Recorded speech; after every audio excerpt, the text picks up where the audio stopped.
Holy, I'm just biting each mob to death.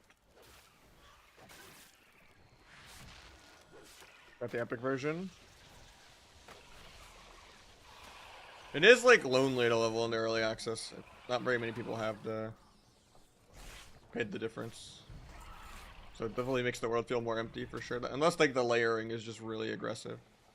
I just leveled his sub and I got it done in like 5 hours. I don't think your spec really matters. Sub is nice though, because after 74, when you get all the way down the middle of the tree, you get the Abyss crit. Which is really nice, because every time you kill a mob, even if you don't finish your stacks, you get the buff.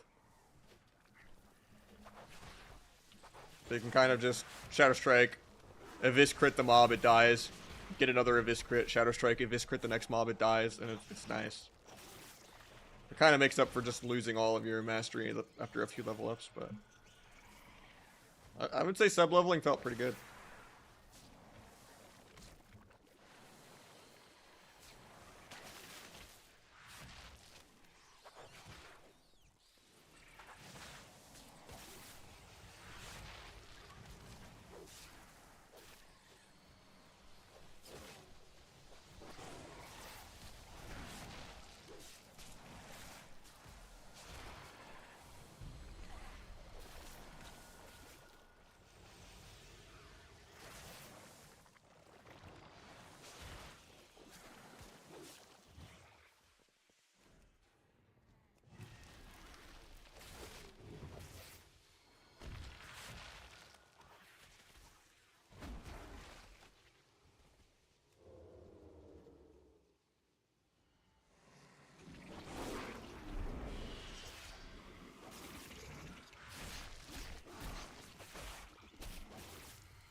They are weird that they can like break CC and that like they kind of force you to be more tunnel vision than you should be, but at least it makes the game a little different.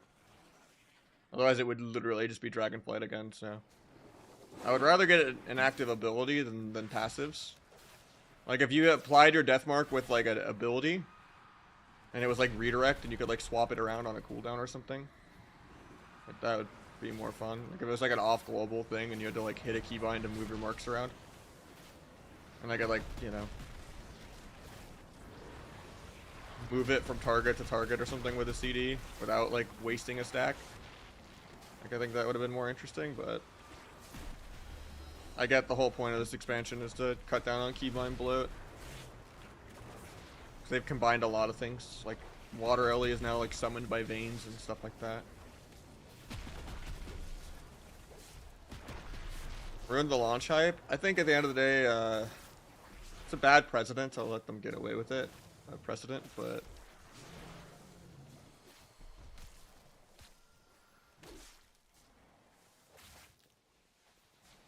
it doesn't negatively affect anyone really in terms of like the actual gameplay.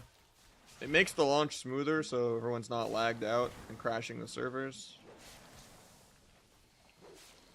And like it's still bullshit. It shouldn't exist, but it keeps the servers from crashing, and that's about the only thing I can use to defend it. But at least they did the good thing and didn't time gate anything, or like did time gate everything. There's literally nothing to do at max level, so FOMO is disgusting. But like at the end of the day, like the only advantage you get is if like you're a profession nerd and you like farm a bunch of like herbs and stuff, and you're like playing the auction house. And you're buying and selling things and like trying to corner the market. Like if you're not like a diehard auction house tycoon, you get almost no advantage. But yeah, it doesn't feel like pay for early access. It just feels like pay to not be late. But at the end of the day, like being late doesn't really do anything because there's like 2.5 weeks of filler, nothing.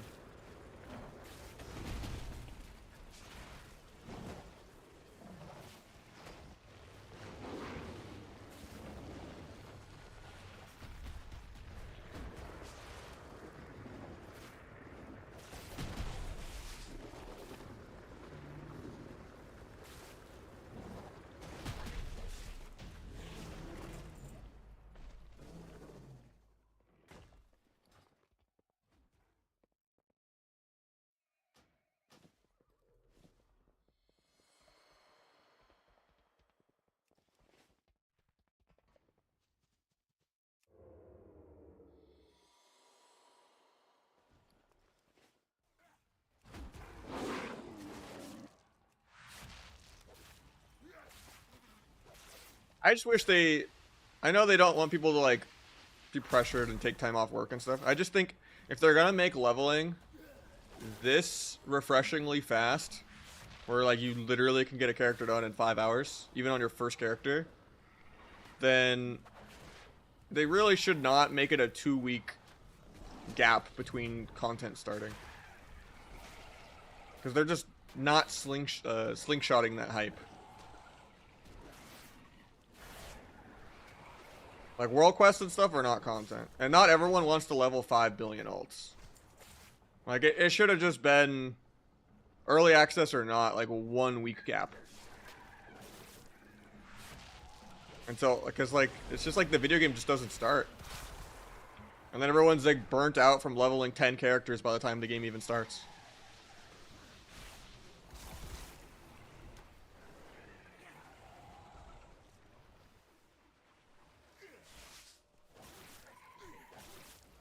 I shouldn't have popped CDs here, but it is what it is.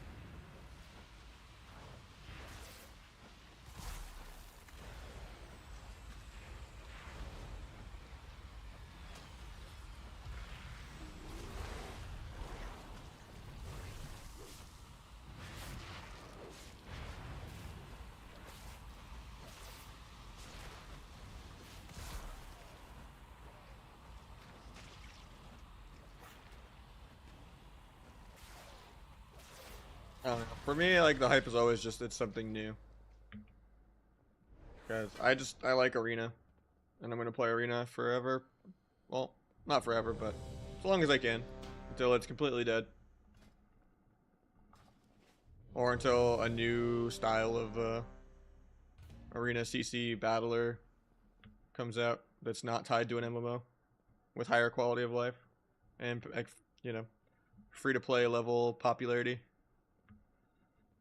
And is a top game of the Twitch directory as well.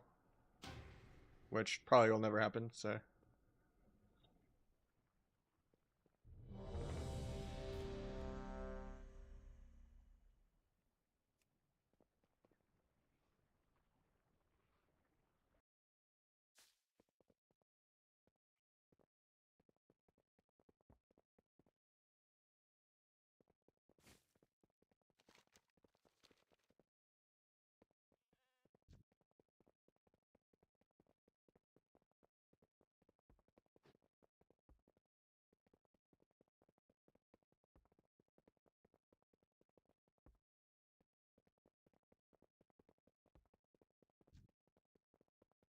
Yeah, I mean, that's my problem with hero talents is they're just all passives.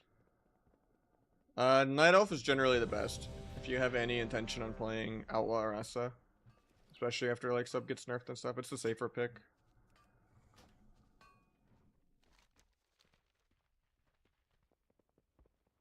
But Human is really good for like sub rogue versus sub rogue class envy. But even then, like if you're not fighting other sub rogues, Night Elf is probably more quality of life still because like it can help you get like nullifying off versus dragon. Helps you be like less dance charge starved if you need to like peel. It's a whole extra pre-med if you're like kind of combo point starved and you know you don't have blades. And then it's just fun to immune like a Stormbolt or something like that.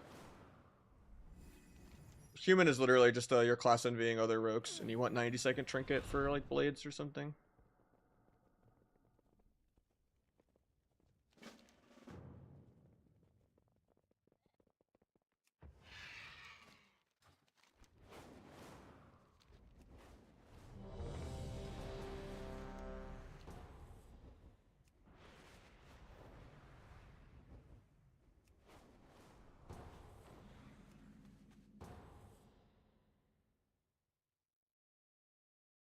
I mean, it basically just makes you a healer, because if you rotate Human and Medallion, you basically have 90-second trinket If you're feeling dance charge starved, it means your double dancing goes too much, or you're not CCing well enough to not get healed on your blades. Like blades needs to be like a bazillion finishers, you know, in a row.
I'm liking this tank a lot more than the last one.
Guess I could do this.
Liking it so far, yeah.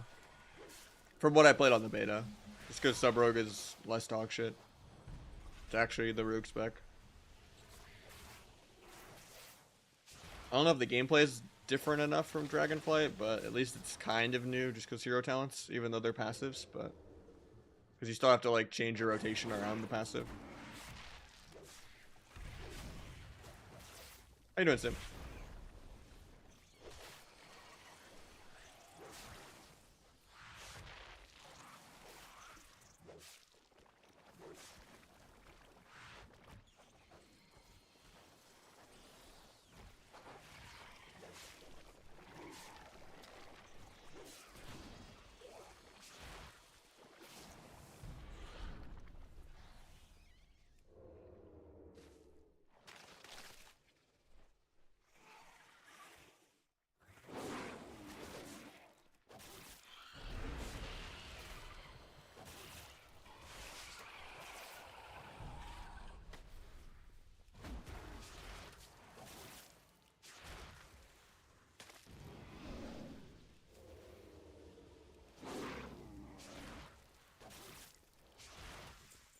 Shouldn't have been Garn. Yeah, Gormaz is terrible.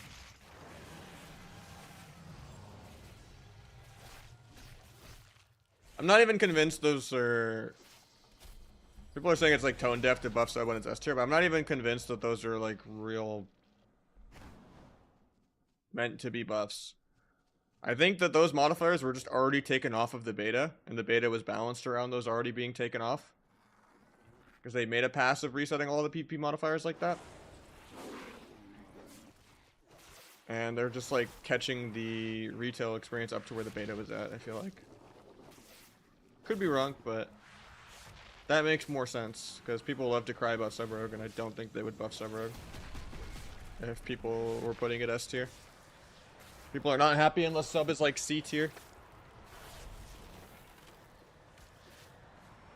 Not allowed to be better than Asa just drooling on your keyboard.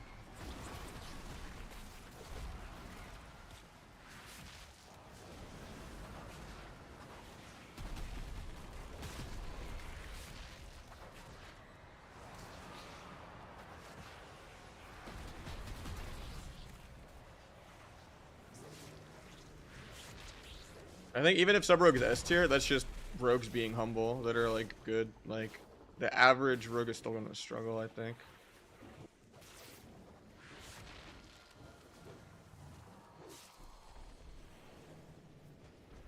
It's not like a DK S tier where 99% of DKs succeed.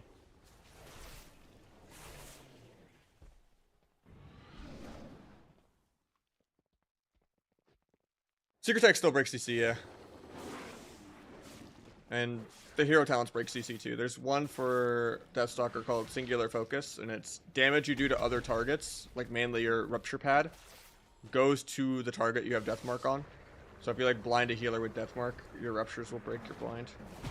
And then for Outlaw or Trickster, there's one called like Nimble Flurry, and it makes almost all of your attacks AoE, and it breaks CC.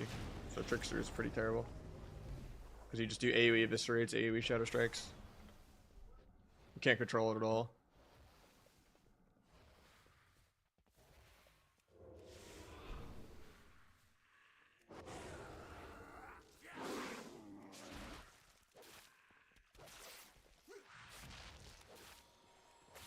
Problem with like not having secret tech in the game nowadays, like if they just fixed the AoE problem, is there's just not enough finishers.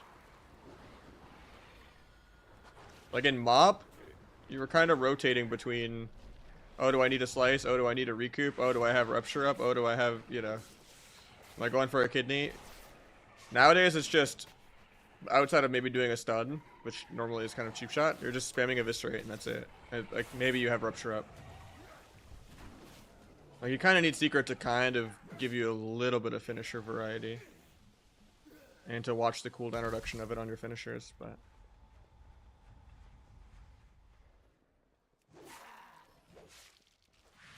Ideally, I'd rather Secret just not exist, but it would make the rotation even easier than it already is. Especially when you're just flooded with combo points the entire game from Blades and Pre-Med.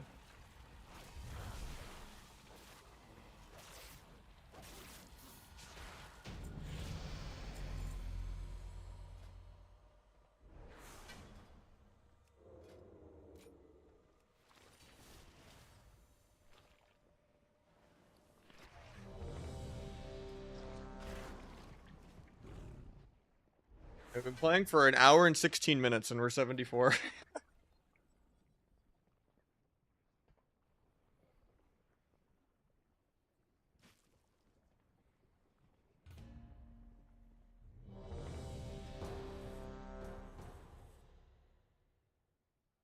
Dungeons are pretty good.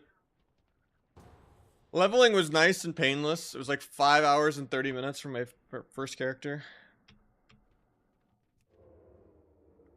The only downside is like arena season doesn't start till like 2 weeks after the actual real release. So like we have like 2.5 weeks of waiting for the game to start, which I think is too long for how quick leveling is.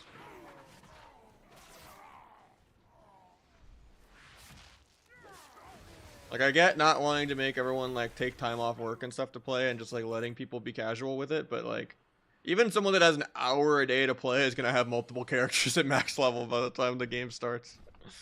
Like it really should have been a 1 week downtime for how quick leveling is.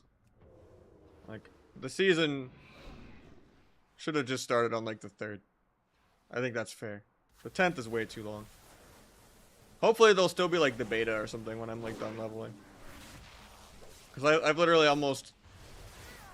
This character's going to be like a couple hours to max level, not even 2. Because we're literally an hour and 16 minutes in and we're 74. Because it's quicker on ults, you get 5% more XP per max level you have. Up to 25 or 50. I'm hearing conflicting things. Everyone's saying 25 now after I tweeted 50, so I feel bad spreading misinformation, but... It's ridiculously quick to level. But there's like almost nothing to do at max level, unless you like are an auction house tycoon. You're only allowed to farm 4,000 honor in the early access, and even when the early access ends, you can farm 15k honor, but there's no honor vendor till the season starts. And I think a full set of gear is like 12,000 honor, I want to say, if it's anything like Dragonflight. So, but I mean, I guess you can switch honor between your characters with war mode.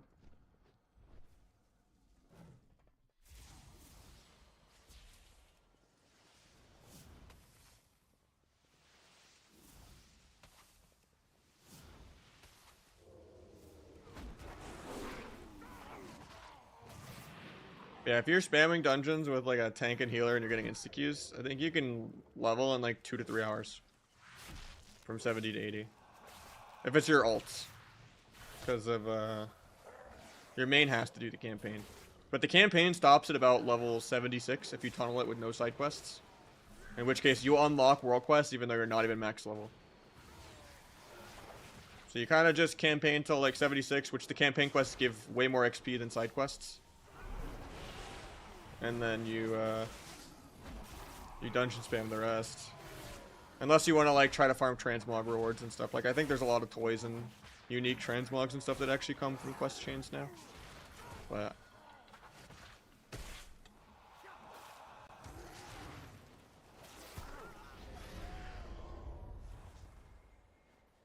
most painless way to do it is just to grind dungeons. Yeah, honor gear comes out when the game officially starts, yeah. It's just, that's too long. 2.5 weeks when you literally level in 5 hours. So you're back to retail for a bit. I've been playing the beta for retail for like a month. I still much prefer Kata class design, but it's just Kata's really dead right now.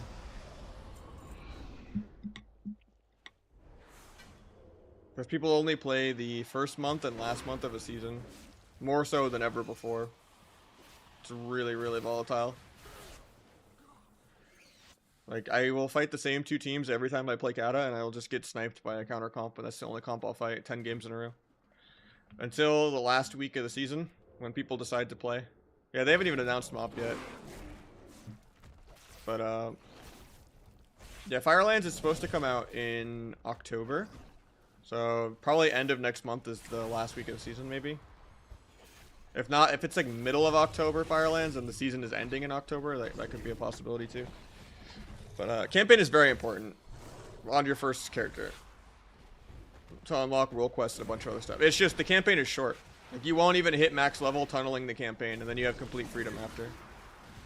Like if you tunnel campaign no side quests, you'll finish it at like 76. And then you can just level the rest of the way with world quests, dungeons, whatever you want to do.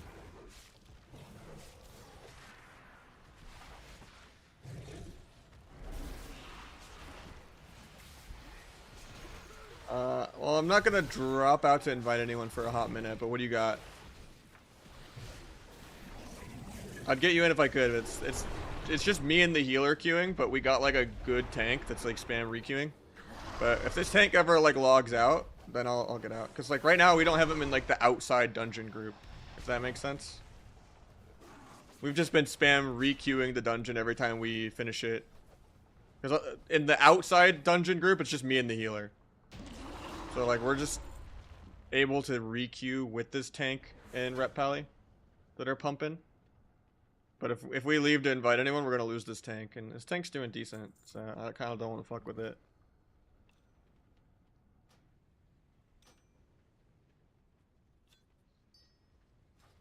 Oh, they left anyway.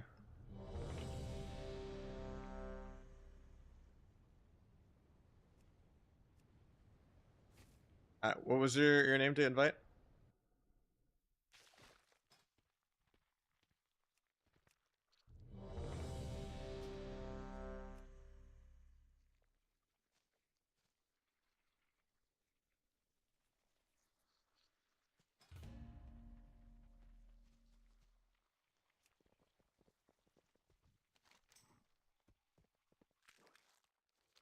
Oh, you changed your name? Okay, that makes more sense.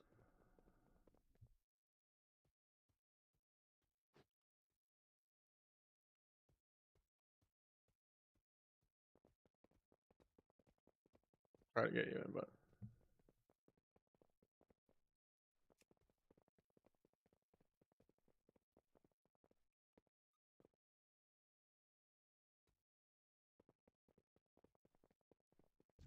oh, you want to heal? Oh, that's awkward. Yeah, I already have a healer. I'm sorry.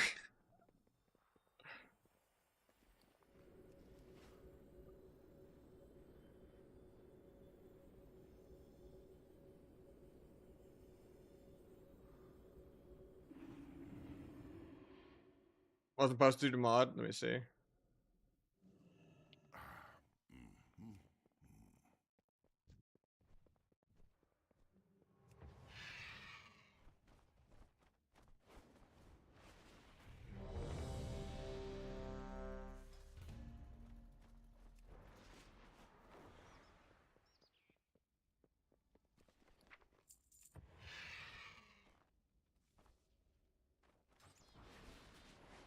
Apparently, people are just queuing his tank as a DPS because you don't actually need a tank.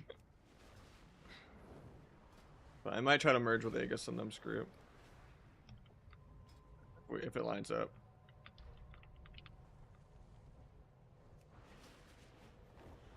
I don't see the message.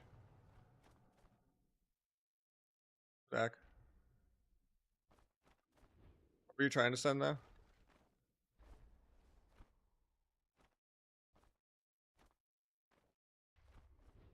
Didn't go through at all.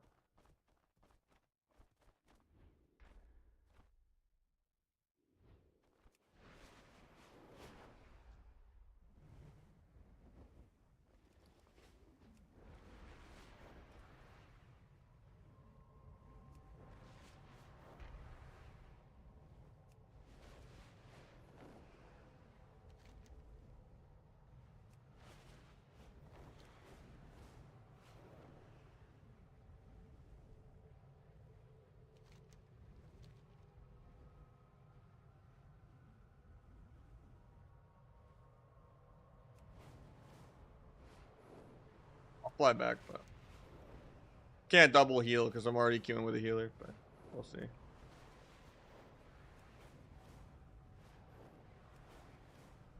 It's nice that you can dragon ride with flight form. You're still out here, right?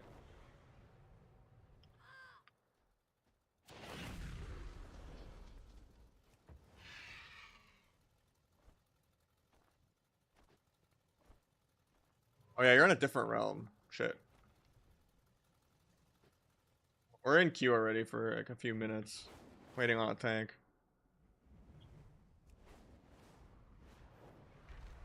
It'll line up eventually.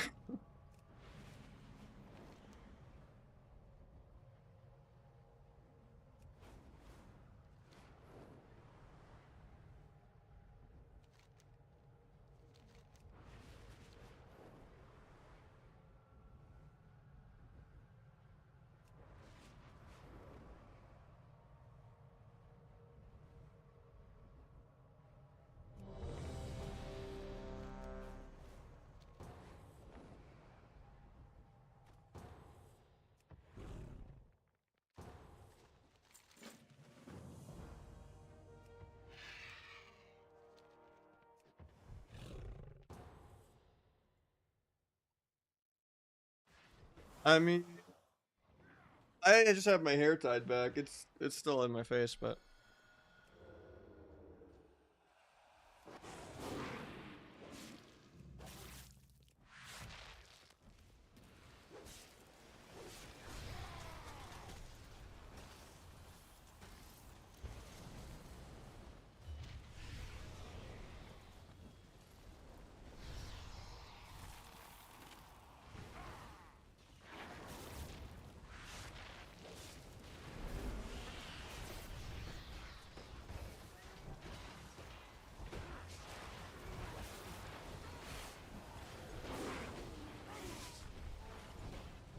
then my character won global.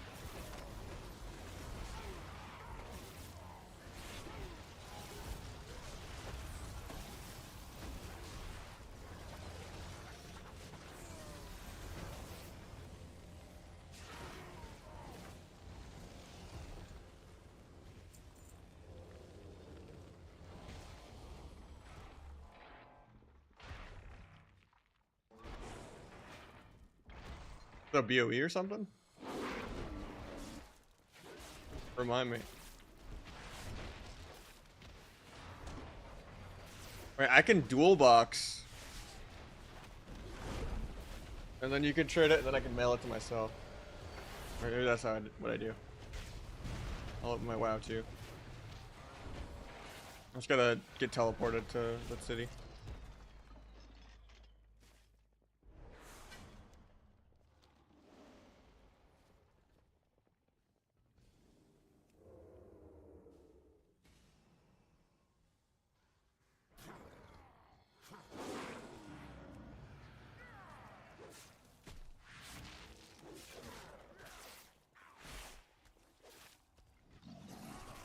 That's what I had to do to sell at this, skip this intro quest. Like I used the scroll, talk to Janna or whatever, and then I'm just like, yo.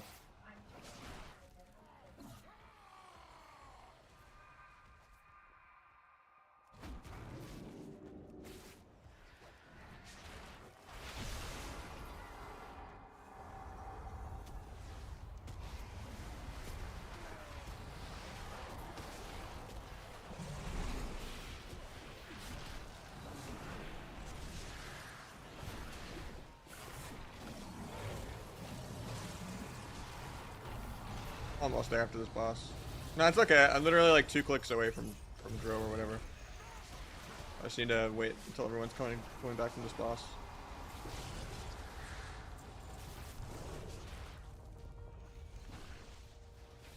Okay, we're there.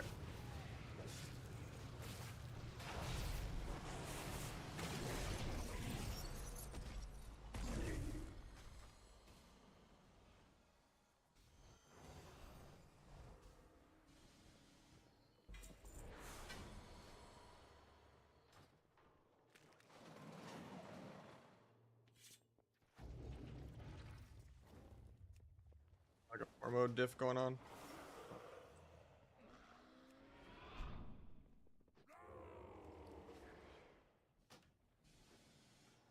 How you doing, Energize?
Or this trinket does nothing.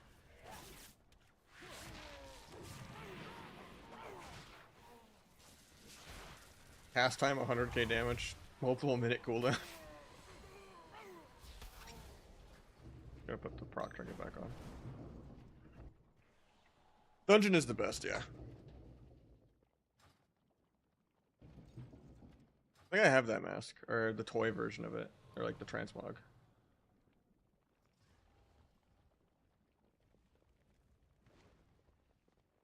Oh, like PvP cape, that's OP. Thank you. Is it verse mastery? Oh, haste mastery. Okay, I see how it is. No, I'm kidding.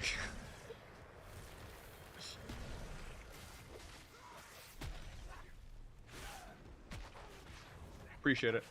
So what's the mask do? And we got 0 flex. Continuing the streak.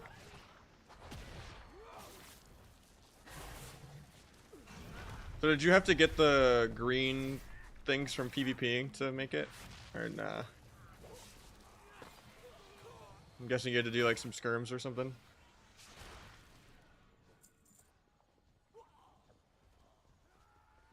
Does it get reuses or just one time? Alright, we're gonna click it anyway. Oh, it's one time.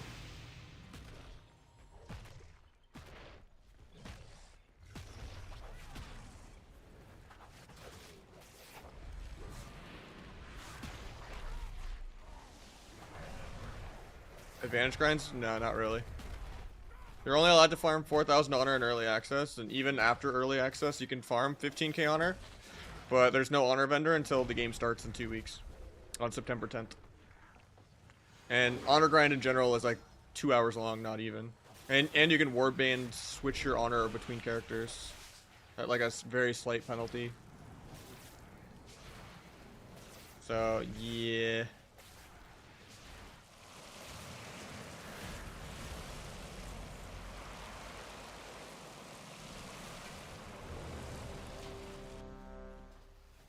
And if you're on alt spamming dungeons with a tank and healer already in the group,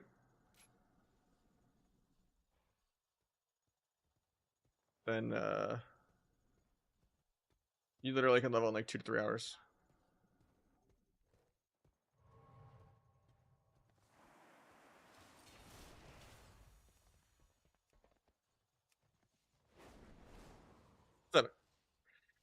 You can get the honor gear now if you want to do the way I did. What, like, you mean the crafting?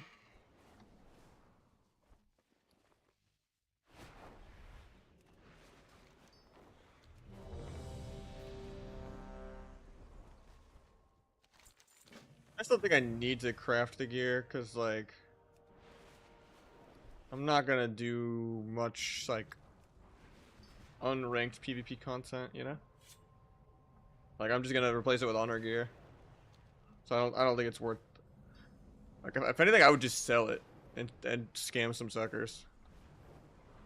Like, if I leveled leatherworking and just made a bunch of different sets.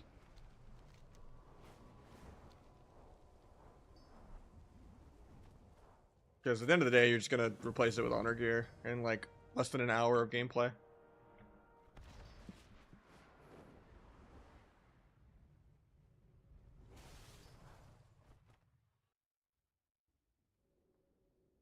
That's more of like a, you want to make the honor grind less painless on an ult with the green gear, or like if you just started like playing or something and you don't even have a main. But with being able to just send warband honor from your main to your ult, you never really have to like under geared honor grind ever.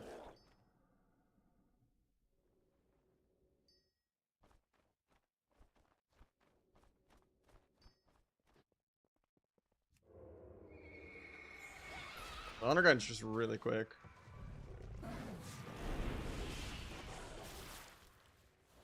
Now, if you're like actually like trying to just play PvP for 2 weeks until arena starts, and you just enjoy battlegrounds for the sake of battlegrounds, and you do battlegrounds even though you're honor capped, then sure, the crafted gear is insane. You have like a 40 item level lead on people having like 560 world quest screens.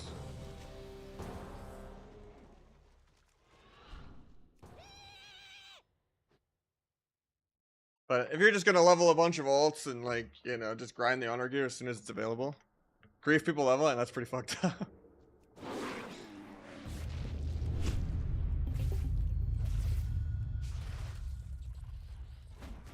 You don't get bloody tokens though yet until the game starts, right? So I've done like a war mode chest, and I didn't really get anything but the crafting items. I didn't get a cut. I just have my hair tied back right now.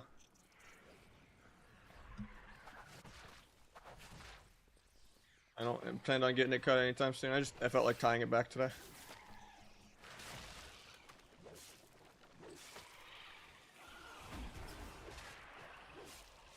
I don't believe in big barber. Waste of time, waste of money, waste of social effort.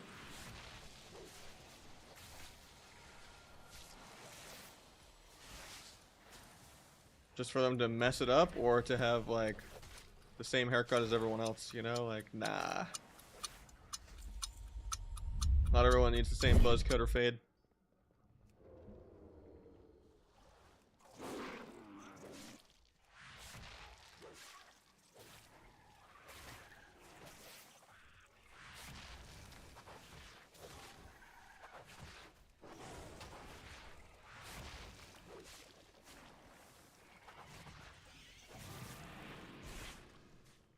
I mean, no matter where you go, there's a sizable chance you end up with a bowl cut.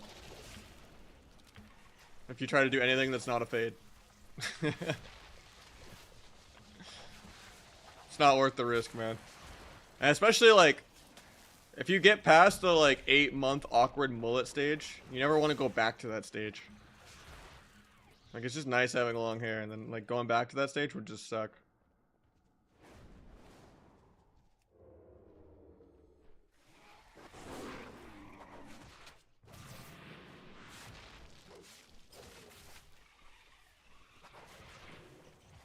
You say that, but, you know, I've seen plenty of barbershops not do that great.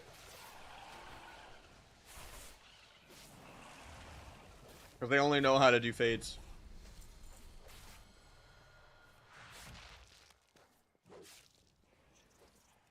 Tell them how you want to taper it, you tell them how many inches you want off, and still somehow just nope.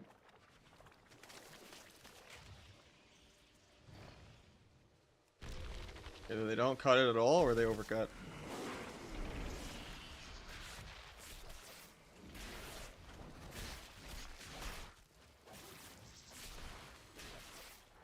That incarn damage is ridiculous.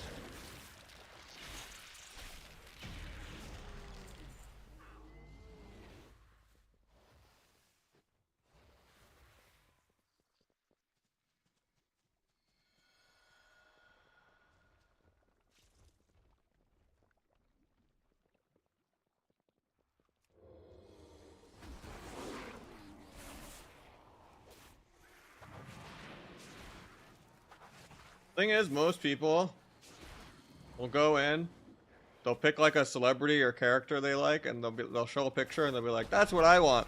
And in reality, it's just you can't pull off that hair. You're not that guy. You know, you're not fucking styling it. You're not putting in the right product. You're not putting in the right amount of product. You know, no fucking $40 barber is gonna turn you into Mike Ross from Suits. I'm sorry. It's just not gonna happen.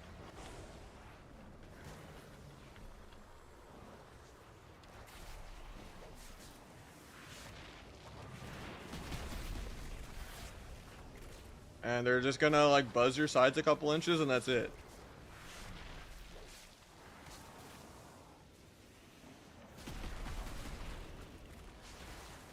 Or you could just grow your hair out and then boom. Profit.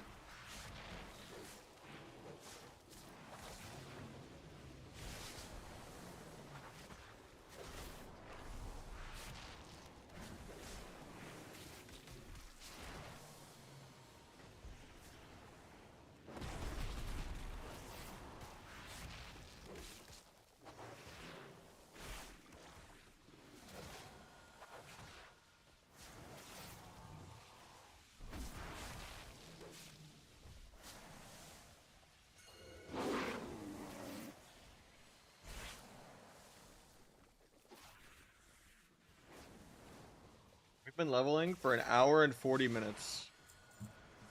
And we are 75. Actually pretty far into 75 even. That's nuts.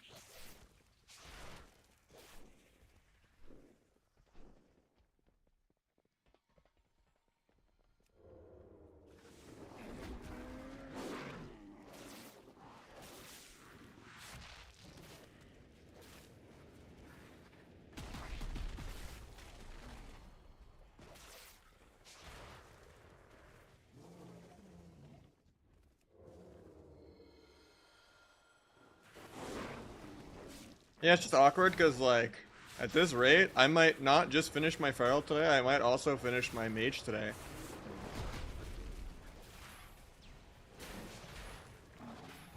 And then, or my alt rogue today. And then at that point,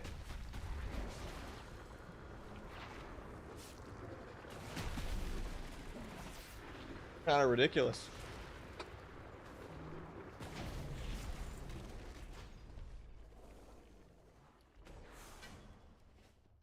On H, or did you send it or nah? I'm like tapped back into that well, but I didn't see you.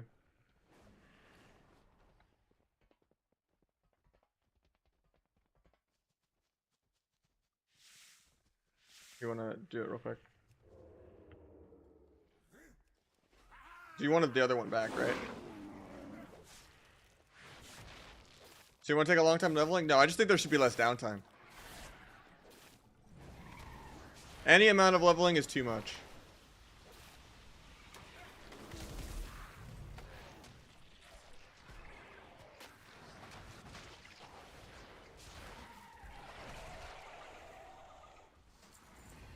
But I will gladly take 5 hours the first time, 3 hours the alt times.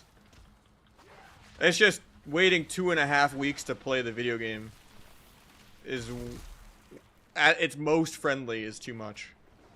Like, I would understand if it was like some really annoying TBC Wrath, like 20-hour leveling experience per character, and then it's like, okay, you have 2 weeks to get it done, casually playing 0 to 1 hour every other day.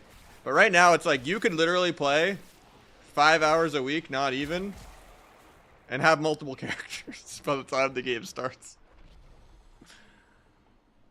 And I think, yeah, you can play 1 day a week and have ults ready. Like, I think that's a little too liberal with how quick leveling is for it to be this time gated. Like, obviously, time gate the early access. I mean, there shouldn't even be early access, but waiting 2 weeks when it takes literally 5 hours to level is too much. Like, it should just be a 1 week downtime.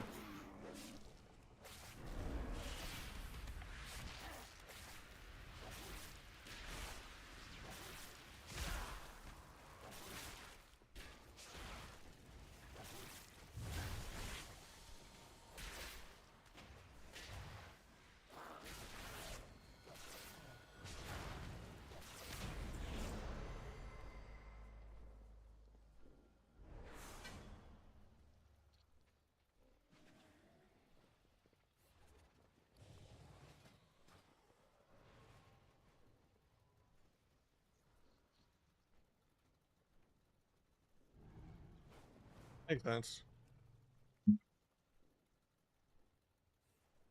That's Stalker by far. It's not even close.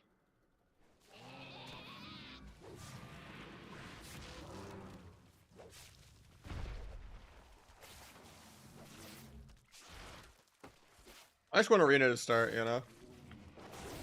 There's nothing worse than, like, kind of the being in limbo where it's like no one's playing Kata until the end of the season. And then there's no retail to do. So it's like, I've already been in limbo having to play the beta for like a month. So the beta is kind of like just the way to actually play Arena, I guess, but right now I still gotta be productive and get a bunch of characters ready.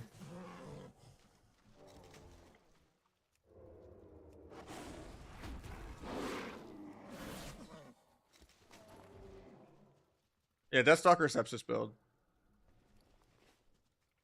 It should just be like Strike, Kidney, Strike, Dance, Rupture, Strike. Oh no, you don't even do the second strike usually. It depends. If you're doing, I guess with kidney you can. Yeah, you could do like strike, rupture, strike, dance kidney, strike, secret, dance blades, everything. Sepsis, secret tech, restun, eviscerate, restun, eviscerate.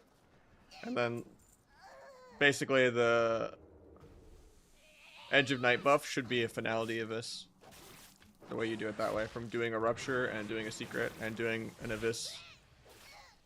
That should be the 3 finishers you need to go to 0 stacks.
I'm curious, what's that?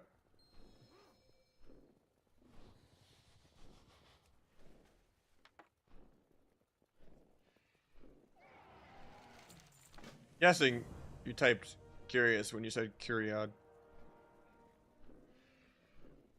Responding to YouTube chat, by the way, Twitch chat. Just so you don't think I'm full schizo, but...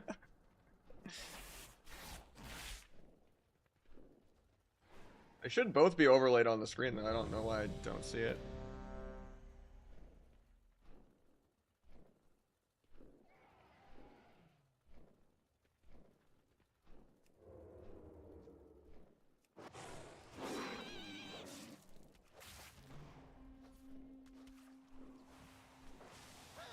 About Deckel? I have no idea. I think he got banned, though. Or maybe he quit or something. I have no idea. I just know no one's really seen him in a while. Leveling alt before Rogue? No, I've leveled Rogue already. Oh, he's back? Oh, that's cool. That's good to know. Streams with Cam now, that's cool. I had no idea.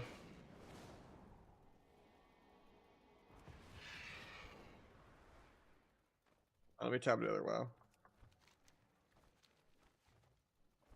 Try to do the cape back. Where you at?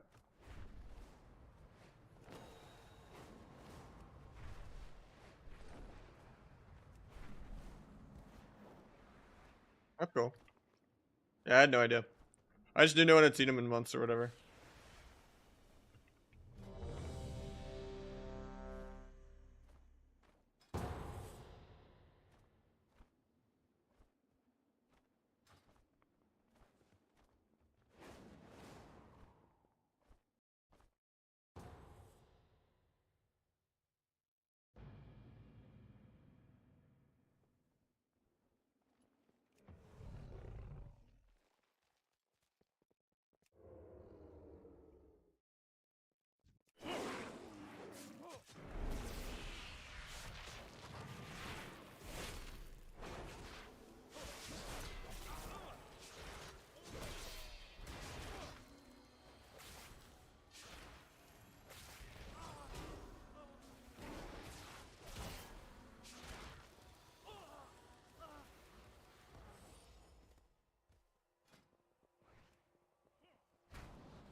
Does bash not work?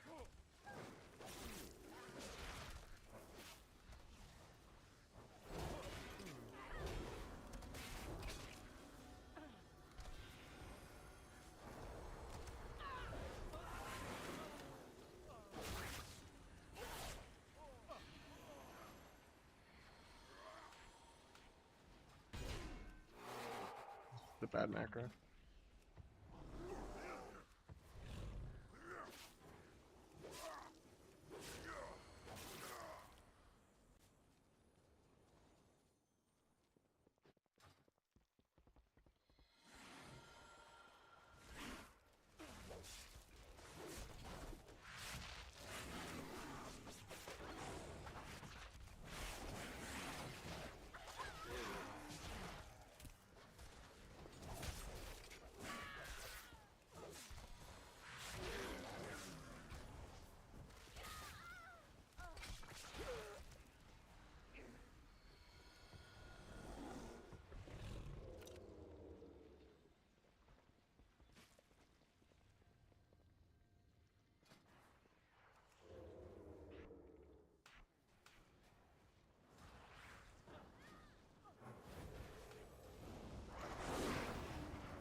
Does Moonfire count towards Blood Talents?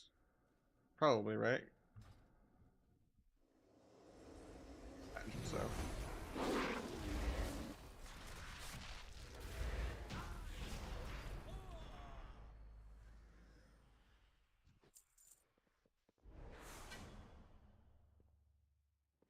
I don't think I should always need to Brutal Slash and have to rebleed to get Blood Talons up.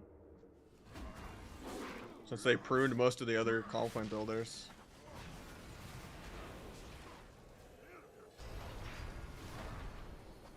Makes me want to not overly Brutal Slash sometimes though, if I want to always have Blood Talons or not.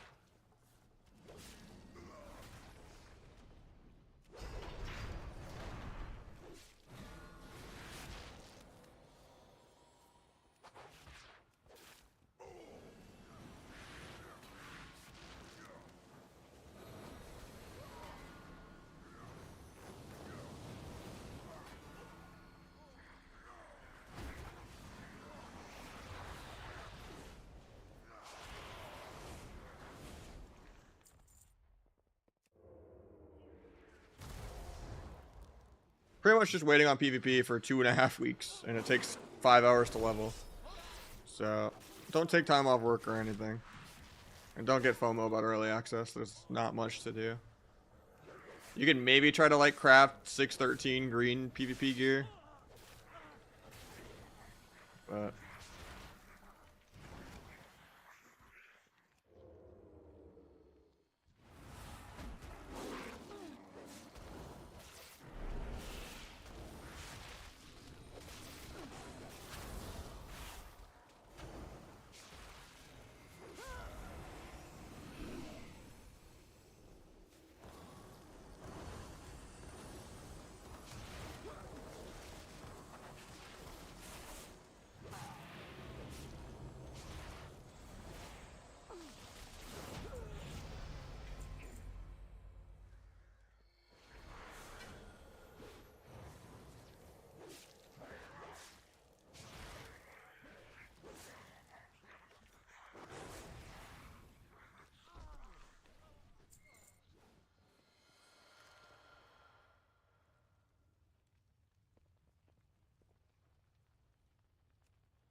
yeah, it's nice because like if you spam dungeons on your ult, and you can even spam dungeons after you finish the campaign at like level 76. If you just tunnel the campaign and don't do side quests, you basically can do an ult in like 3 hours of dungeon spamming.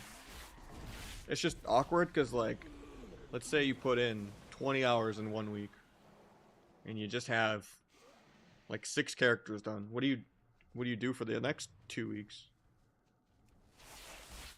Well, that's like not even a really aggressive number to say like 5 hours, 4 different days in 1 week. Like if you're someone that streams 10 hours a day, you could literally have like 10, 20 characters done. Nah, it's not till like the 10th, I think.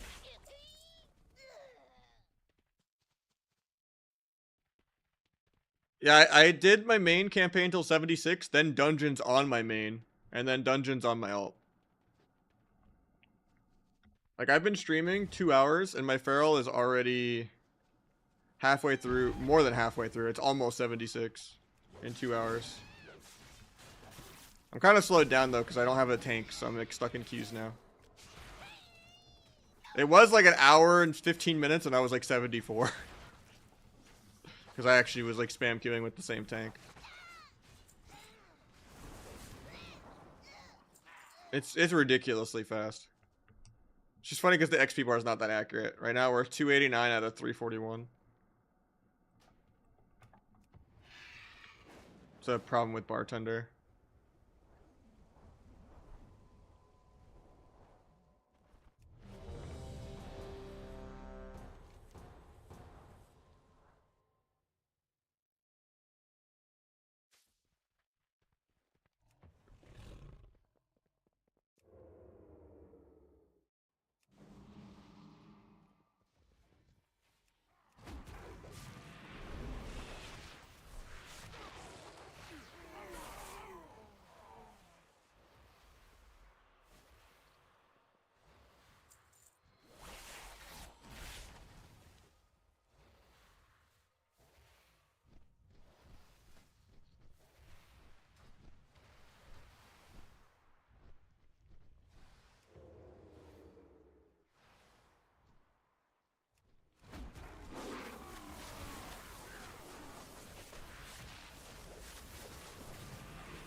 Not have Incurn there.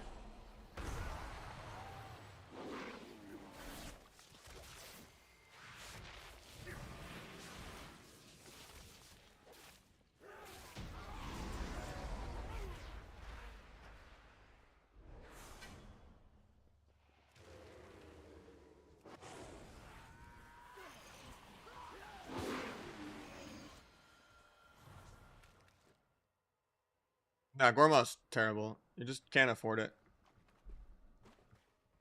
You need Dark Brew. And you need Macabre, and you need CDR.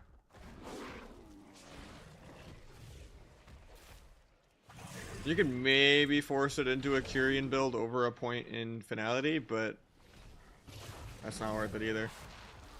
Because the whole point of Rogue is either a Coup de Grace Eviscerate or a Darkest Night Eviscerate for either hero talent trade, but Deathstalker is much better than Trickster. Just because Trickster AoE breaks CC, and Coup de Grace is really clunky for PvP, because it CCs yourself, so it makes you stun gap sometimes.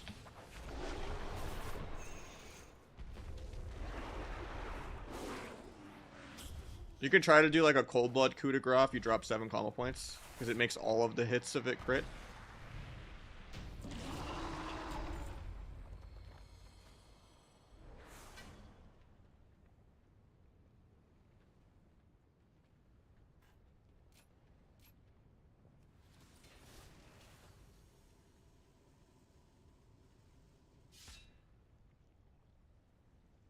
I mean, they're all passives, right? It's just look at your Deathstalker marks, do 3 finishers to get an Evis crit that does more damage. So you kind of want to tunnel and not like Shadow Strike a new target and swap your marks if you're like halfway done. Like if you've done 2 finishers on a mage, he has 1 stack, and then you go like Shadow Strike someone else, and then you moved your stacks back to 3 on the new target, then that's bad. You want to kind of like finish your food, you know, and then go swap with the crit buff. Like you can hold on to it, just don't send the crit buff into like defensive CDs after the go's over, right? If you didn't build it up in the go, you just hold on to it for 30 seconds till the next go, or you like swap someone else with it. Unless you just have a lot of pressure and you're like continuing the CC chain or something without the stunts.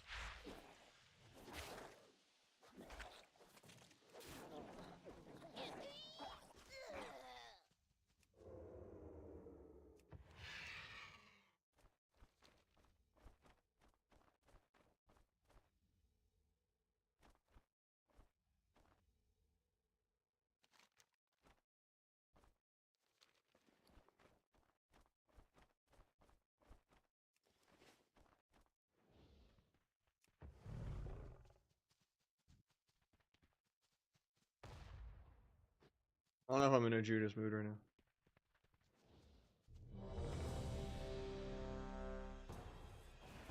I kind of want to do, I mean, what else am I going to do for the next couple of weeks, right? I want to do my Feral, my Mage, second Rogue. And I don't know what my 4th different class is going to be. It's between Shadow Priest, Warlock, Windwalker, Warrior, DH,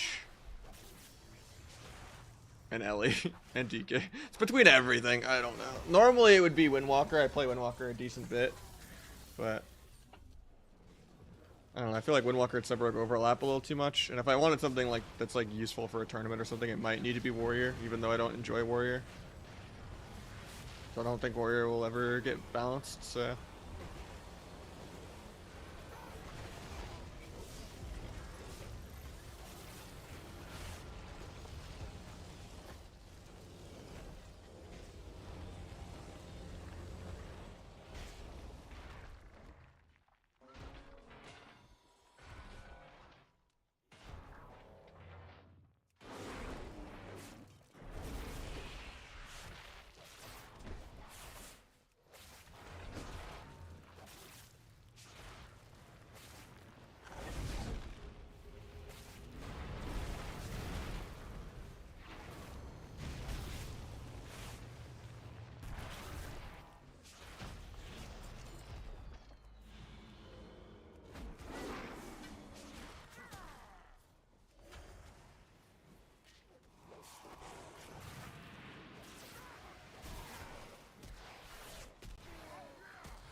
Both.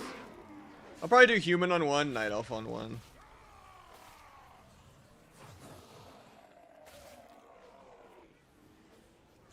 As of right now, I think my fourth is leaning more towards warlock. Just because I have Kata elite sets on it from playing it back in the day. And I like Affliction more than I like Destro and Demo. And I think it's still tournament responsible to have like Mage Lock or something for a couple of matchups.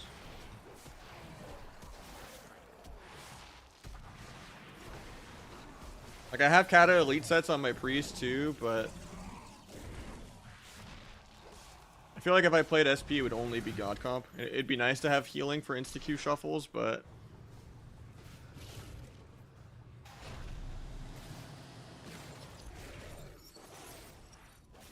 my action bars are just not even remotely set up on Priest. I'd have to like revamp my binds and make them all again.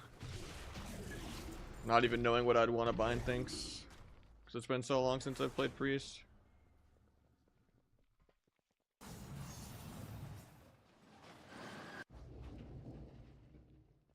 That and SP is annoying when you just get warriored on.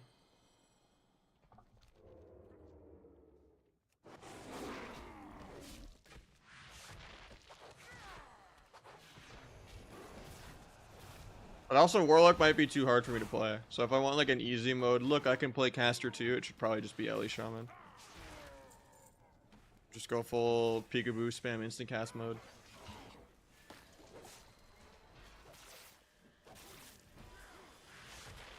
It's tied to my better Blizz frames. It's like the majority of my UI. It's the party cast bars, it's the combat indicator, it's the certain buffs and debuffs being like highlighted and bigger. Yeah. The best caster is Frost Mage, but it's gonna get nerfed. Ellie is usually the easiest caster. You just run around, you do your DPS bot rotation, and you know, do your top damage.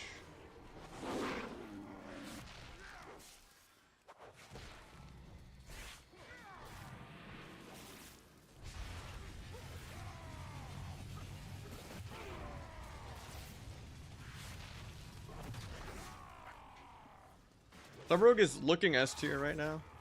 People are crying that it just recently got like a hotfix buff on retail, but like I don't know if that's just them fixing something that had already been fixed on the beta or not, because retail was way behind the beta. But people are already pre-crying about that, even though there's like nothing to compare it to.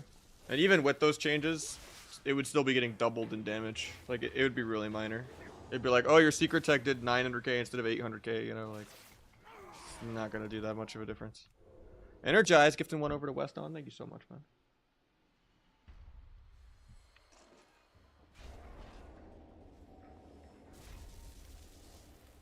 That's a 3. While I AFK the boss.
Yeah, I just love Subrug myself. SP is S tier too. Some people put it in like high A, but it's really, really good. The problem is just Warrior is one of the best classes in the entire game. It's just like Warrior and Frost Mage. And Warrior counters SP really hard, but I think like God Comp will do really insane. So will Shadow Play.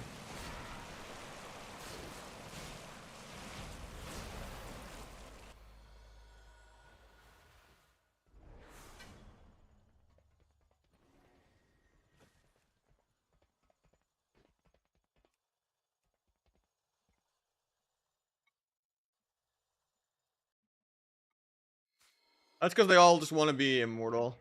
But their damage is really good. Like Envion is always like 100 mil above me in a lobby. But most classes are, so. The only thing that sucks is what they did to MD. That took a lot of the skill away from the spec.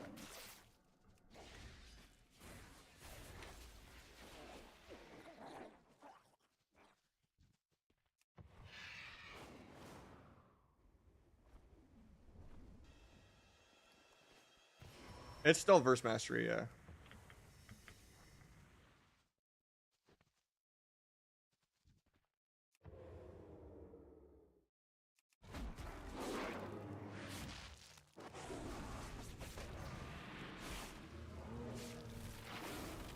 Oh, nice. Frenzy counts towards blood talents too. That's good to know.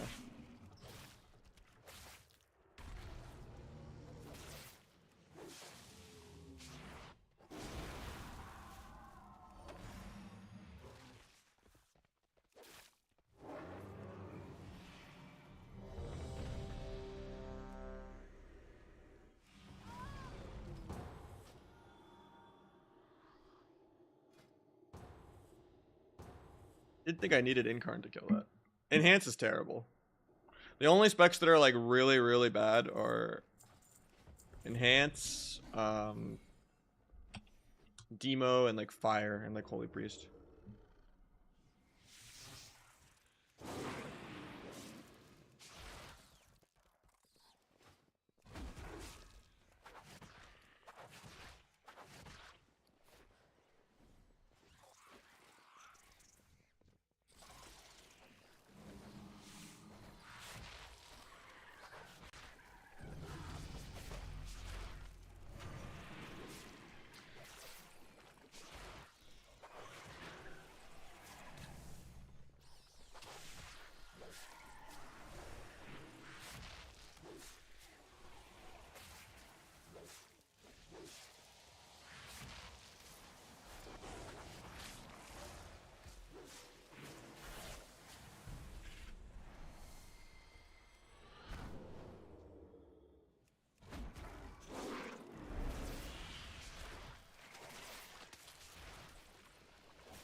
And not getting blood talents.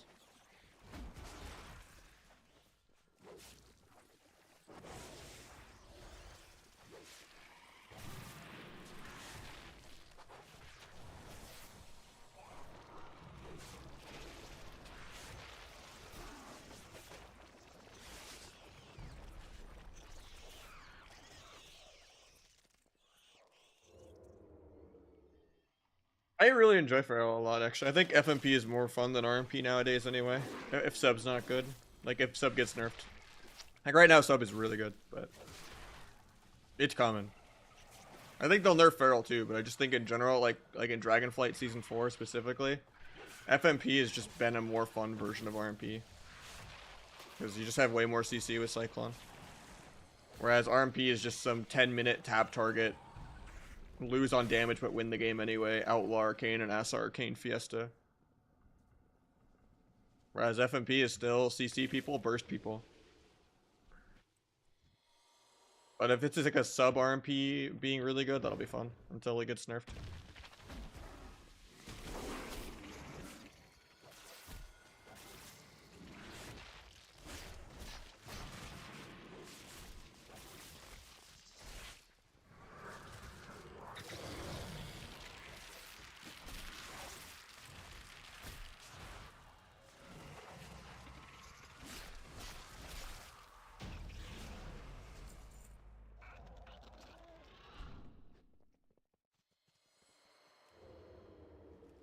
I mean, they took away too many feral abilities, I feel like. Like, it's weird that Shred is just 4 different buttons in one. It's Mangle, it's Shred if you're behind them, it's Shred if you're in front of them, and it's also Ravage.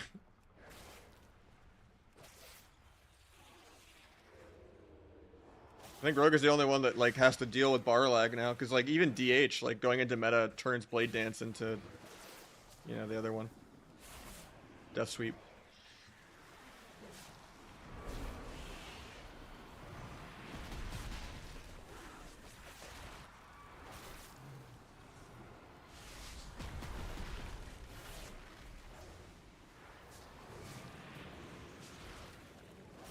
But I think Feral still has a high skill cap. Like, you have a lot of CC, you have to fake kicks, you have precog. That's a very high skill cap. Bleeds are really important, but you also just have real burst, which is something Outlaw does not. Because you actually could just bite someone like 30, 40, 0.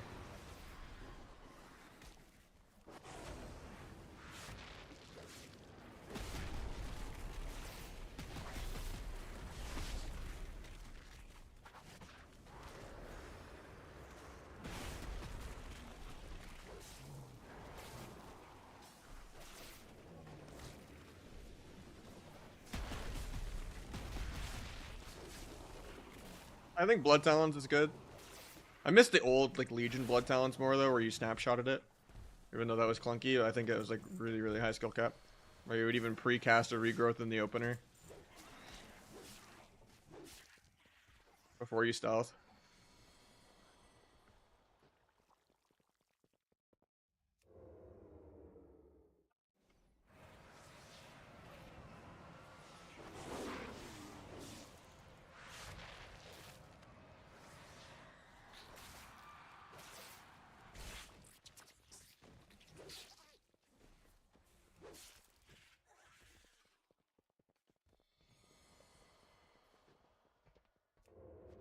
I do it, Mikey.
I'll pad most of this.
I fell on that rogue because I already leveled my rogue.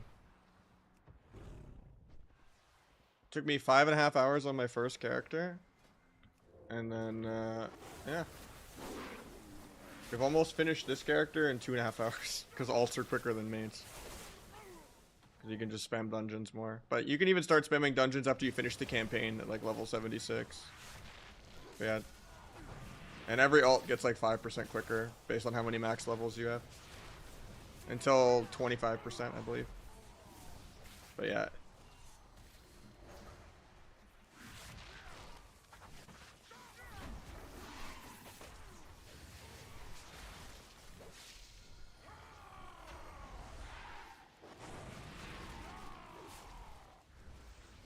The leveling is super, super quick.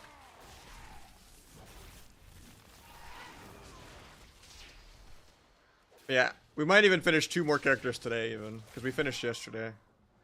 But we'll probably do the mage. And then... Each class has their own campaign? No. They don't. It's not like the Legion class chain quests or whatever with the mounts, no. Everyone has the same campaign. You just do the campaign on one character. And then you could do the campaign on your ult if you want.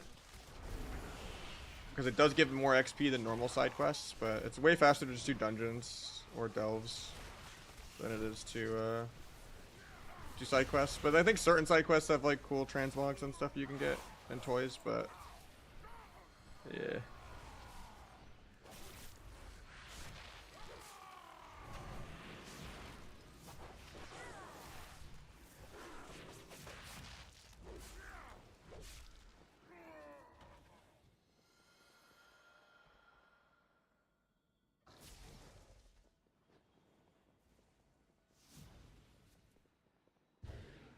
Yeah, you basically just AFK for 2.5 weeks.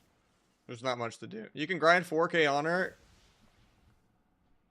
while you're in early access, and then that goes to the full 15K honor when early access is over Monday. But there's no honor vendor, so there's no point. Because like even 15K honor, there still won't be an honor vendor, and full honor gear is like 12K. So there's just no point to do anything like that. Like maybe you can try to farm World Quest gear and do like the weekly World Quest bonus things to like try to get some like 580 gear to like do a heroic dungeon or something. But at the end of the day, like that's still gonna be 30 item level worse than like honor gear or even like the green PvP crafted gear.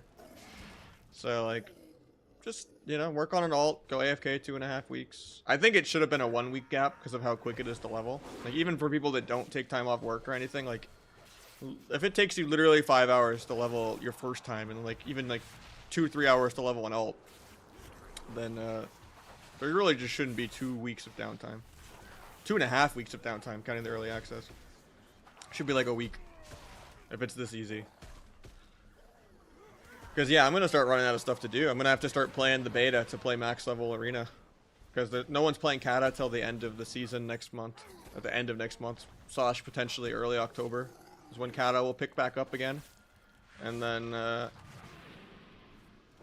here it's just like level and that's it. Because we're gonna finish this character in an hour or two. And then I guess I could finish my mage, and then I could do a second rogue, and then I could debate if I want to do warlock or warrior or windwalker. But then at a certain point, you know, it's like, I don't know, how many characters do I want to gear every week?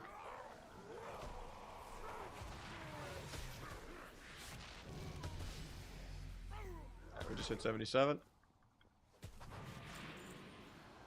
in about 2.5 hours. This is pretty slow pace. I think it's usually 2 to 3 hours to be done. It's just we've been going through different tanks every run. It's only me and the healer queuing together.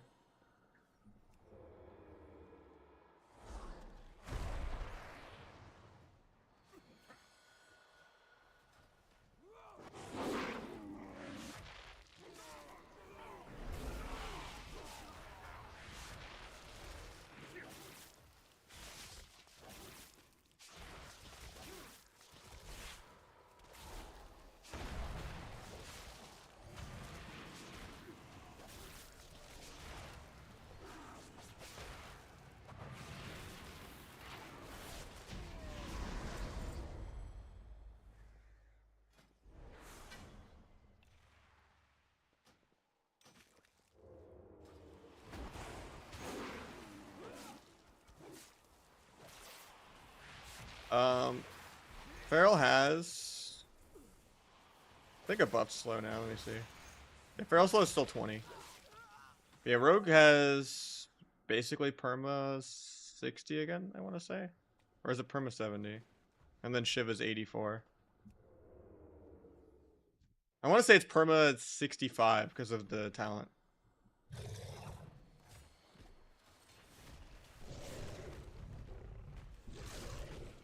And then you Shiv up to 84, which is crazy.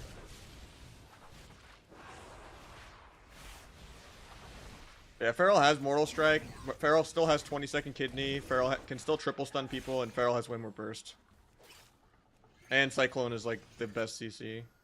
And it's just more fun and satisfying to do. Same with like faking people and getting precog.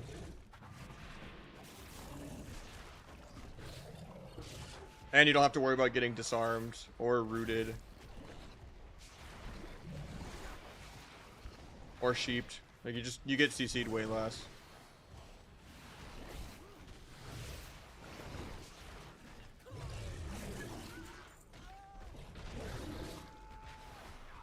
What class is OP? Things that were OP on the beta are like Fury Warrior, Frost Mage, and like those are like the most broken things. And then like obviously Ellie and DK are still super broken. Sub Rogue was really good. Feral's really good. You're only gonna really have a bad time if you play like Demo Lock, Fire Mage, or Enhancement Shaman. Everything else is kind of A or S. But like the true outliers of the most broken are Fury and Frost. And then behind that is like Ellie and DK.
Hopefully we'll get some more beta games in after we level 3 or 4 characters.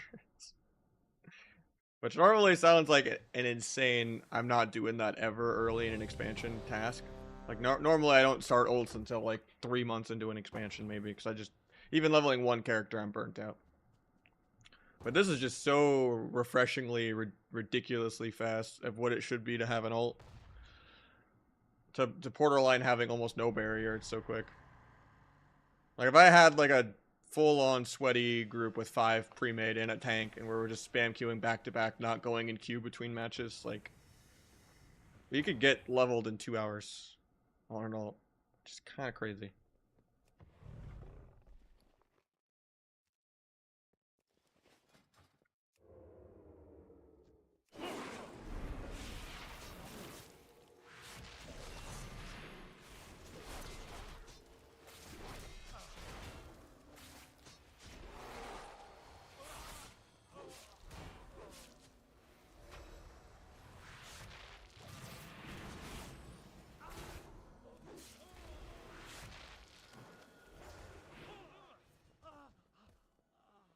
$1580s, yeah. And there was like some method where you can get like 1 hour of leveling or something. I forget what it is. And I only played the 5.5 hours yesterday. I like hit 80 and then I logged out.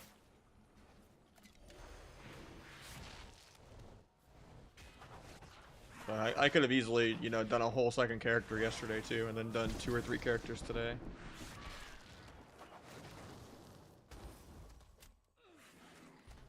Yeah, you get crazy comp points.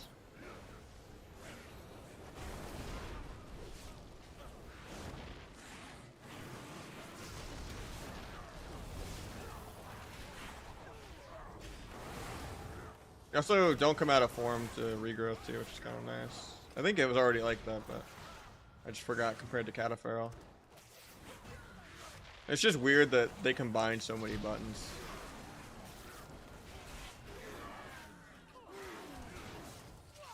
Like, it's weird not having Mingle in cat form.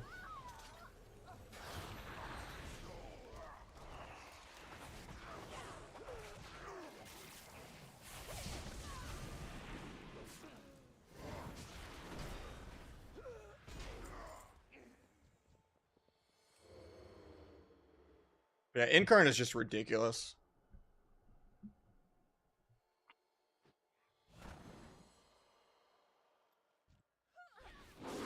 How long till subs got it? I mean, there's no way to know. Like, maybe this is the one time they actually want sub to be the primary PvP spec. And the last, like, you know, since MOP was the last time it was like the main spec all the way through an expansion. Seems like usually the accessibility, wheelchair, asset outlaw type specs are almost always just higher quality of life because we're always in a PvE meta and they just do more damage. Oops. I don't know how that hit me, but I'm blind. I guess it hit everyone though somehow.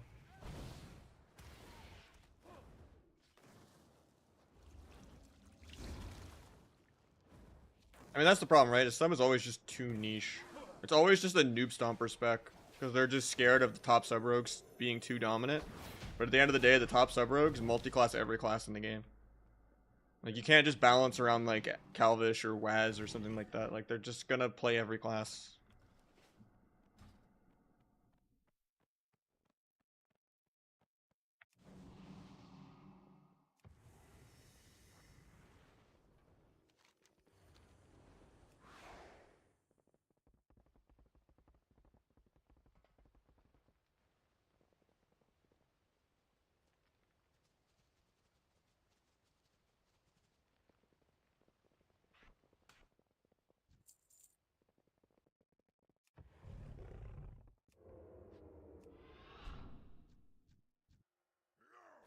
I mean, Nick's been playing all the specs.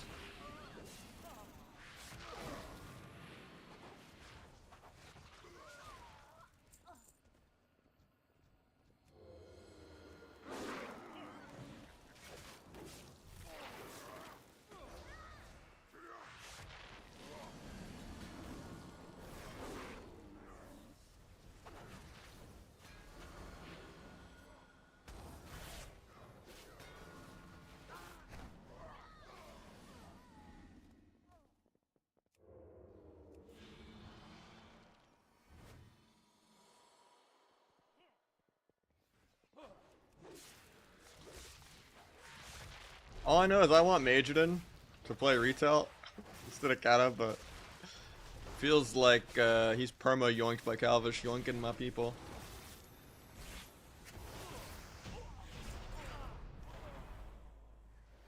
There might be a NA versus EU Kata thing eventually that some guy was gonna host in Miami, but he's like talking to Blizzard to see if like the funding and stuff is there and stuff. And I was asking Magedon if he wanted to run it back since we did so good in the tourney, and he's like, if it does happen, he's probably gonna play with Calvish. And I'm just like, oh. So I'm like, if he comes to retail, Calvish is probably gonna yoink him in that too. And it's like, bro, trying to invest in like, you know, tired of like team hopping all the time, but whenever there is someone good that isn't accounted for, it's hard to, when they just get poached to replace someone else that's good, that's quitting, that isn't coming back. I think Calva's really good at Kata. It was 3-man rosters, and Thug Cleave is way less flexible of a comp. It doesn't just win every matchup.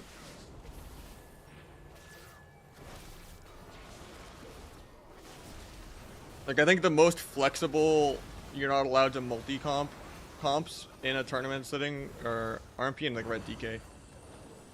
Maybe PHDK too. Where it's just like it doesn't really feel like they have a counter. Like obviously RMP you lose to like Thug Cleave and Jungle and stuff like that, but like the bad ones you can kind of outplay.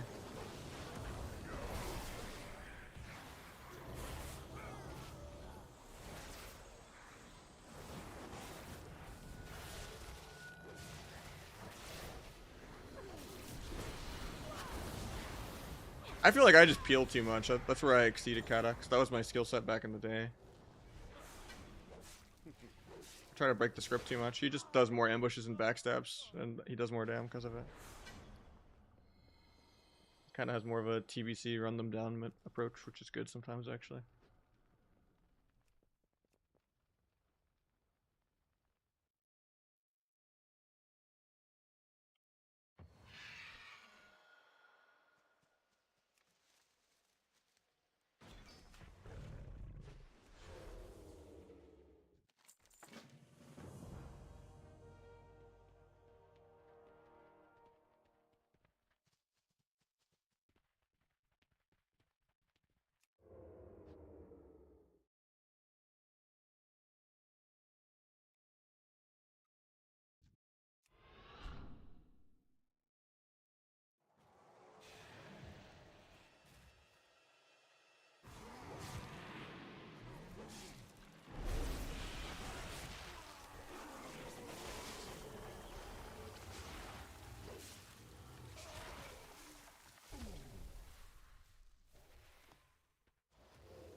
Apparently he's bugged. I'll try to remake the group.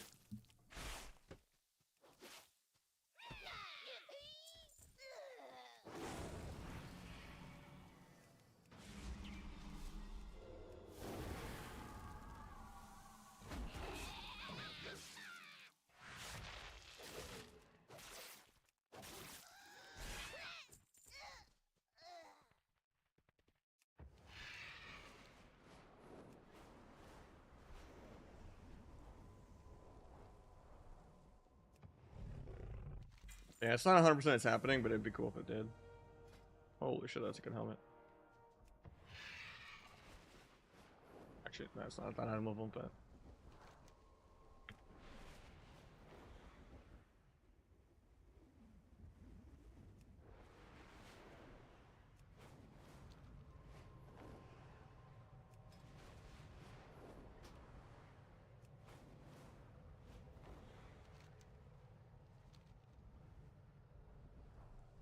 I think kicks in general just need to be rebuffed. It's too anticlimactic to just land this like little baby wind shear when there's precog in the game. It's that, or there just needs to be a melee equivalent of precog for landing a kick.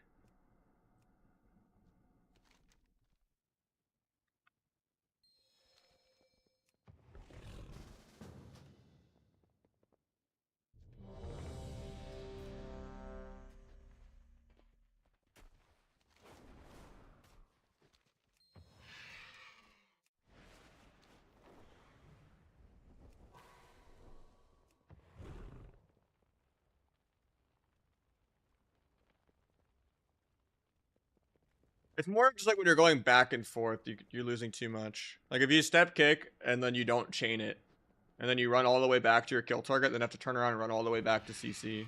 Unless you have 0 damage and you're just really trying to pledge the gap. And then you like duel into like more stuff, then it's fine, but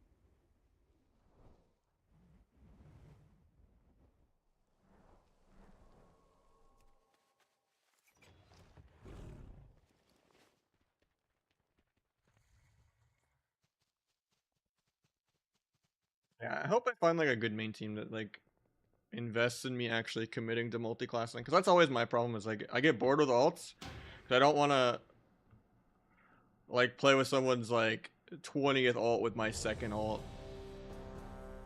Like if I'm actually like serious in putting in the effort and they're just playing whatever they can do to press the Q up button and that's it, and not even trying to improve on their alt, because then it feels like I'm like more hard stuck than I actually am. If it's like an impossible situation, like I want to just carry someone's alt so that they carry my alt, and that I get to high gravity train, get my alt real, you know. And I just like investing in people that invest back and just give me a reason to play the game more. Like there's so much politics to be able to like play the game every day, and unless your spec is just god mode OP. So like when Subrogue's OP and everyone comes out of the woodwork saying, hey, let's play, you know, like that's fun for like a month until it gets nerfed. But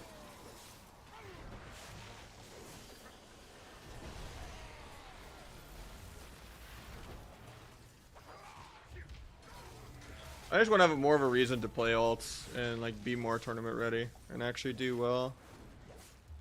Because the Kata tourney was so fun. Playing with Majorden because he's such a pumper.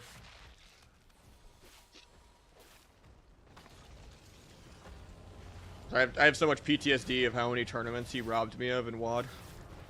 When he was playing Mage Boomy with Asper and Floria. They were like the only team we couldn't beat.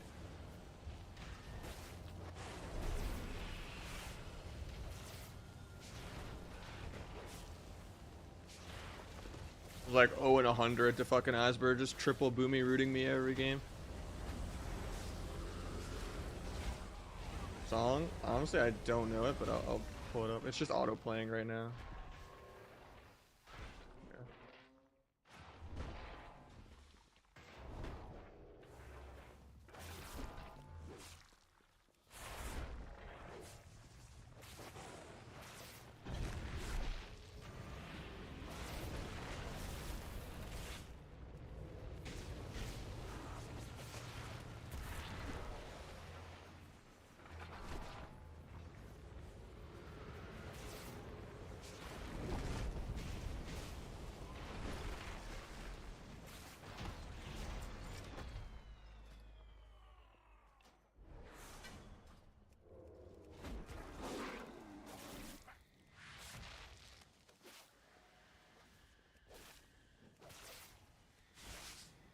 Not my favorite X pack. Honestly, it used to be, but now in hindsight, it's probably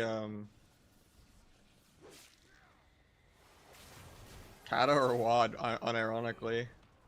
But I'm still excited to play Mob Classic. I was just drunk on the novelty of how funny like Symbiosis and stuff is, but there's a lot of really toxic mechanics in Mob that aren't in Kata or WoD. Like obviously Kata is a big problem that there's PvE gear and that there's RNG DRs and a lot of dodges and stuff like that, and just dynamic DRs in general, but the class design is better. Like I really hate Insta Warlock Blood Fear. I hate Burst of Speed. Monks are pretty toxic. I mean, Windwalkers are fine, but Mistweavers are super, super toxic.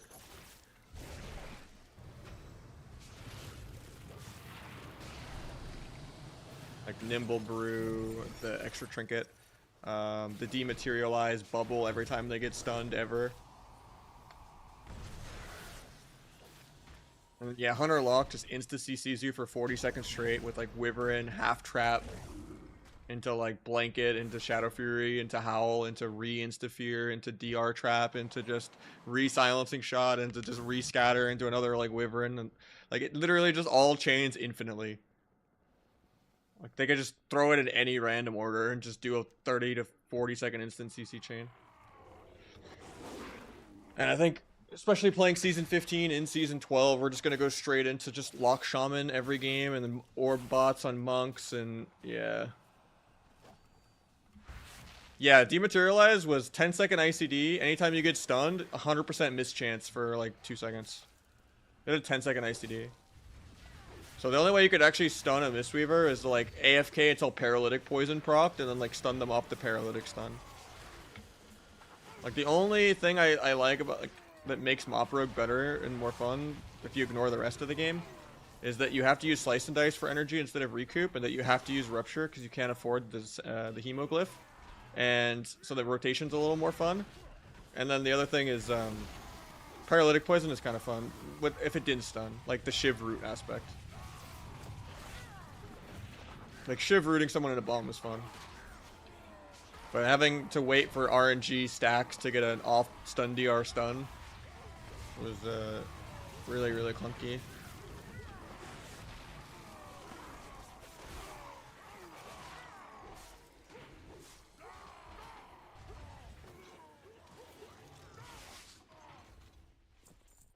Like the main problem with WAD is you just don't have disarm, I think. That's like the only thing that's pruned. But the comp balancing is bad. Every game is just Mage Druid versus like, and just Druid in general. It's just like RMD versus Turbo. It's like every game.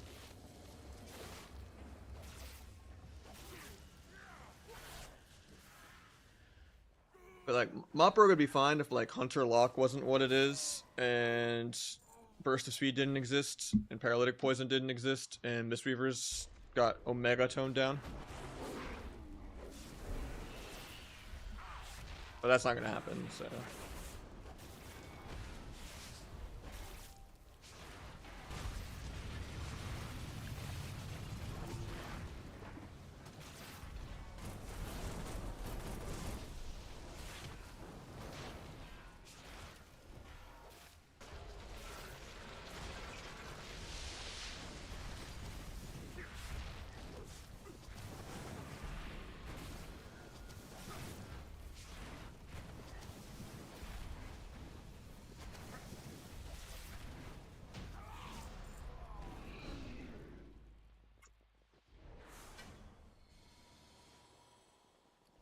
It is better that the end of the expansion is being played the whole way through, because the first half is unplayable with all the Stampede bug and God Mode Warrior, and you know, like first half is terrible. So like getting insta CC'd by Lock Shaman the entire game is not as bad as getting one shot and perma peeled by Warrior and Hunter. But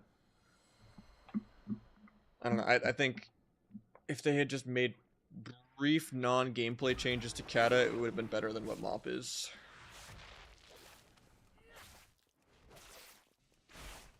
Like just getting rid of dynamic DR and buffing PvP gear to heroic raid item level, and saying PvP or PvE trinkets nerfed by 50% in arena and legendaries won't proc in arena. Then boom.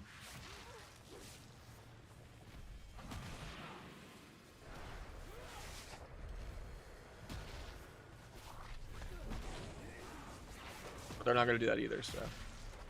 Especially if they were like doubling down and just said like, oh, even if it makes my transmogs less rare and my Gladnods less rare, if they just let earning rewards on Kata Classic go to your retail account, people would have maximum FOMO, and it would just, people would play.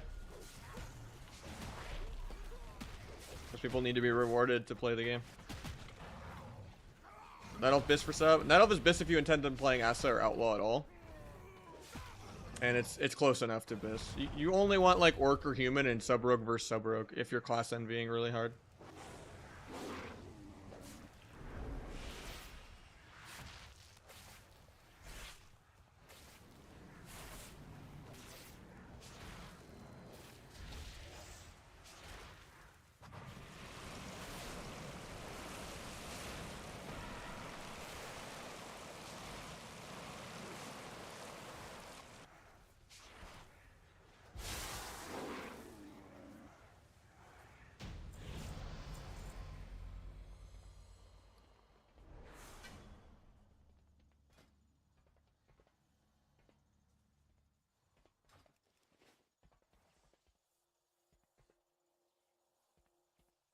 It's gonna take me like 4 hours on this character. It's a little slow because we haven't been spam queuing, but it is what it is.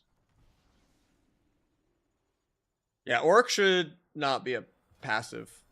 You should have to like pre-Blood Fury the stone as like an outplay.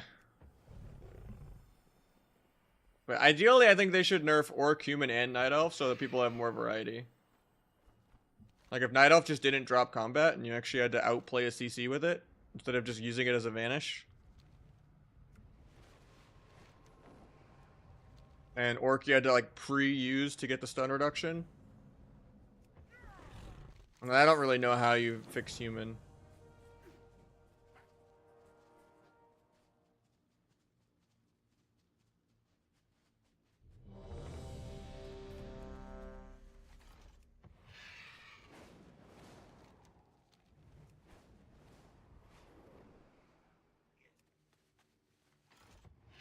I think you just gut Human and you make it completely share with Medallion, but you let it be a full-on trinket that's not stuns. And you raise the cooldown to be lower than Medallion so that you don't even want to do that. Because you still want to do 2 PvP trinkets for the set bonus. Like if the set bonus is good enough, you won't just wear a PvE trinket with it. So just let you wear like a proc trinket or something. But even though that's boring because you're just having extra passives and it's not like an interactive button, but it'd be fun to like Blood Elf off an altar time or gnome something important or Void Elf fake someone off the side of a bridge. Play Undead again if it had, you know, better animations. Because it's just been Orcs and Humans and Night Elves for like the last 15 years. Literally.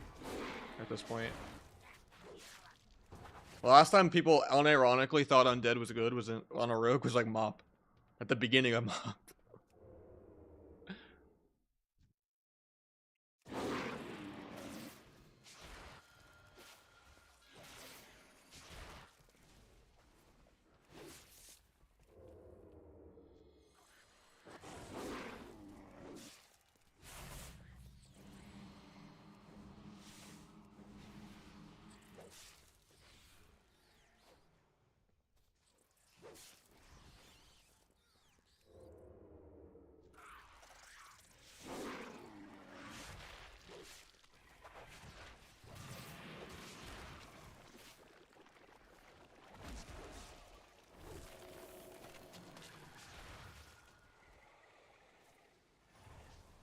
Yeah, it's like interactive, you know, there's a game being played.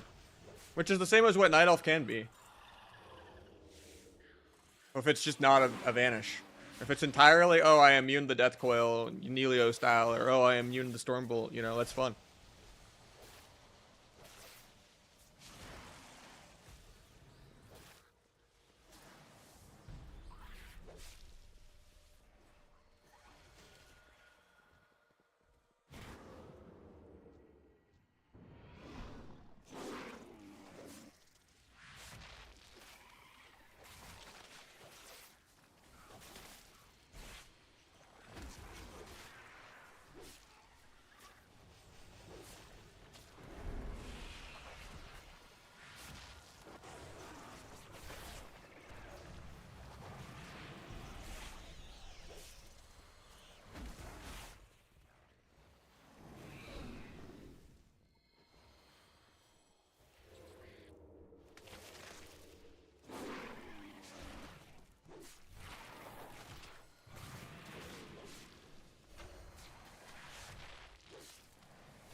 bottom right now. Like the best specs I would say are like Fury Warrior, Frost Mage, Ellie Shaman, Death Knight. If you just want like auto win on PV. And then Dragon is by far the best healer. It's not even close. And then Disc is probably second best healer, then Druid, then Shaman.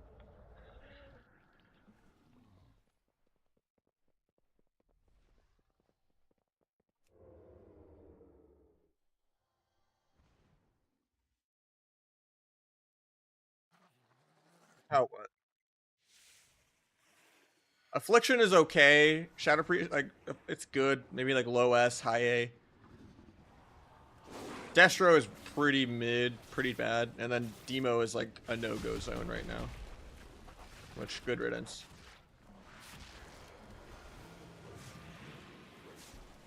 I'd say Shadow Priest and Affliction are both pretty good. They're pretty sleeper, but they're not like Ellie, DK, Fury, Frost, Sub, Feral tier, you know? Acid does crazy damage too, yeah. I think DH is pretty sleeper too. They do double my damage on Sub. They do good damage. They didn't really gain any like anything new. So like a lot of them were like bitching that it's like boring, but like it's still really, really solid. I think DH Boomy will be really, really good. Even though Boomies are like A tier. Like there are certain comps that'll push certain A tier specs into having like an S tier spec. Or, you know, a S tier comp, I should say. Like I think DH could carry Boomy pretty hard. I think Rogue could probably even carry Boomy pretty hard.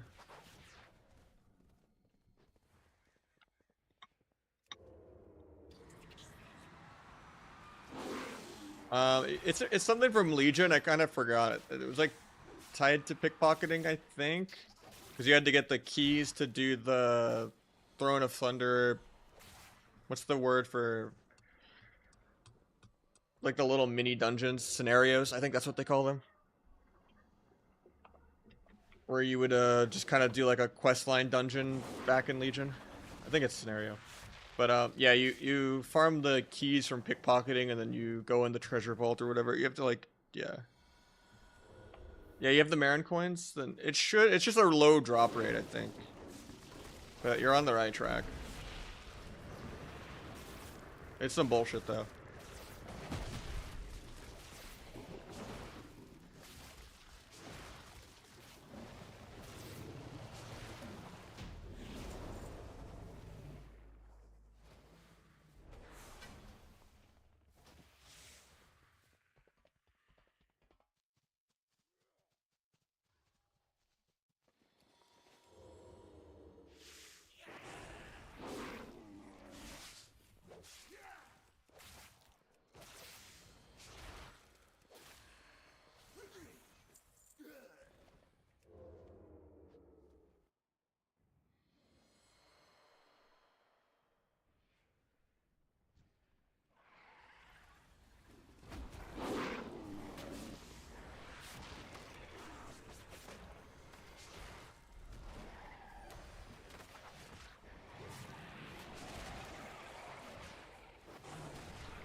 I have to keep looking over because my cat is just trying to cause trouble.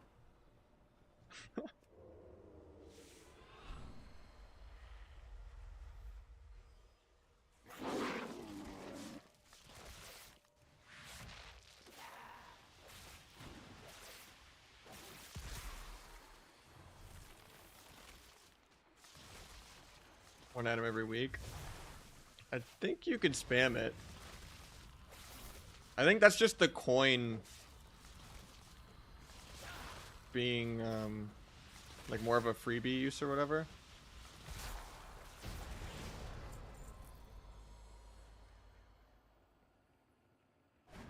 Not sure. I thought there were keys you could also do for it.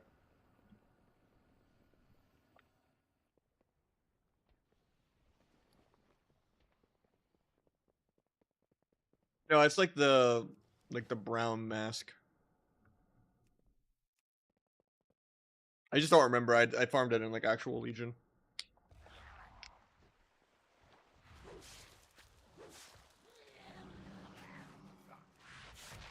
HPAL will get buffed, and it's not like you only wasted a couple hours leveling.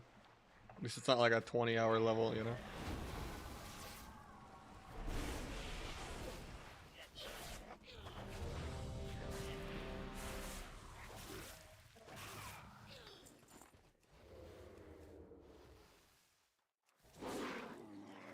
Three stacks, 0 talent. For Rogue. I'm guessing you're talking about for Deathstalker. Try to align the Darkest Night Abyss crit up with Finality. So you can do like 1 stack on Rupture, because Kidney doesn't count, 1 stack on Secret Tech, 1 stack on Abyss. Then you have Finality, and then like the restun Abyss, you dump the Aegis Knight. Or you like swap someone else with the buff.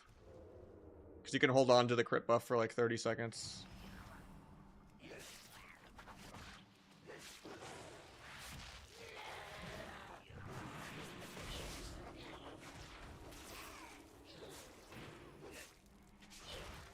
Yeah, the campaign gives you exponentially more XP than the normal.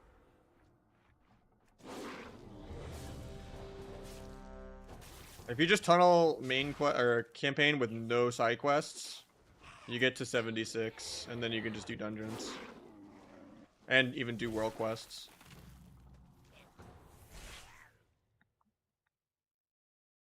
Has to be Abyss? I mean, no. The 4th finisher only buffs Abyss. So you do 3 finishers, and then you get a buff. And you should just make a weak aura for the buff. It's called Darkest Night. So you can, in theory, have the buff, send a secret tech, it won't consume the buff, and then do like a restun Abyss. Just because the secret tech would buff the big Abyss because of the tier set that you don't have yet. Because the tier set is secret tech buffs your other finishers.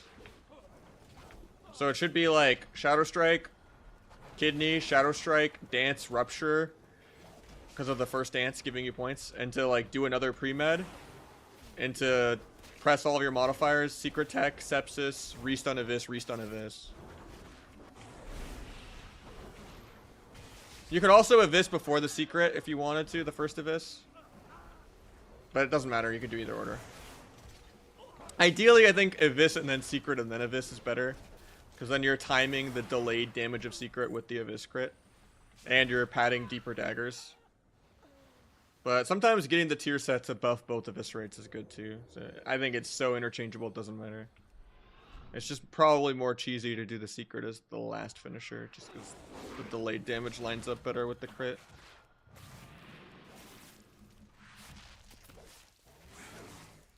It's 30 seconds right now. You're looking at the wrong thing. I leveled with it being 30.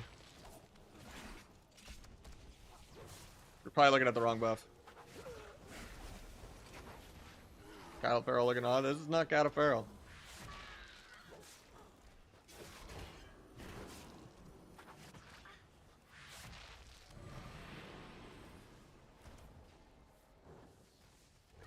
This is infinite combo points. Shadow Blades Feral.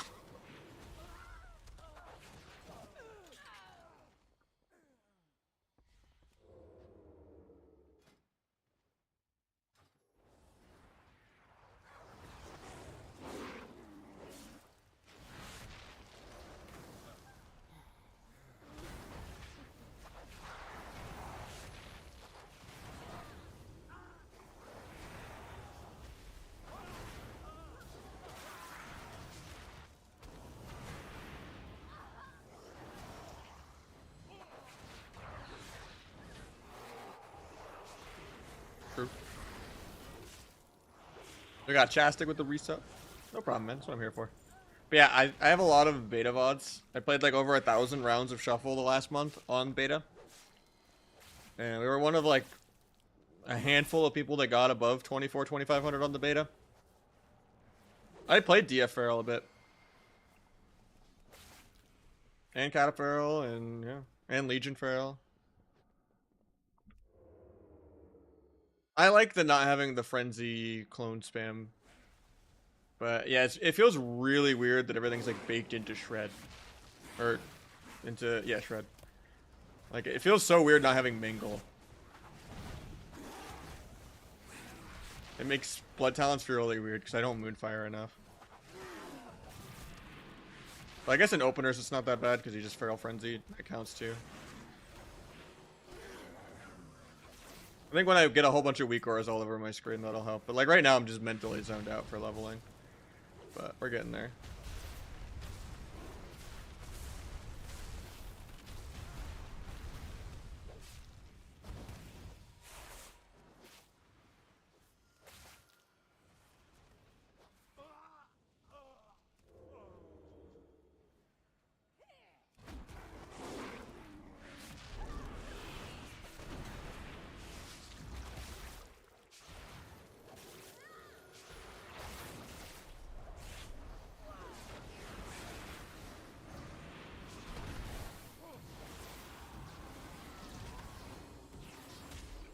Second time I've died to that, actually.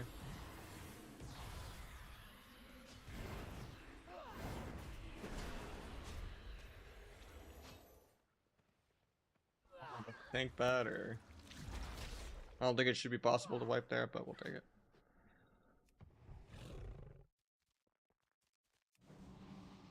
No corpse run is nice.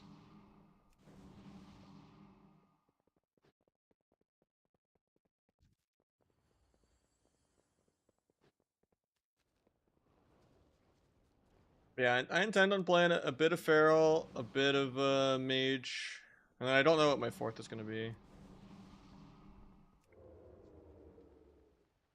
It might even be more than 4. It might just be a little bit of everything, but yeah, it's kind of auto playing right now, but we're pumping.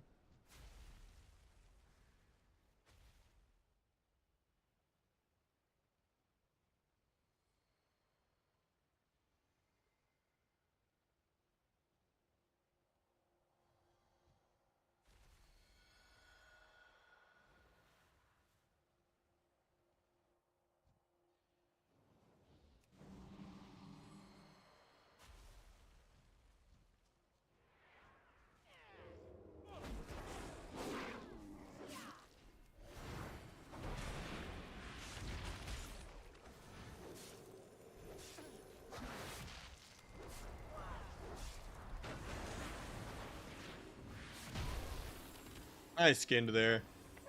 I'm just greedy.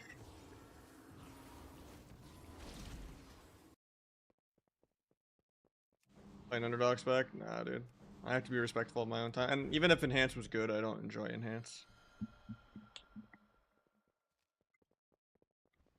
Their options are always just like, I guess sometimes there's like some enhanced rogue bullshit, but like 99% of the time it's just turbo. Maybe beast cleave, and I don't enjoy either of those comps.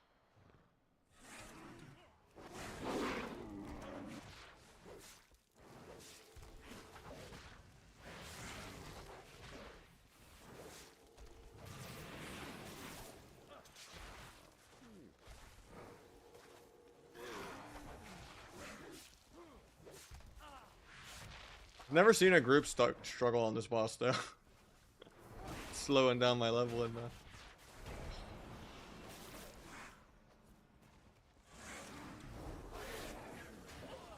I did get one shot.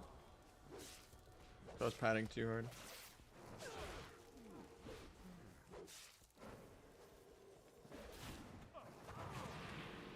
Maybe it's because we didn't kill this guy. Maybe that's why.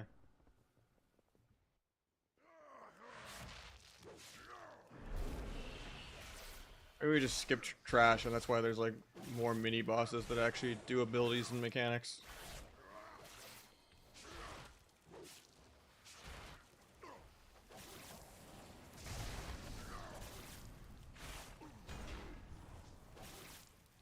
Like, I've never seen anyone struggle in this. It's like, why is there just choosing to be mechanics now and not the other 500 times I've done this?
this.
XP bars are kind of bugged. We're more than halfway to 79.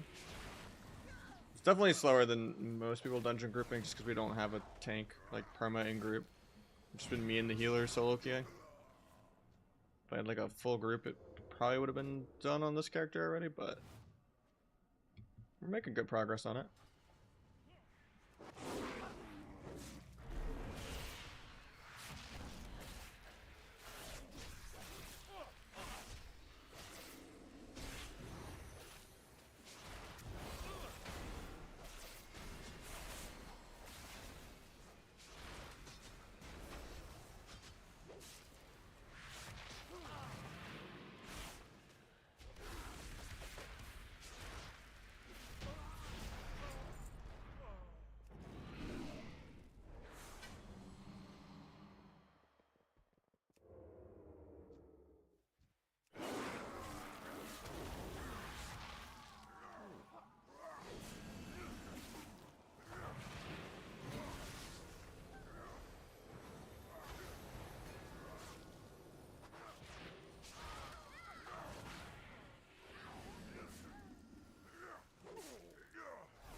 It says 0, but it's not bugged.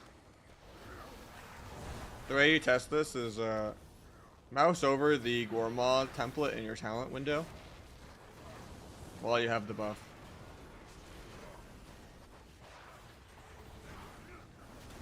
The shadow damage will go up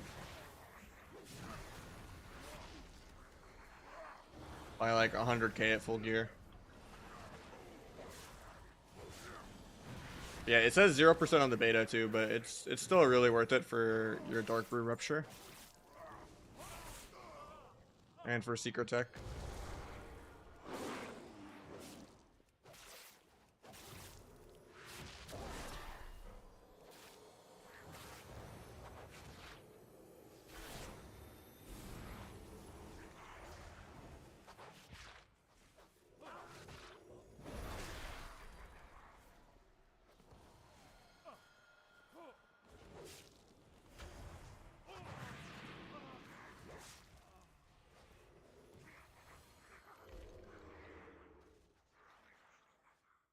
Yeah, that's a rough keybind set to go for with the ZX movement and all that. I think I have my bind list in here, but sorry, I did the command on YouTube too, but trying to get used to this chatting to both at the same time thing, but I don't have the chat bot fully set up for YouTube.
Looks like it's lagging. That's weird. Yeah, you just gotta play until you get used to it. I change keybinds pretty frequently, like once an expansion almost on a few things. Takes a while to get used to it for sure. It's a lot of going back and forth, changing only one or two things at a time. Okay. That one's done for a bit.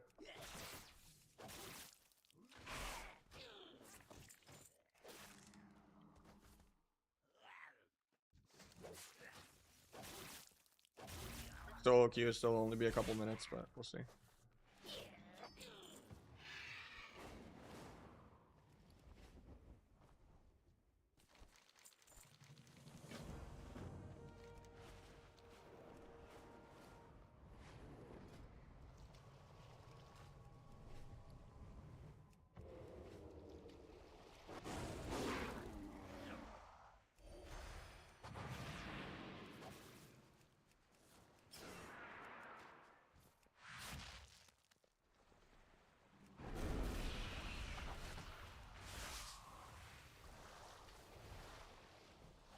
Oh, I didn't realize there were stairs. That makes more sense.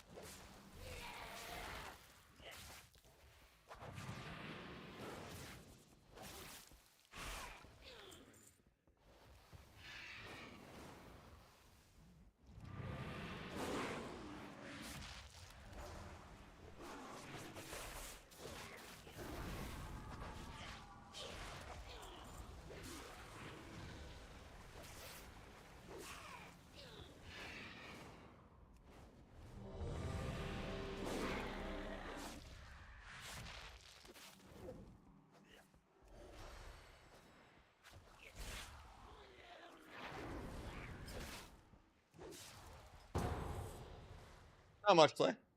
We're almost 80 on our second character.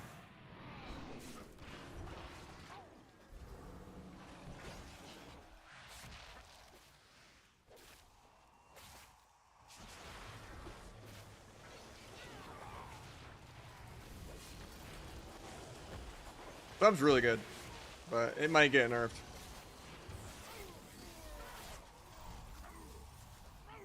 A lot of specs are doubling its damage, but the micro CC still carries games really hard.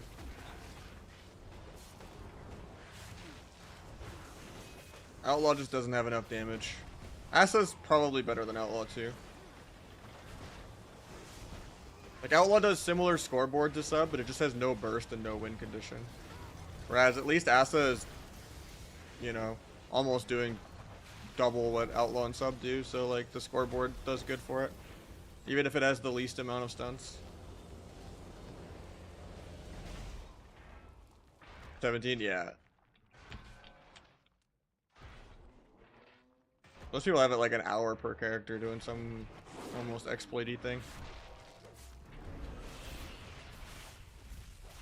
Problem is just there's 2.5 weeks of downtime.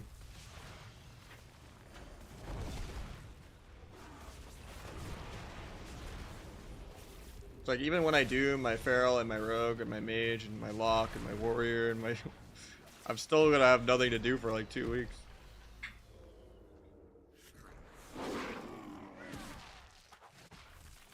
Second Rogue.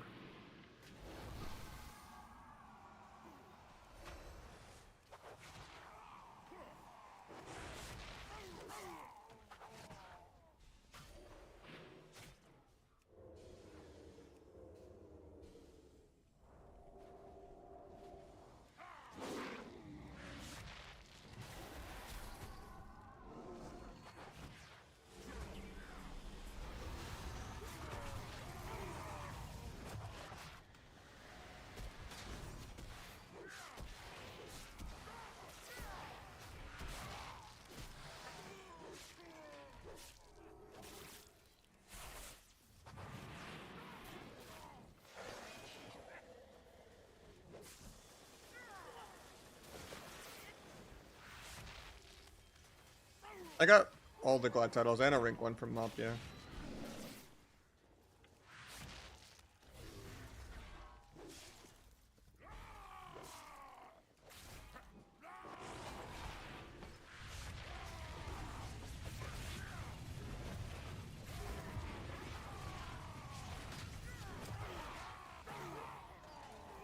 Kata was my first Glads.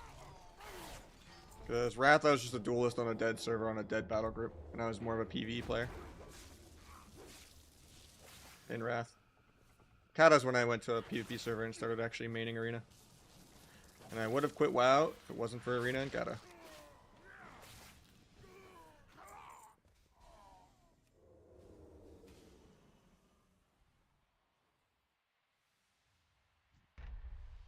Now I'm trapped forever.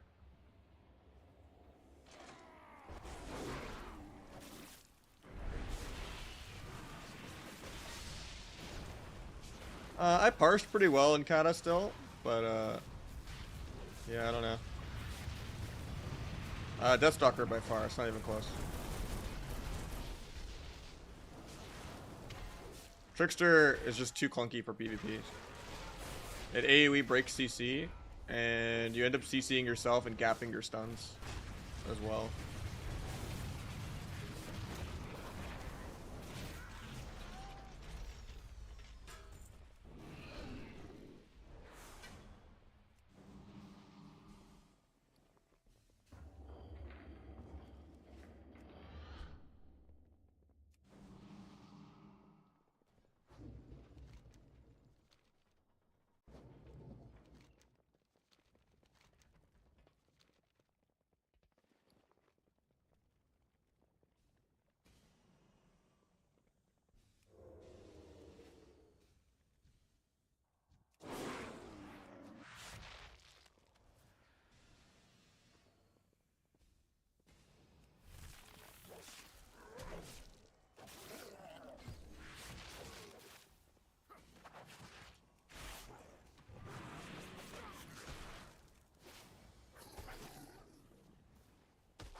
First gliding kata? I don't remember. I remember in season 10 I had to have like a 90% win rate to get glad though, because of everyone sitting rating the whole season with the whole MMR fiasco. Like, the way I used to remember season 9 was I just look at my statistics because it was like the most bugged season, but then there was another season where everyone got like 36 that kind of invalidated those numbers, so I don't know.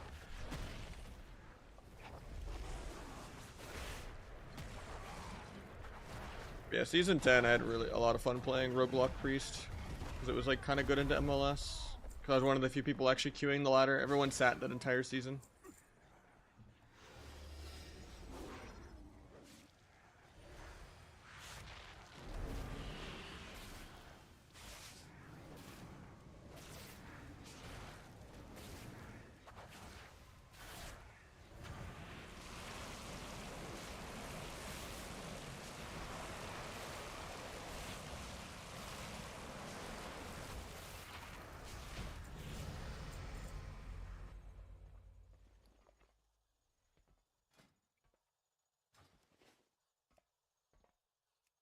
One more level to go.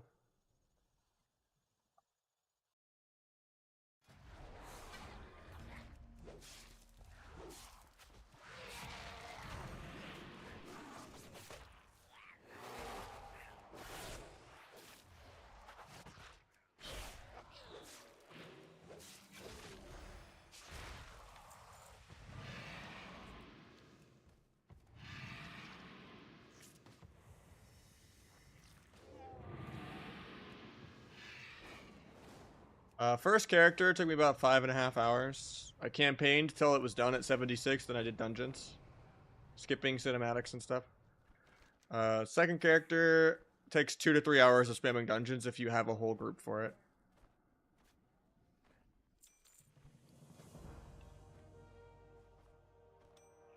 I don't, so it's taken me like 4 hours, probably. We're 3.5 hours in, and we're a chunk into 79. Because we're a lot further than the XP bar says. It's just really buggy XP bars on Bartender.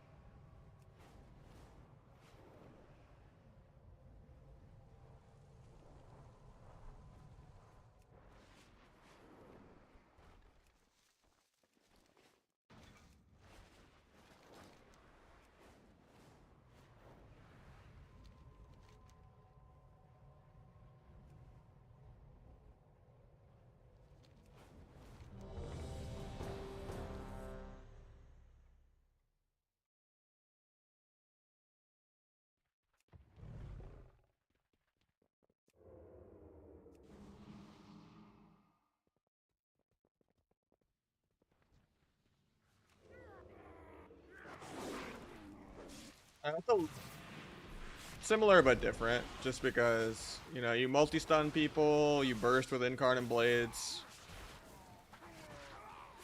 Feral, you just have way more uptime, because you're not really disarmable, or sheepable, or rootable.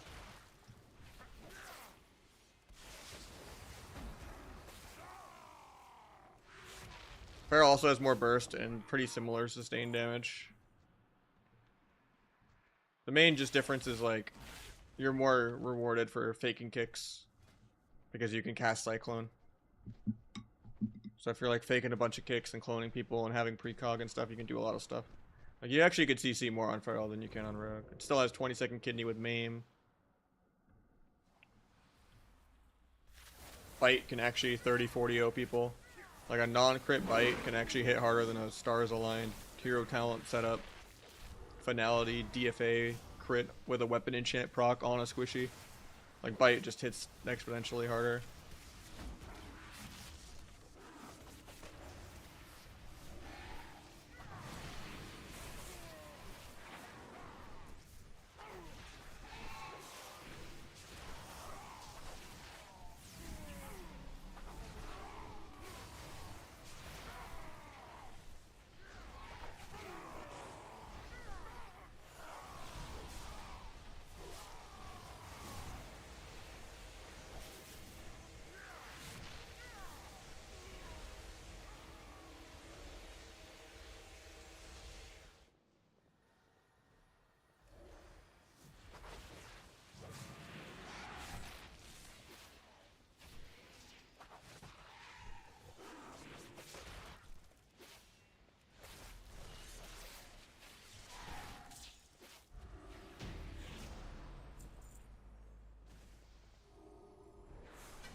You do need to campaign up until you finish it, but you can finish the campaign at level 76 if you just don't do any side content. And then you can dungeon the rest of the way. The campaign is very short. It doesn't even get you close to max level. But yeah, if you're on alts, then you just do dungeons the whole way through. How can you play without damage numbers? There's just too much AoE in the game and it clutters your screen. For alts, yeah, you just dungeon all the way through.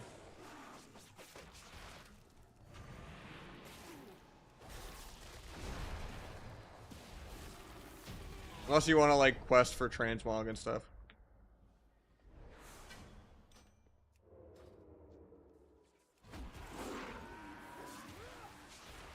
I think there are some transmog rewards and stuff you can get from it, from quest chains, but...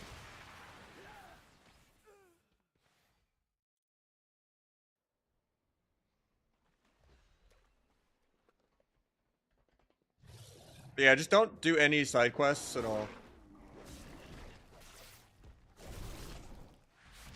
What's to do after 80? Literally nothing. You have to wait 2.5 weeks for raiding and PvP to start. Armies with the resub 10 months in a row. Thank you so much, man. I just have 4 for the day. Actually 5 for the day.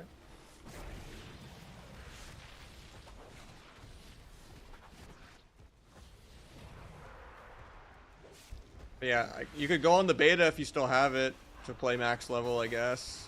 Or you could just work on the next character. Every character you start getting 5% more XP than the last one too. So...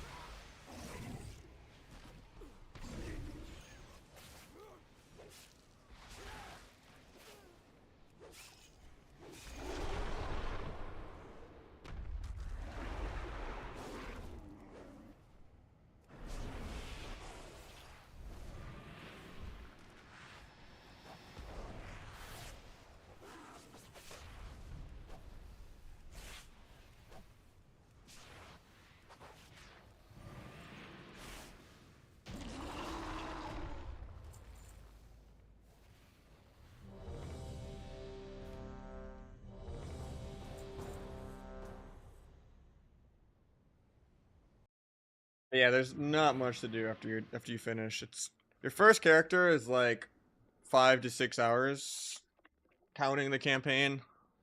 If you do some dungeons after 70 to 80 heirlooms, I don't believe so.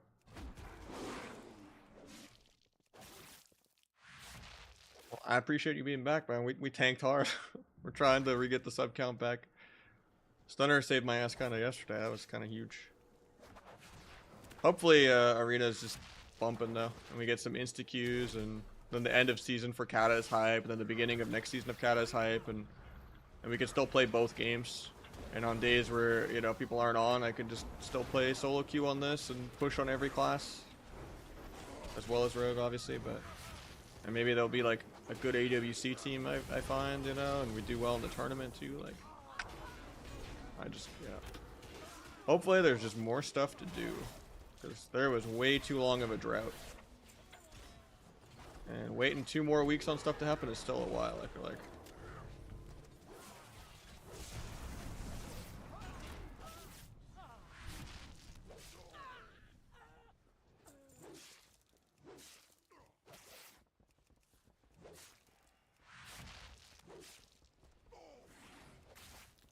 Me too, man. I hope there's enough musical chairs.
I'm excited for new stuff, you know, and just middle of seasons are just so long. I wish they would just go back to like the Legion model and do like 2 seasons per tier.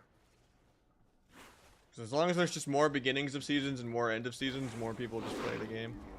Yeah, Feral's fun. It's very weird compared to playing Cataferal recently, but it made me kind of lose my Retail Feral muscle memory a little bit. Because there's just so much less buttons on Retail Feral. So weird that like Shred is so many buttons merged in one too. Like it feels really weird not having Mingle.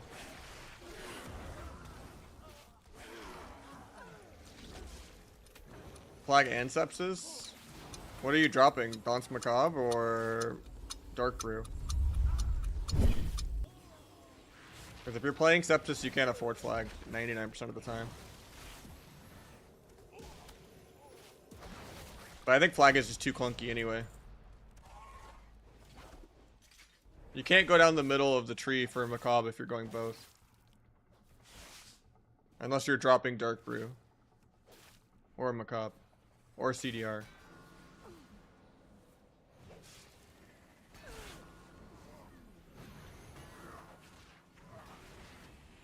You're forced into taking Perforated if you go Flag over Deeper Daggers.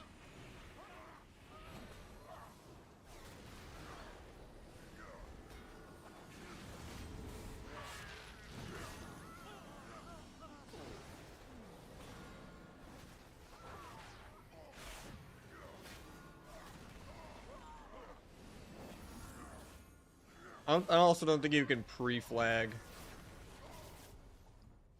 And then Rupture, and then Kidney. It's too much greed. If people have any weak auras or big debuffs. You could try, like, Shadow Strike, Flag, Kidney, and then Shadow Strike, Dance, Rupture.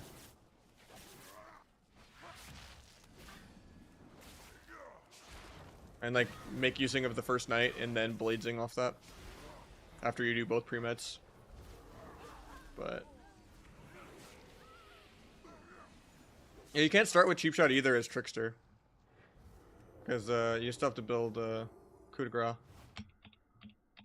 So it's like you rush one stack and then you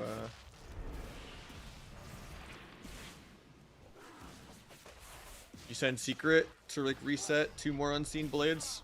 And then you try to build the last stack from like the Evasion talent or whatever, Evasion or Feint talent. Pretty much don't open with stuns on either spec, but I just think going for a Rupture and then going for Kidney is too much risk. Compared to Kidneying and then Rupturing. You can do the rotation that way. You can do Shadow Strike, Kidney, Shadow Strike, Dance, Rupture, Sepsis, Secret, or Sepsisivus. I'm only doing 2 Rogues, but I have 1 right now. Feral is my second character I'm leveling. Second Rogue is like last prio. So I'd rather just do Vero 2 stuff on other characters than Rogue. If I have to do it. And just do more solo shuffle kind of content anyway.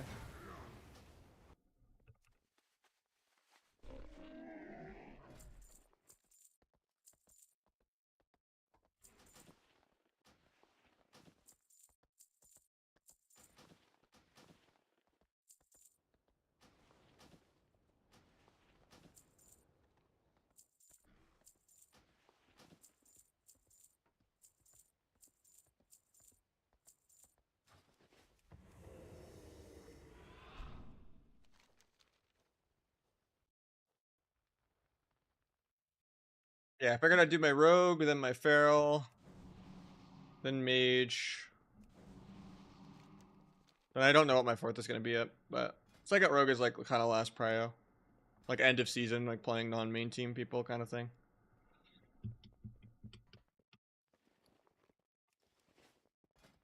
The goal is force myself to play more ults, be more flexible.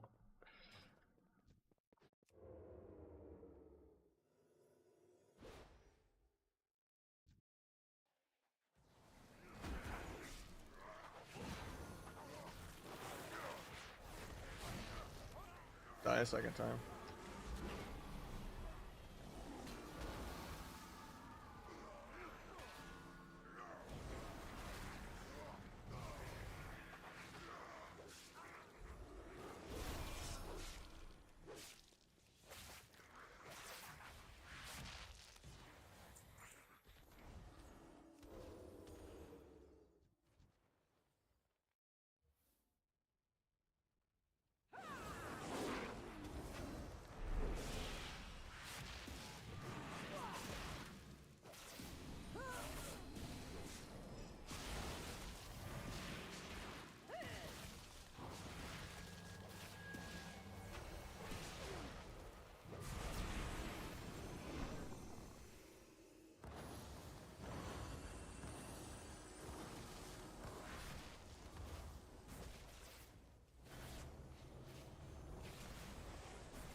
We're just a couple quests away from 80.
Yeah, I'm just kind of chilling because I know we have 2.5 weeks, so we're having fun.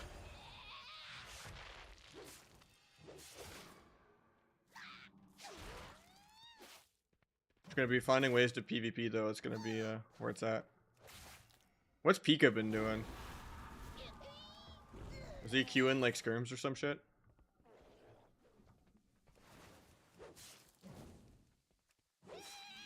Right. I mean, I guess he's probably leveling a billion characters too. Since he's been multi-classing even more than I do. Which I barely multi-class at all. The goal is to multi-class as much as he does this expansion, probably. Maybe not touch the more boring ones like Ellie and DK though as much, but I definitely want to play a lot of Feral Mage and Locke. And then whatever is like tournament good too, if I need to. I probably should play Warrior. Even though I've never really enjoyed Warrior, but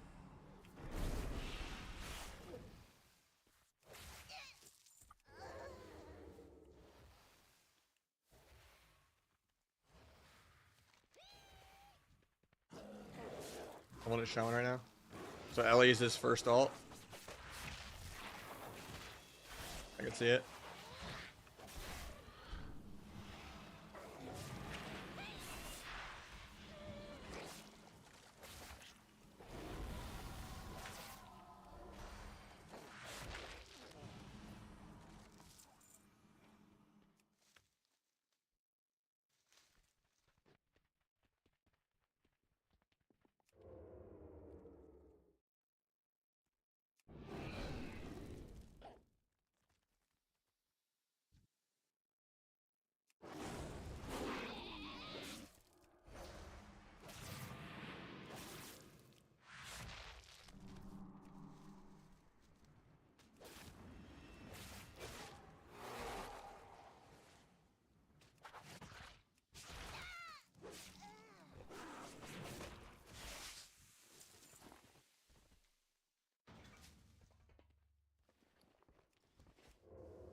Nice fucking combat. I'll just meld, I guess.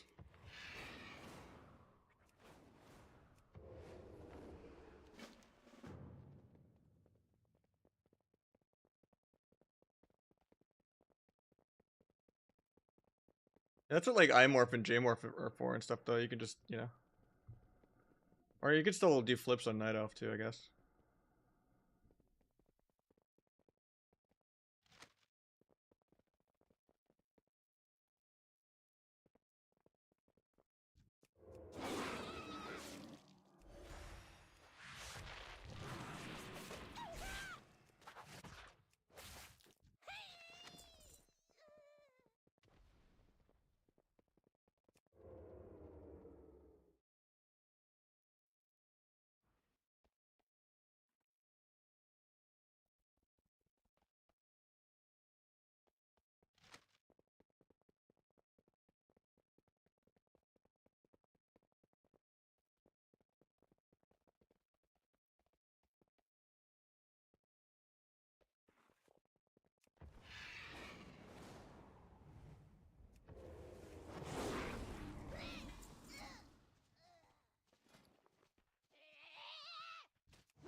Should level me up, I think.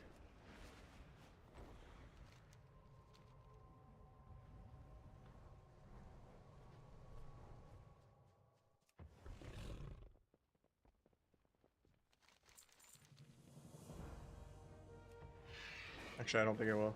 It's close, though.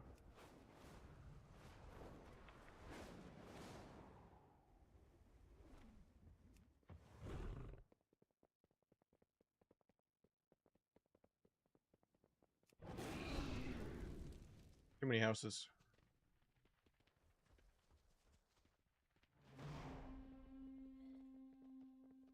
There's nothing to do now.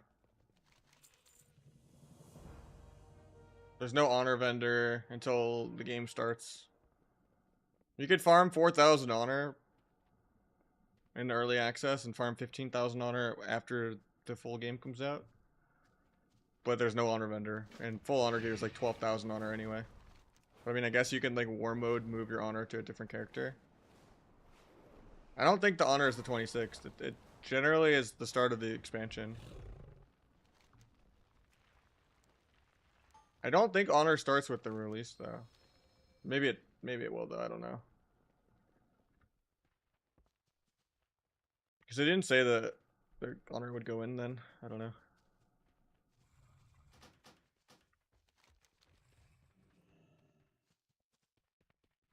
Yeah, we're just gonna level a boatload of characters. We're doing good already.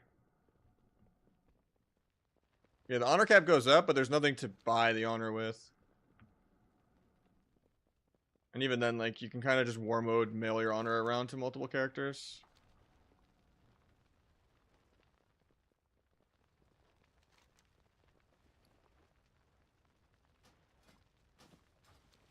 So confused.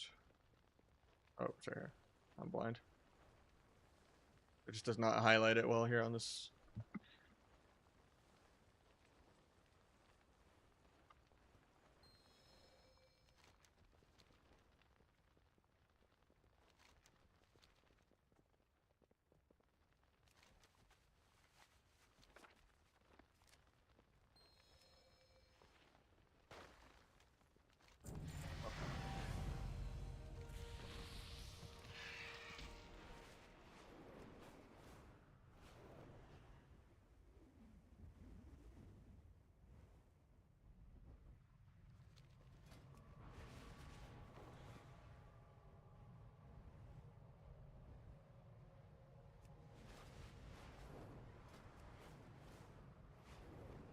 We got a super chat for 10 from Grimace. Thank you so much. I don't know if my alerts are even set up to properly see. I thought they were, but I didn't hear anything. I just saw it in the chat. Thank you so much, though. Yep.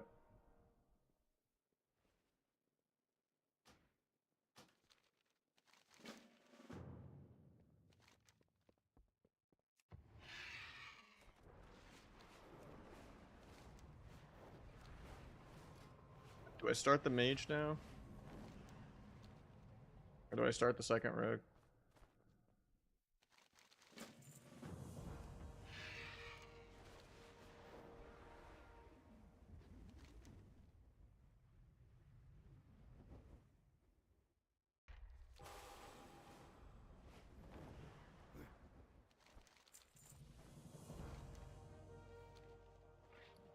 I think we start the mage.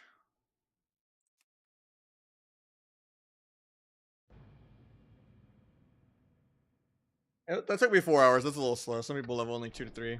Oh yeah, I forgot my mage is bugged. Because the auto unstuck thing wasn't working.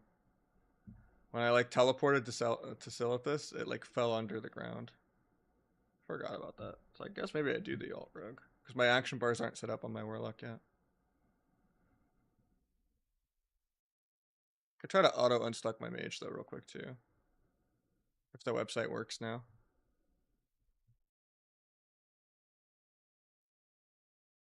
Oh, that's my WoW too. Oops. Log on the other one.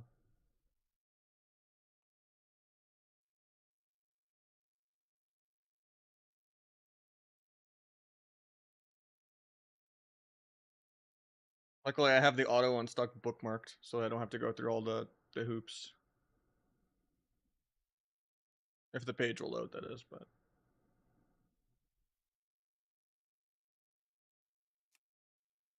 I'll start on this character for a second, then.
I'm using a Final Mouse Ultralight X.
Funny how much more DPS I'm doing just because I'm level 70.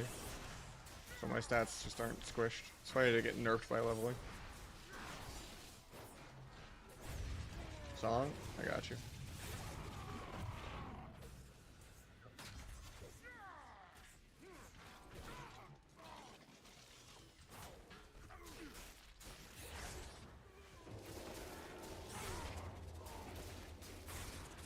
I don't have a command. I just showed it on screen though.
I think it's okay in PvE. I don't really know PvE that well.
The next dungeon still.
Alright, the mage got auto unstuck, I think.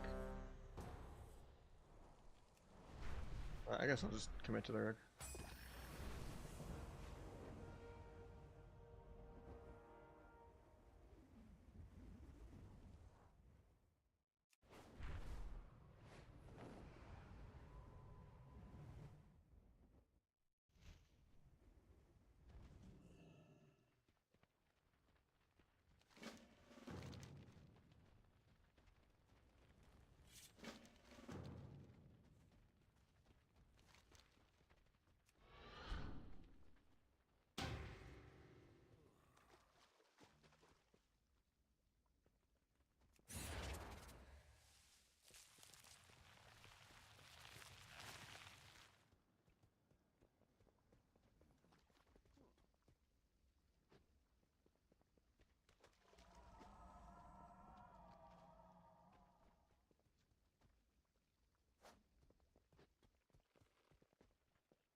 Oh, dungeon, keep denying. Gotta finish the third character, man.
Sub gets a lot more fun at 74, because then you get the Darkest Night. And as long as you kill mobs with the stacks, you get the crit buff. So you can kind of just like, if this crit a mob to death, get the crit buff. If this crit a mob to death, and it just kind of endlessly cycles. On every mob you're killing is just letting you crit.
I have all the weak auras there yet.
Kiting it back to the tank because it won't reset.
Crazy at 71, I'm literally doing that much more damage.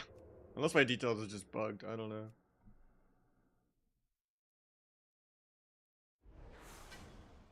I think it just has to be bugged.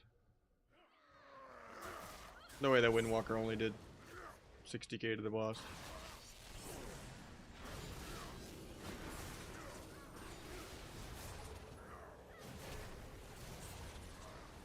Deathstalker. It's way better. Trickster breaks CC and you CC yourself with coup de grace.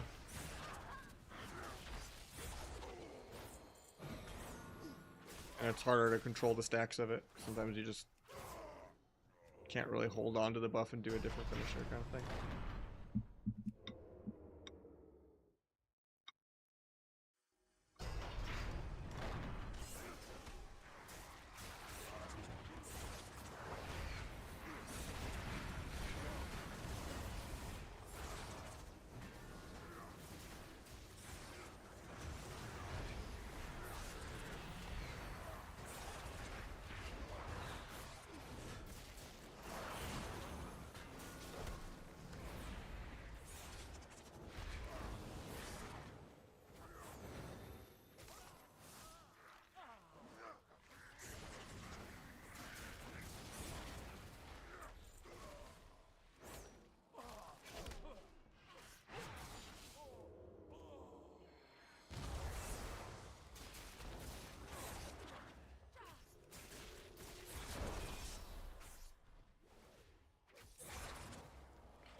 Pretty much always. Unless you're playing like a flag cheese build, but flagellation just isn't consistent against good people. That just have weak auras and big debuffs and stuff. You can't give them multiple telegraphed pre-globals. They'll just know something's up and perma micro CC you.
Think of anything fundamental that they would do with World that they haven't tried before? What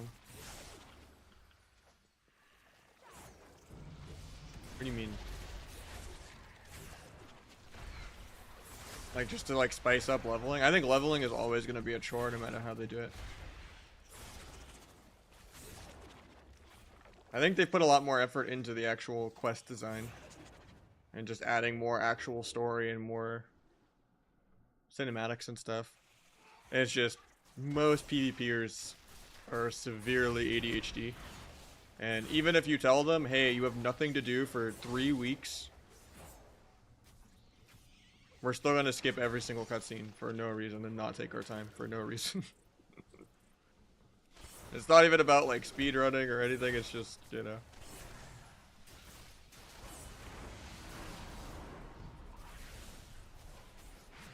Kind of just what PvPers are. We're not going to smell the roses, we're not going to wait. Even if we're basically told it doesn't matter if you level quick. We're not going to pace ourselves because we're just PvPers.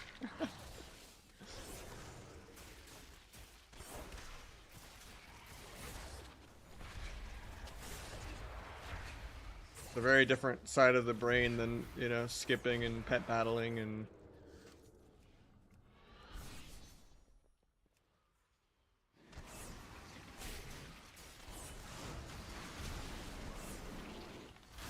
I don't really think there's anything they can really do with the world design. It's just going to be whatever gives me the most XP. So that I can get the chore done and play arena when it comes out. And dungeons are just better for that. I shouldn't even be doing the questing in between queues. I should just like find an actual group of friends and just spam dungeon with no quests in between. But I'm just too lazy to find people.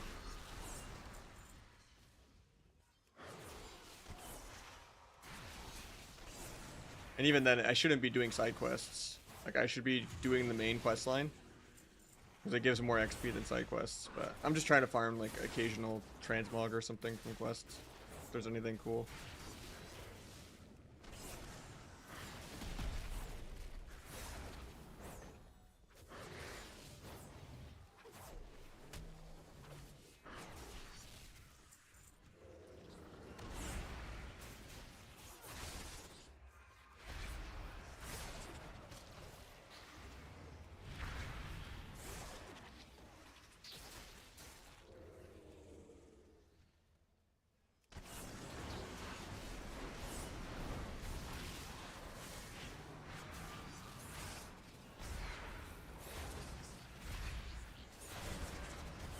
Yeah, I mean, that's just what leveling is, yeah. I think this is the least painful leveling has ever been, though.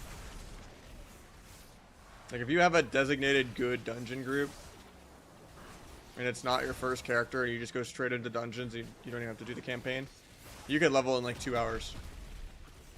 Which is kind of crazy. Like, there's some, like, PvEers that have like 1580s already. Like the world first raider people. That have just done like 20 hours of dungeons already. Yeah, it's just do dungeons.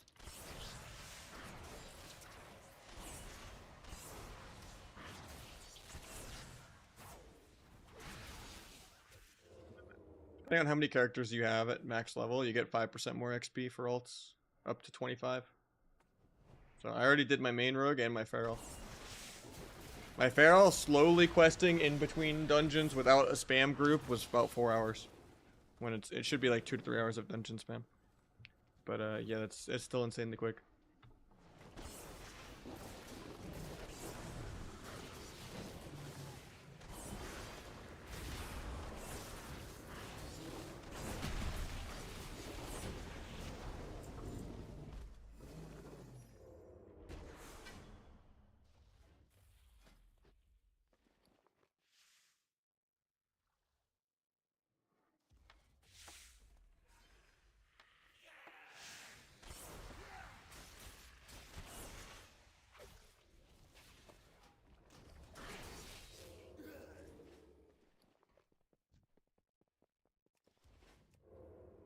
This is War Within.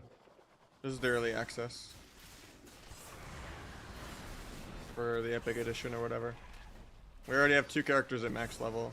The normal non-early access release is on the 26th at 3 p.m. West Coast.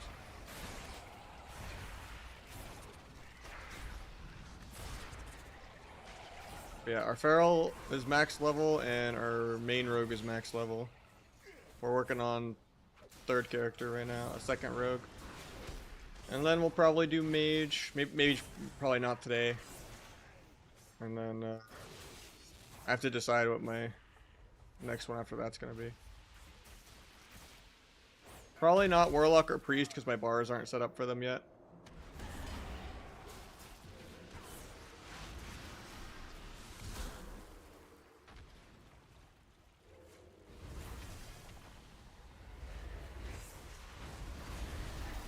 Yeah, the dungeons are pretty short. There's not that many bosses in them, but they give good XP.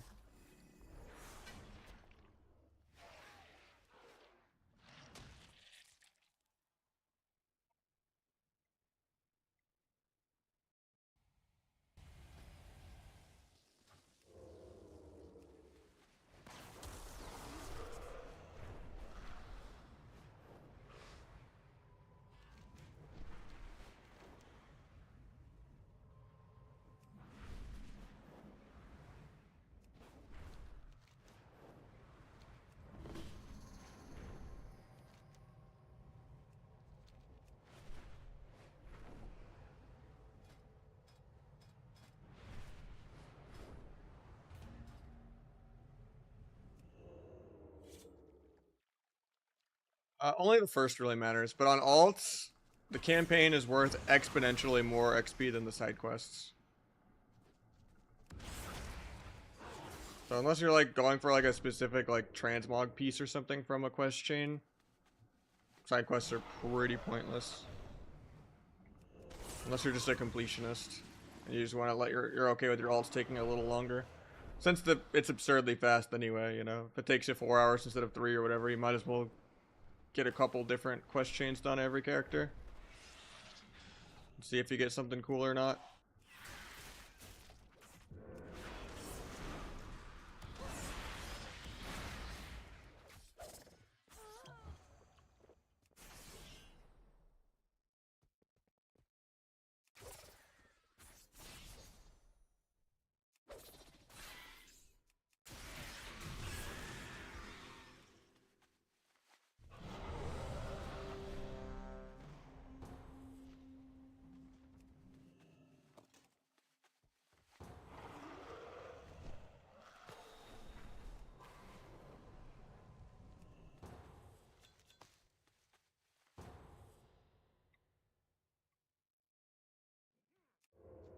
Pumping.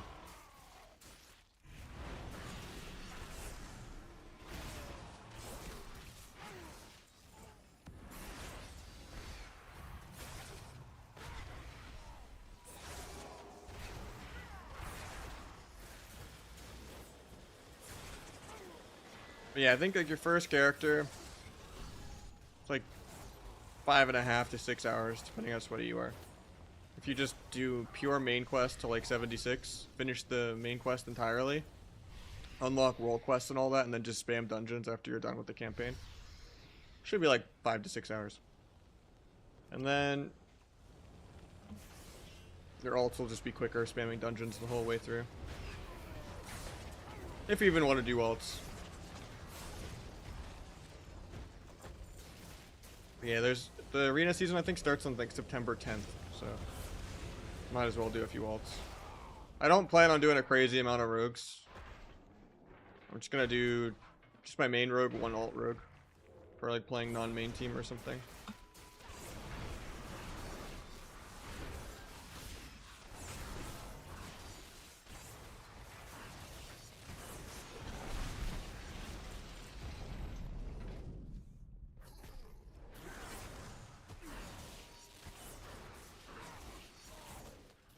I think Honor Gear is when the season's actually going to start.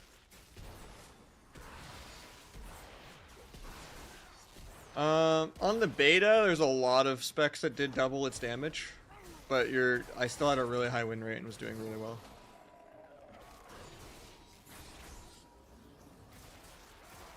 I was one of like a handful of people that were like above 24,000-2,500 on the beta. It was just like the really OP specs like Mage and Warrior with like Raikou and Magnus and stuff.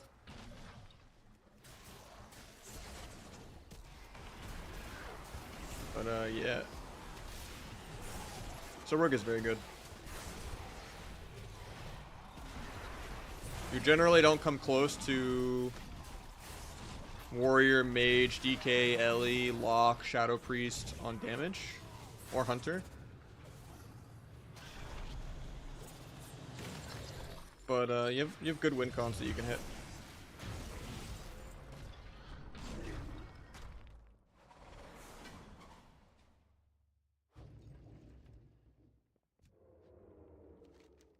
I'd say Feral is really good, as good, or if not better than Rogue as well.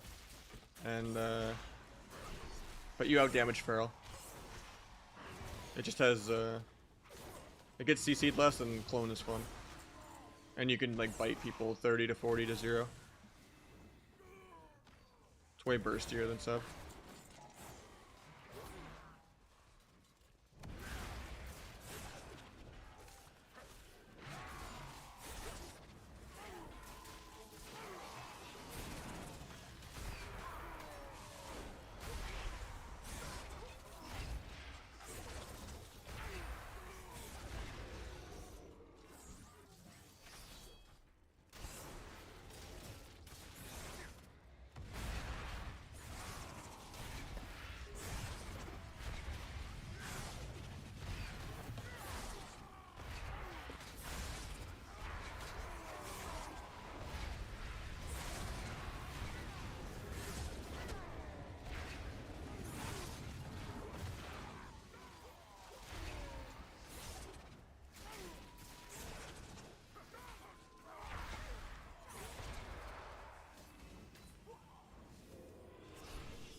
Yeah, I've been playing Feral a lot.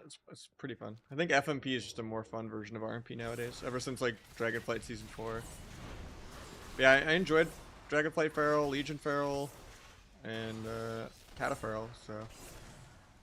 Feral is the first ult I leveled. It's already 80. I'll probably play it a lot, especially if they nerf Sub into the ground. Like, I think Feral would be more fun than Outlaw Rasa.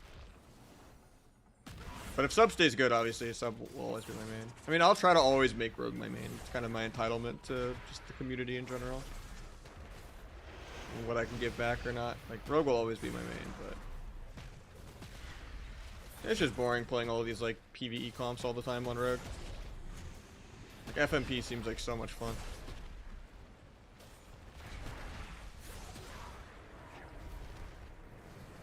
Assuming I have people to play it with, if I get good at it, you know.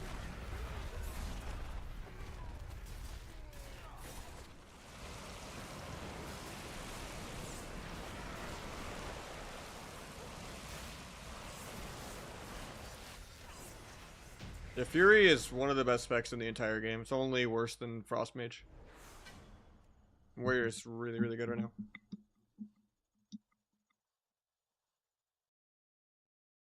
And I don't even think it's that nerfable. It's just immortal, and it's really crazy that Fury has Blade Storm and it can use its stuns while Blade Storming now because of the hero talents.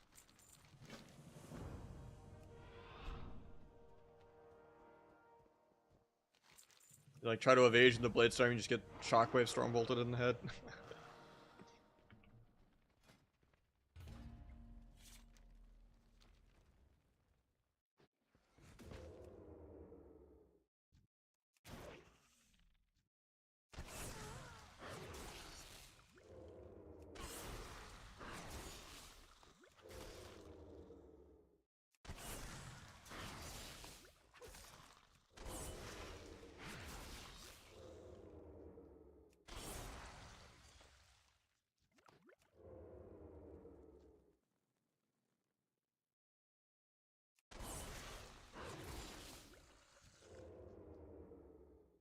I think you can still subterfuge Shadow Strike and it's fine.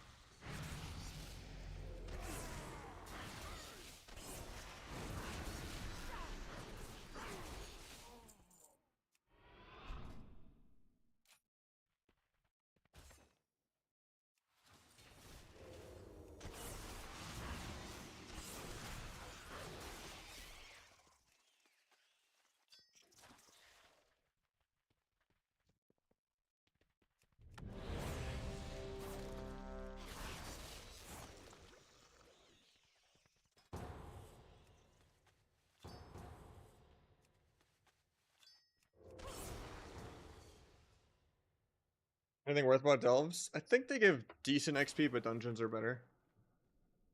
But there's some stuff with them. I haven't really looked into it that much because I haven't really researched that much PV stuff. Just kind of been playing non-stop shuffles on the beta.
Tank rage quit because I was pulling, I guess. Little does he know, DPS lately have been just queuing as tank because it's that easy right now in normal dungeons. Don't really need a tank right now, I don't feel like sometimes. Well, not that you will get in trouble if you do it on your own, but like if you're in a pre-made group. I should preface. I wouldn't do it in a pug because people will get really upset at you. If you just queue LFG as a tank and then respec DPS. You'll probably get reported and in trouble for that. But if you're just in like a pre-made group and you have like a good healer you trust and you're kind of like a tankier DPS, like, and the DPS players are competent, you do so much damage that you don't really need a tank in normals like this.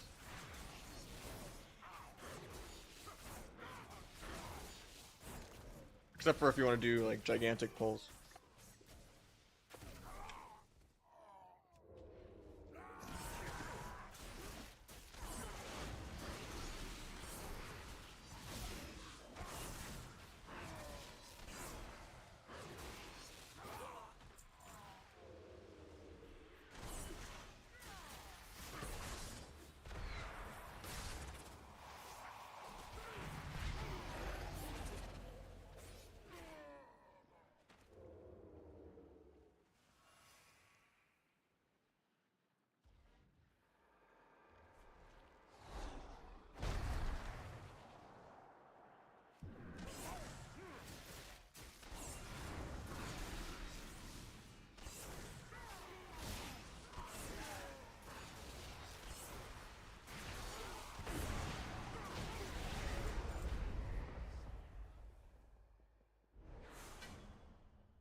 Yeah, we finished the Feral. This is the third character.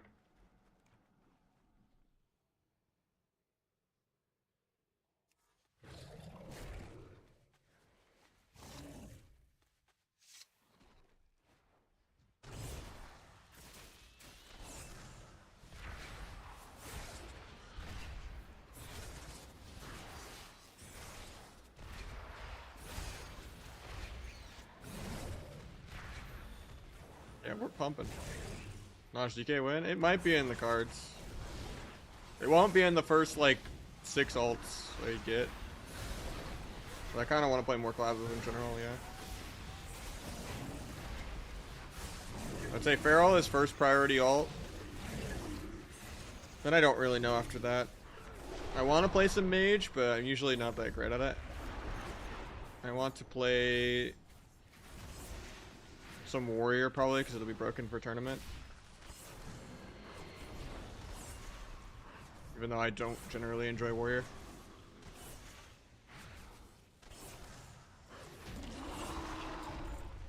Yeah, I've played Windwalker a lot of different expansions, but it's not that insane right now, and it kind of overlaps with what Sub-Rogue brings to a team.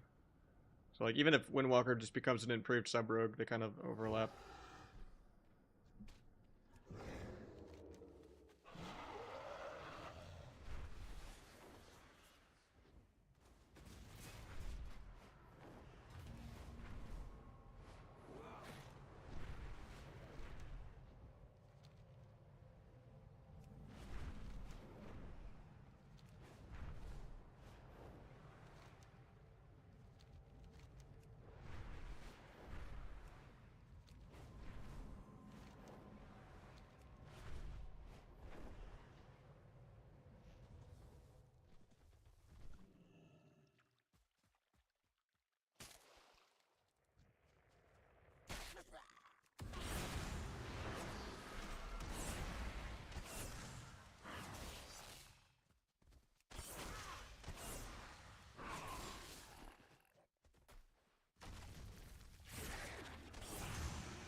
Yeah, I'll probably do an Ellie Shaman eventually too, but we'll see.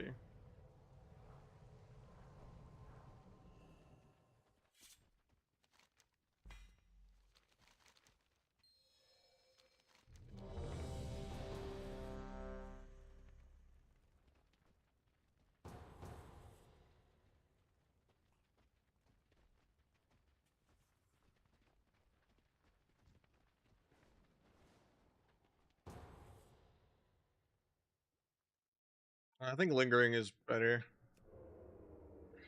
Symbolic is a Jubate because it only buffs one Eviscerate, and it doesn't really always buff the one that you're putting the Evis crit into with every modifier in Finality.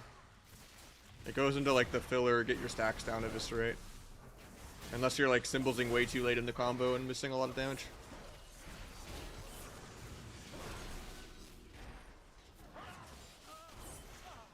And Lingering just has really good synergy with the next secret tech after the blades go, or with just Rupture in general because of Dark Brew.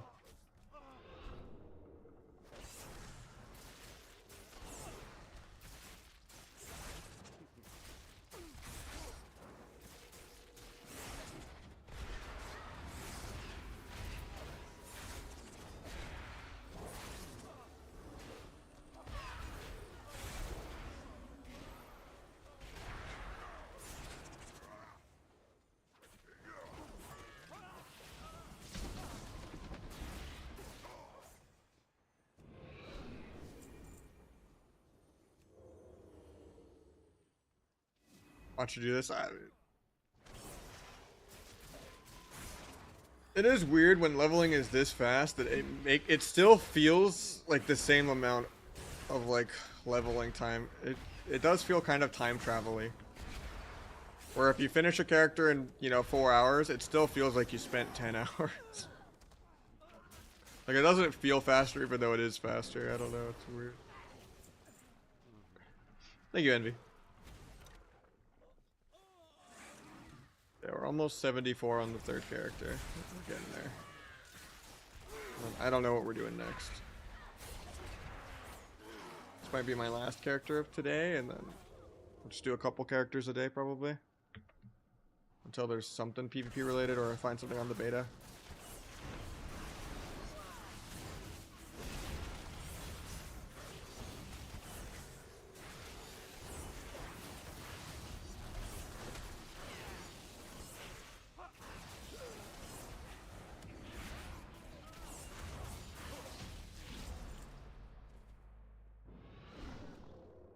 We have one rogue at 80 and one feral at 80. This is the second rogue. Yeah, we have 10% XP right now.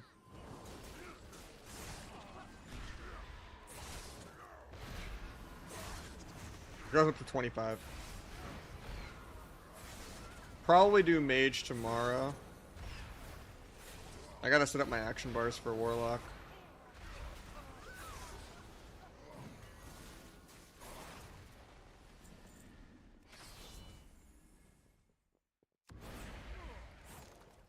Well, will be good. I have no idea. I don't really play melee cleaves ever.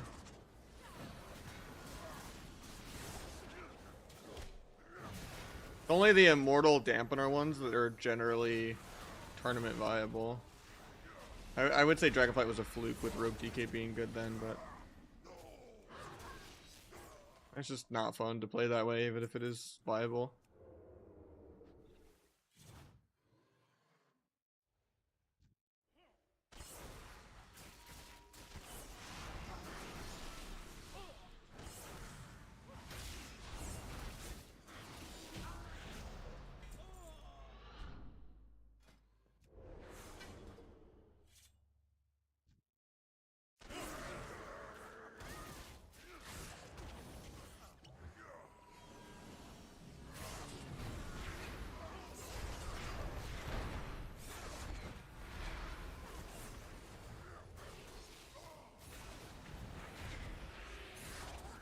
Right now it's sub, then, but maybe also Essa.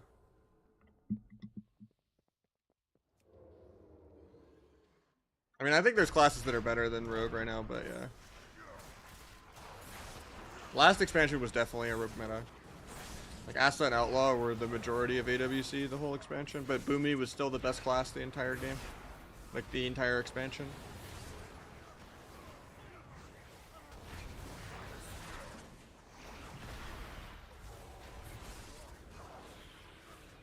The antagonist? Honestly, I think there's a lot of them, and it's just like converging. I guess it's just the Void Elf, Zalatal or whatever. And just the Void in general, but I don't know. That's what most of the promotional material is focusing on, is Zalatal.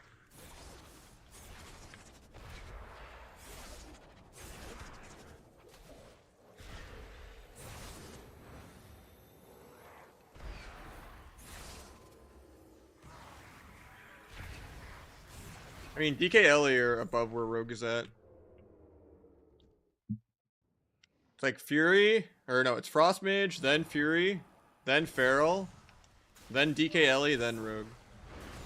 It's just Rogue fits a lot of comps.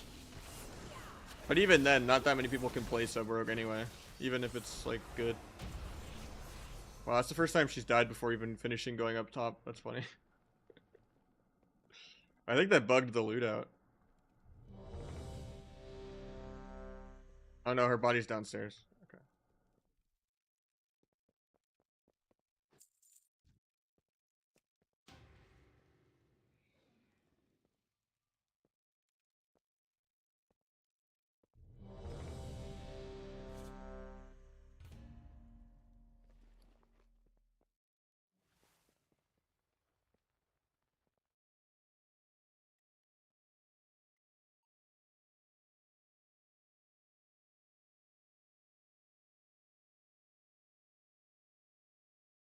Yeah, I think after they nerf sub, I don't think Rogue will be as dominant as it was in Dragonflight.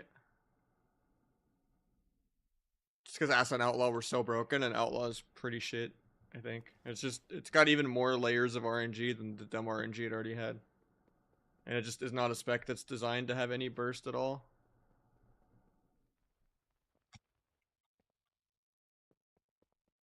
I think Asa will probably be broken most of it, just spamming AoE the entire expansion. As there's even more random pet classes every game. Yeah, Wazz's damage on Asa is disgusting. I really hope Asa doesn't end up being the best spec again. Like, I already, like, quit Season 4 because of it. I don't enjoy Asa. Neither do I enjoy a 10-minute Outlaw Arcane game where I don't actually burst anyone the entire game and I just peel and wait for dampening and mana bars.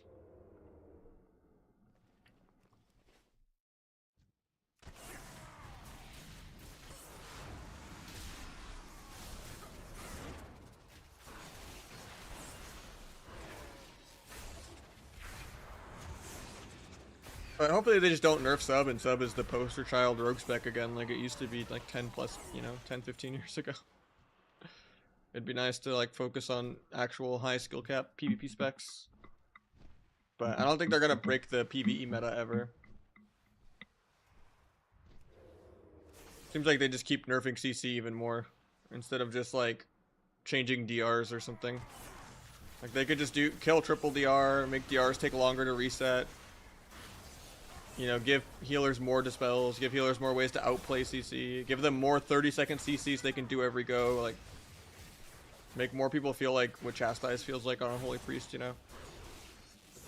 Let people do things, and then boom.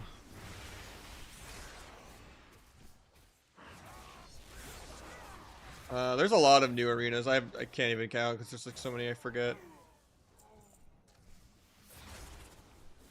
There's Nagrand, Lordaeron,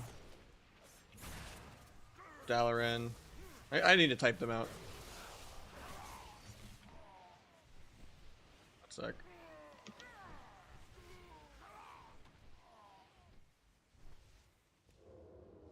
After the boss. Well, in between a dungeon queue or something.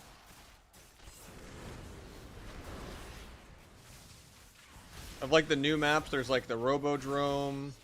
Depends when the last time you played was. I don't think there's any new arenas this expansion.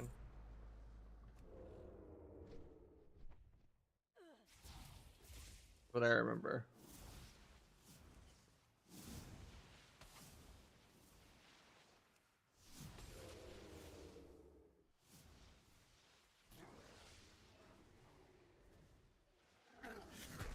Ashamanes, Tiger's Peak, Robodrome, Bastion, Flashbang, Imperium Domain. Yeah.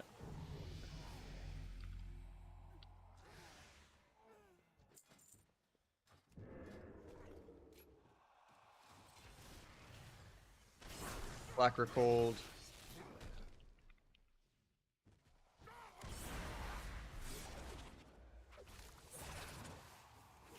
1200 damage booked? I don't think so. It's just a pretty B tier, but not great spec right now.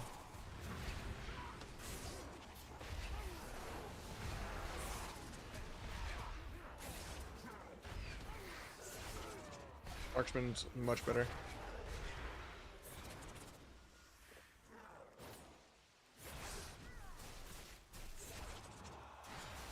PV rogue stuff, play Trickster because there's some bugs with that stalker. Sometimes your marks reset themselves, but I haven't heard of that many more bugs than that. I know Fatal Intent does nothing pretty much. Even if you stack that up high, it's like 0.2% of your damage hits for like 100k out of like 7 mil. But no, it's really good to get the big Abyss crits. The problem with Trickster in PvP is you just CC yourself with coup de grace. So it makes you leave a gap in between your stuns sometimes.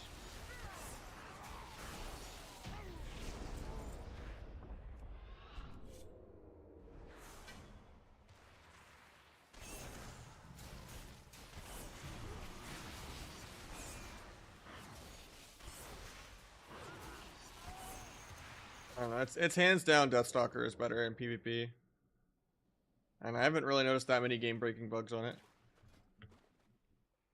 Like, Singular Focus can break CC, I guess, if you leave a Deathstalker mark on the healer, and then you, like, blind them to, like, swap. And then your Ruptures are ticking on the other DPS, and it, like, goes to your blind. But, Trickster breaks CC constantly because of this. So...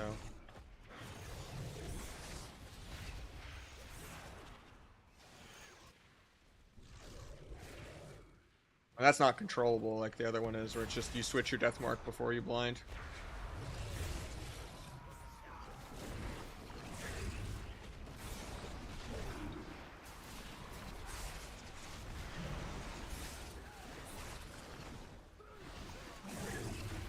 Yeah, the problem is the dash CCs yourself too long though. You can drop 7 combo points though and do a coup de grace with the Cold Blood, and all the little mini hits will crit. And it'll make it go for like 2 mil, but it's too clunky and you lose too much.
I don't know, I played a lot of both builds. My consensus is flag builds are too clunky, Kyrian build doesn't do enough. And it's harder to fit any of the Covenant abilities in when you have to do so many more Shadow Strikes for both hero talent trees.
I would level it. It's pretty fun.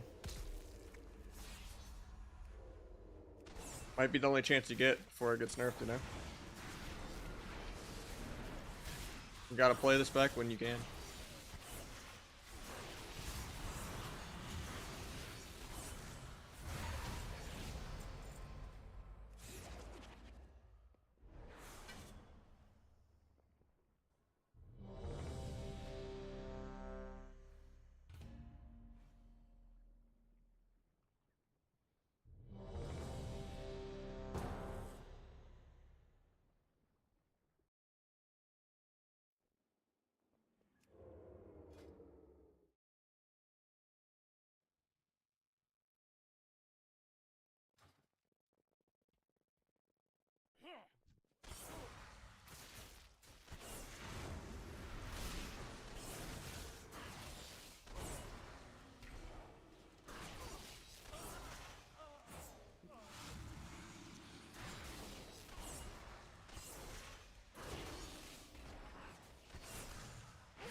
This is my third character. We did the main rogue, obviously, and then we did Feral. Yeah, I'm not in like a pre-made group, I've just been spamming LFG, but this group's done more than one in a row, so I haven't had to say Qs or anything, which is nice.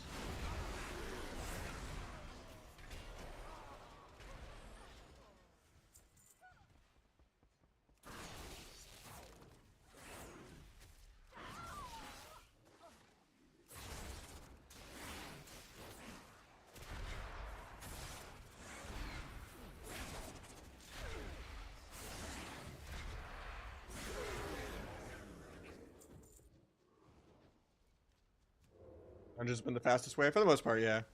It's because you enjoy the class. It's just so I can like play with people that are like not, I'm not gonna say not worthy, but like just to YOLO queue with people, you know, or like non-main team, without having to re-tank and re-grind hundreds of rating every other session. Just lets me not care about the second rogue.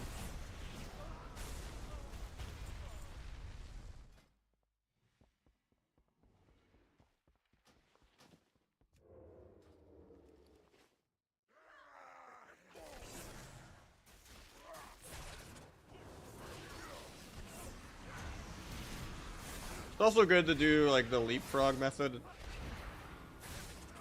Not for me, but like in general for people. I just pushed on one character and shuffle the last season, but what people like to do is they'll like play their ult until it passes their main, and play their main until it passes their ult.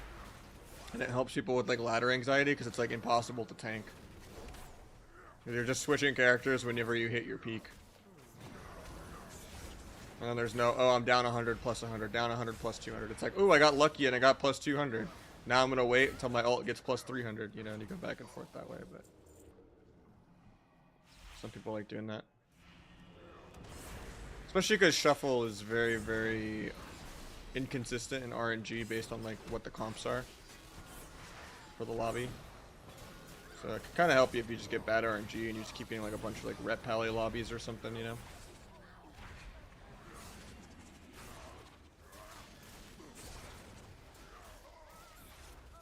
It's also just nice so I can like play with viewers and stuff and just do casual stuff on the second rogue. Or help friends push rank 1 when I'm already safe at the end of season 2. But some people go crazy and they have like 7 of the same class for like no reason. It's usually Astro Rogue players.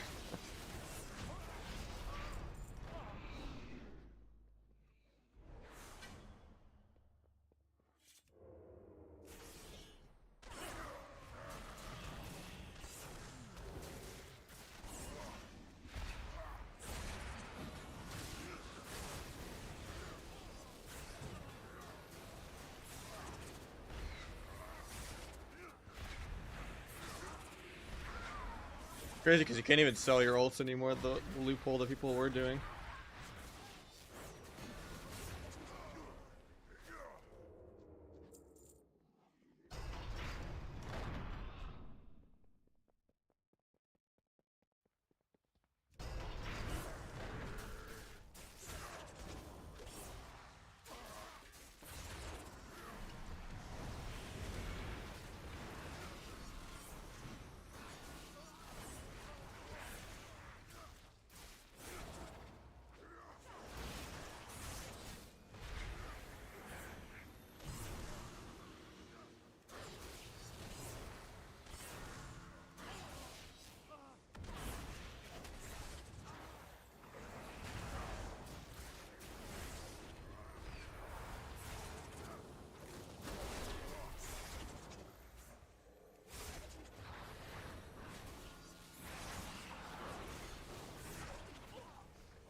Yeah, talent command should be in there. It's the pace bin.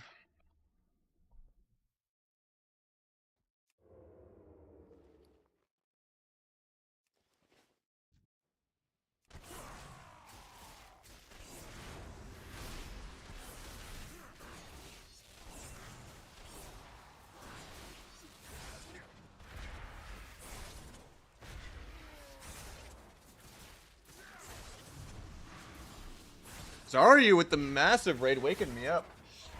Welcome. How much leveling have you gotten done? Right now we're working on the 3rd character. We finished the main rogue, we finished the feral. We were gonna do my mage before doing the 2nd rogue, but well, that just woke me up. Hit 80 day grats, man. Yeah, dungeon spam is crazy. I'm really excited to play feral. I think FMP seems really fun.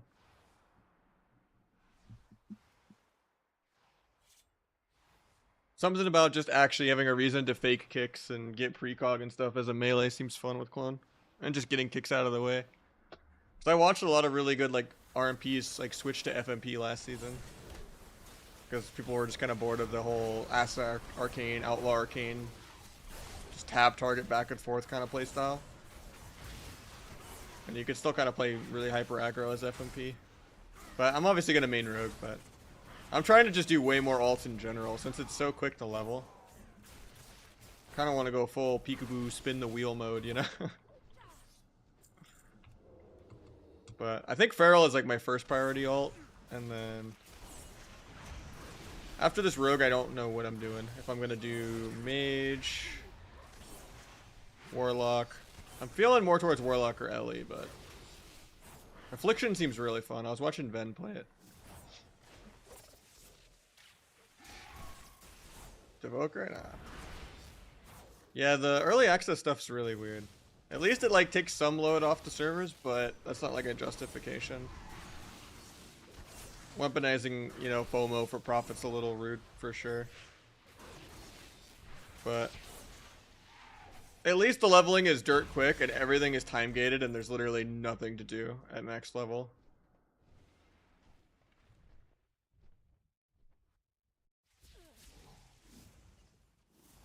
The early access, I think you can go to like 4,000 honor. But like there's no honor vendor. And then when the early access is done, you can go to 15k honor. But there's still no honor vendor till the season starts on like September 10th. So we have like 2.5 weeks to do 5 hours of leveling. Because your first character should take about 5 to 6 hours, I think. Depends how much side content you do, but if you just completely go straight hard mode campaign only, no side quests, you should finish the campaign at around like level 76. And then you can kind of dungeon spam from there, or do world quests, or do whatever you want.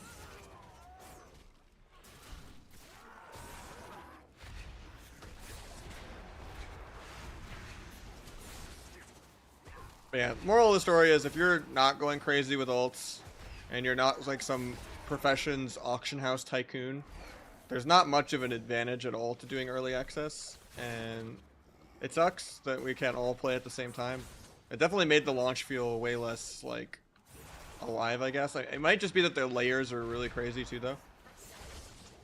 Where it almost felt kind of single-player-y, but...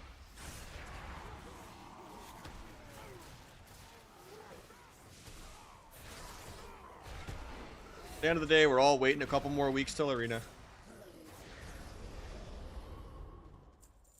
I think the beta is still up, though, so I might eventually start doing some, like, beta gameplay of Q's Pop, just to, like, continue playing max level Arena. Still enjoying Kata a lot, too, but I'm kind of waiting on the end of the season like everyone else, I guess. Because there's not much Q variety.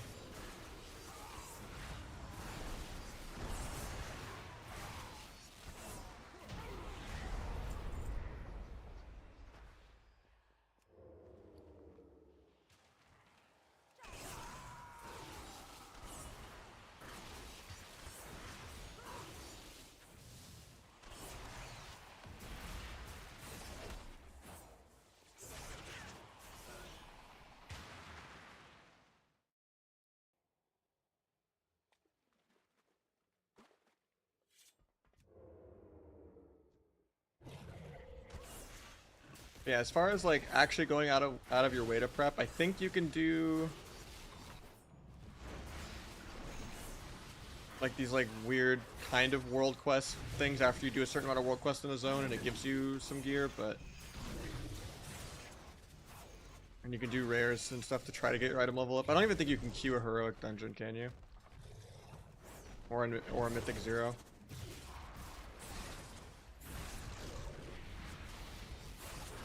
I don't think you can, so. But at the end of the day, you can. I've seen people with the auction house green PvP gear that goes to like 613 in PvP, and you can already craft that, I guess, if you do some type of PvP to get the patterns, I think. But I've seen people that have the green gear already, but it's like 10 item level worse than honor gear. And honor gear is just going to be way better than anything you can farm in this season not started yet state. So.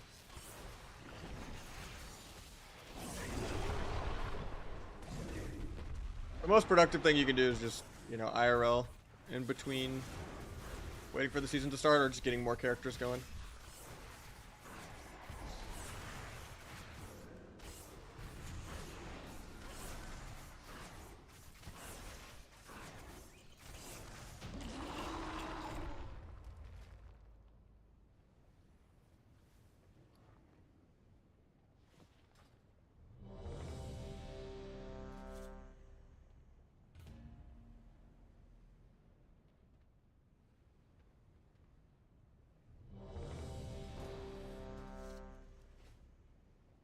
I mean, beat is a strong word, right? Getting max level is not beating the game. Like, the game starts at max level. But I do think if leveling is going to be this quick, I think making people wait 2 weeks is kind of too long. Even for people that are like, you know, like I know they don't want people to like take time off work and stuff, but it should have really been only a 1 week until the raid starts instead of 2. Because even someone that has like only a couple hours a week they can play, like they're still gonna have ults practically at this point. Like if you have a really, really dedicated dungeon spam elitist, you know, group, you can level in like 2 hours on an ult.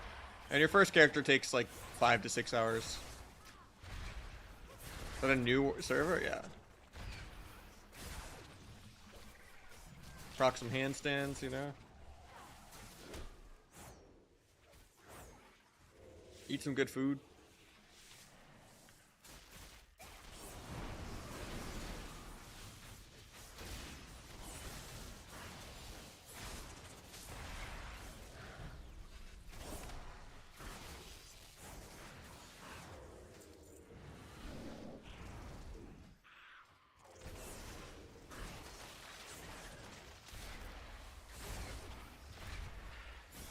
Sand, you know.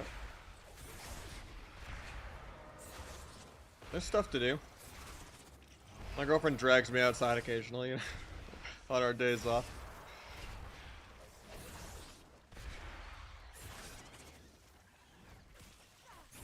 Had like a whole birthday week thing where we kind of went to a lot of different places. We saw some nice stuff kind of really far up north, even past Sedona.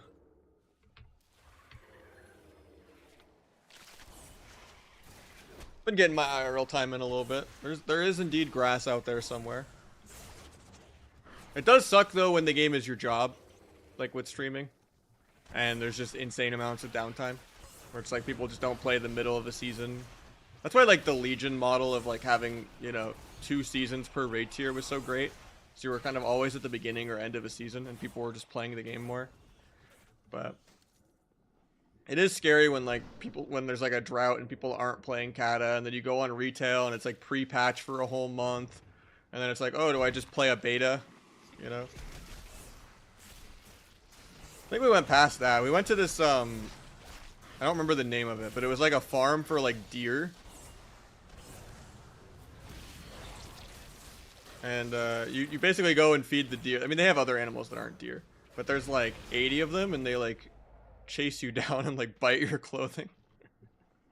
It's like running from a zombie apocalypse, just tossing the feed everywhere as if it's like, you know, being a rice girl at a wedding. Just like trying to trail them off. It was crazy.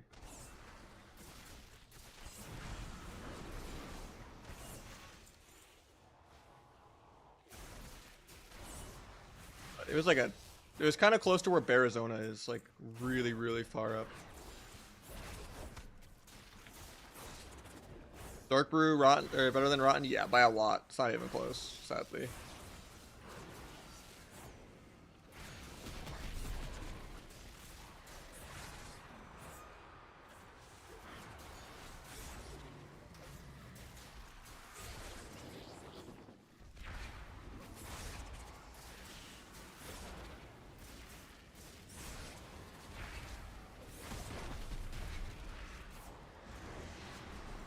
Yeah, it makes me wish the Ren Fair was like up north instead of like in the desert, you know. But I think they have one up north too. I don't think I've been to that one. So I never realized how much like just being in just pure dirt affected the immersion of it until like a year and a half ago-ish, 2 years ago. We went to Chicago for her birthday to see her family and stuff. And she's like on the side of Chicago that's like close enough to the border of Wisconsin. So we kind of like did a day trip like in Wisconsin, and we went out to like the Ren Fair out in Wisconsin, and it was just so much more immersive because there was just green everywhere and like lily pads and like actual water and stuff, and I was like, okay, this is way more fantasy than it just borderline being a Western.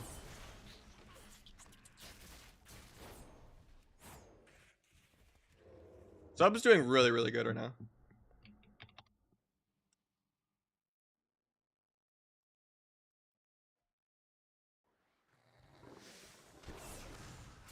Right now, our XP bar is kind of bugged with Bartender, but we're beyond halfway.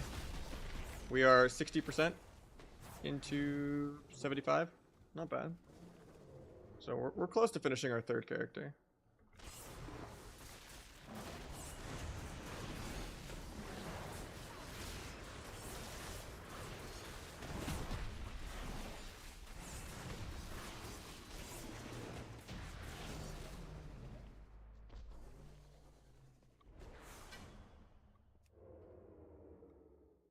How do you do burst to sub? So you do a Shadow Strike to get your 3 stacks of Deathstalker's Mark. And I would recommend adding that to Better Blizz Frames if you have it. One of my mods made this add-on. It's like half my UI. It's like a kick reminder, it's party cast bars, it's the combat indicator.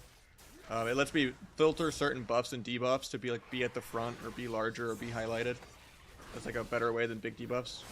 And why I recommend it a lot is just because you could put Deathstalker marks in here, like in the whitelist, and it'll always make it like one of the very first debuffs. So you can kind of track your stacks way easier, instead of it just being like halfway down the debuff pile.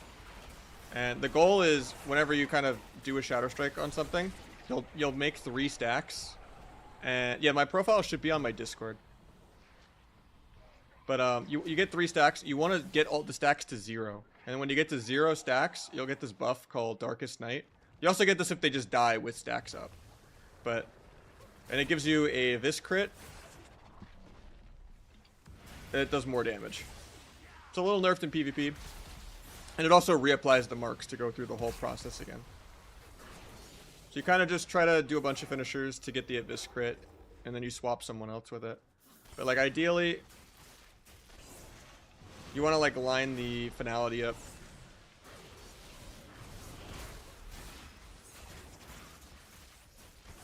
With the Abyss crit and like T and everything. And with the hero talents for both Trickster and Outlaw, you don't really want to open with stuns anymore. You want to like almost always open with Shadow Strike. So it should be like Shadow Strike, Kidney, Shadow Strike, Dance, and then you're at full points with another pre-med. And then you can like Rupture, and then like you can Sepsis. Actually, I think you have to Shadow Strike because Sepsis doesn't work with pre-med.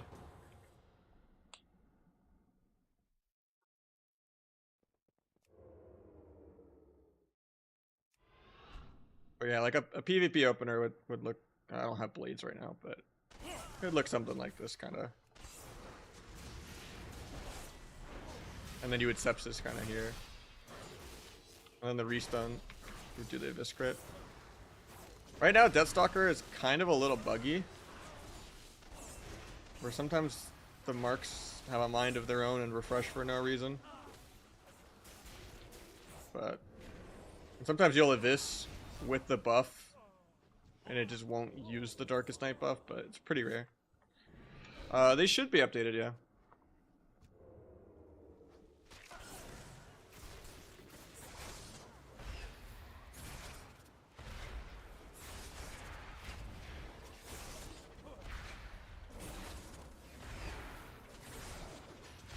Try to update more of the retail-y stuff on the Discord soon.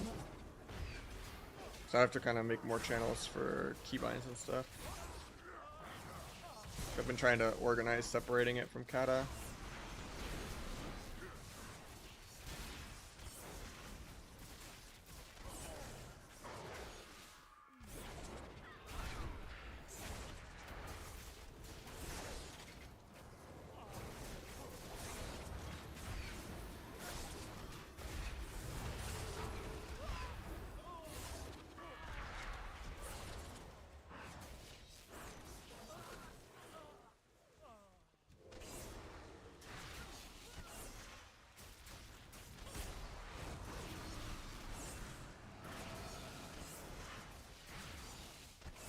Yeah, do you want me to do a poll? And what class do you think I should do next if I do another one today? Because we got, you know, an hour or 2 more dungeons on this character probably. I'll make a poll. I know I think Peekaboo did his Ellie Shaman second.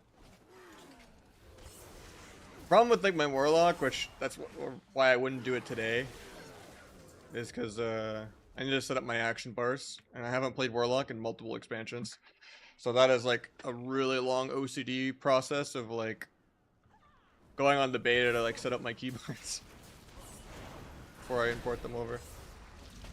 But I would still probably put it on the poll.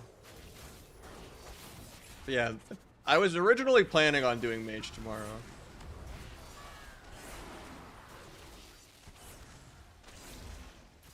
Because the Pharaoh's already done.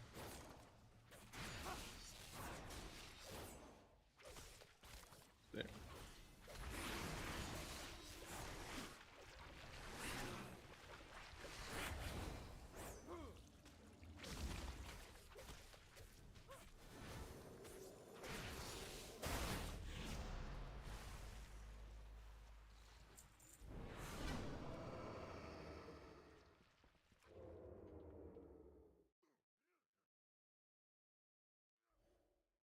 2 minutes, boom.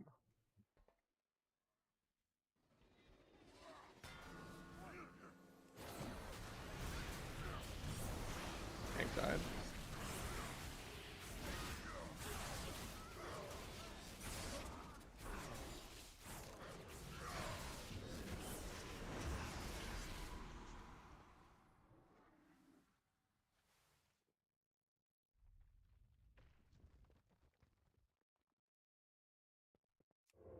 Not seeing many votes, but you know, that's what it is.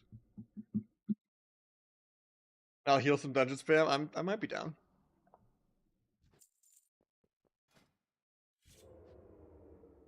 I need to fix my transmog. That's why my DPS wasn't top right there.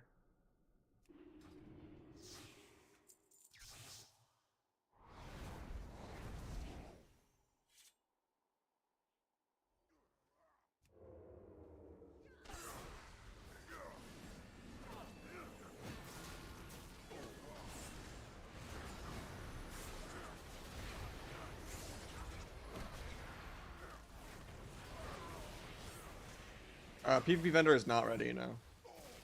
That won't be till like the season starts, I don't think. If it's anything like Dragonflight was. So we couldn't farm honor gear before the season started, right?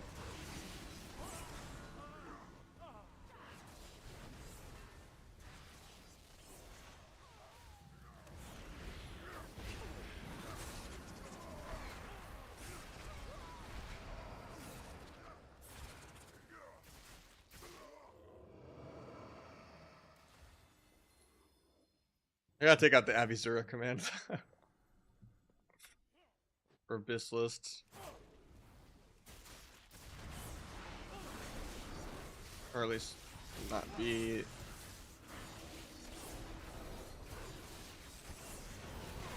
It's too automated. Yeah, you can sit on stacked honor, and you also can do warbands. So if you go into currency, right, and you click on honor, you actually can transfer honor from a different character at like a 25% penalty, I want to say, or something like that. Or 98% of the way leveled up. The bar's bugged. There we go.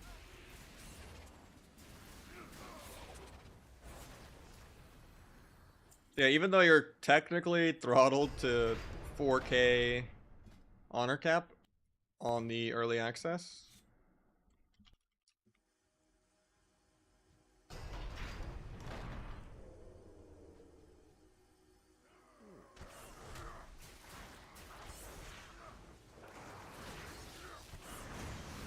You, in theory, could level a bunch of characters, get 4K honor on all of them, and then war mode spam transfer, I guess. But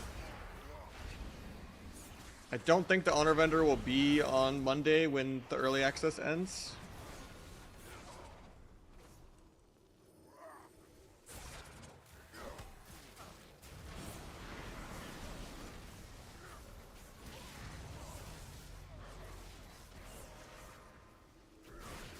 And when you go to 15k honor there, it's kind of still pointless because full honor gear is like 12k honor, I think, which is just a couple hours. Like you do one BG, you get multiple pieces of gear. It's not some like Wrath TBC, you know, you're doing BGs all weekend, AV weekend to get like one piece of gear. No, you just win one daily random battleground win of the day and you get like 2 pieces of gear. It's like the honor gear is so fast to get that it's like you don't really need to be a sweat lord for it.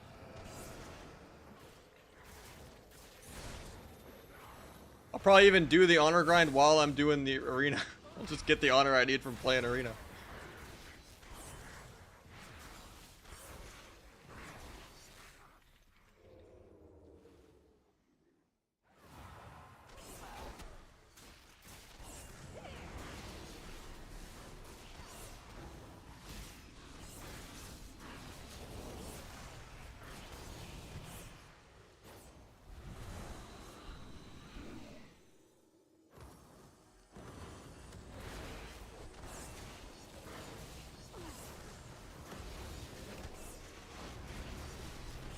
I mean, if it takes you 5 hours to level and you have 3 weeks to do it, I think this is the most time respectful it's ever been.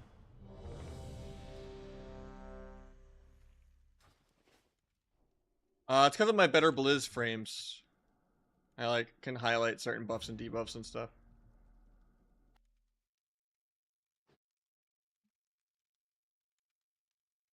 Also lets you highlight certain buffs too.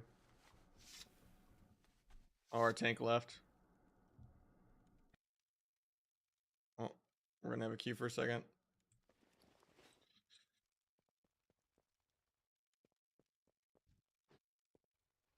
Yeah, I just don't know why they're even adjusting the cap because I think it's just to make people not get as mad at the concept of early access, but there won't be a vendor, I don't believe, even when early access ends. So after early access ends, you go from being able to have 4k honor on one character to 15k honor on one character, but there's no vendor, as far as I know. So it's kind of, you know.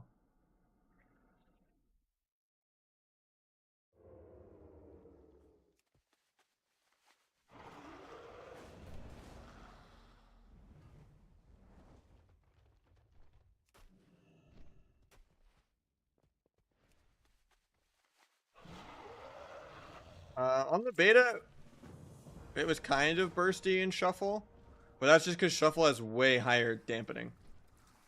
Like a 3-minute Shuffle is like a 70% dampening 11-minute game. And we did get some crazy 70% dampening rounds of Shuffle sometimes. So, I don't know. I think everyone's idea of the pacing and time to kill is just exaggerated because of only playing Shuffle on the beta.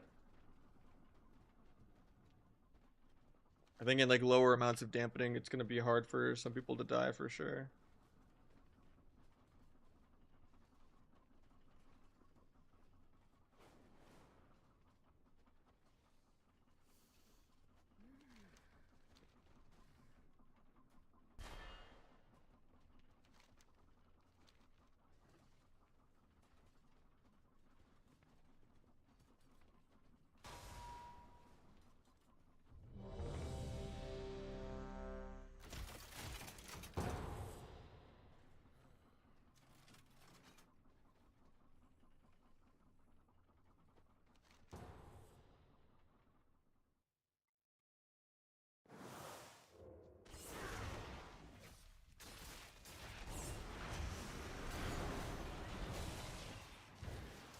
Glad DF is done.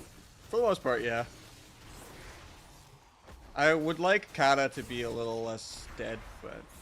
Or for them to have announced Mop. It's pretty similar to Dragonflight, but... The hero talents, like, they're passives and not new abilities. But at least they changed the rotation a little bit. And it seems like they're combining a lot of other spells together. Like, Water Elemental is like baked into like pressing veins now and stuff like that. We got Ooh here with the 17 months. Thank you so much, man. Keeping us going. Slowly patching the subpocalypse that's been the last few months. Keeping us at 6 for the day.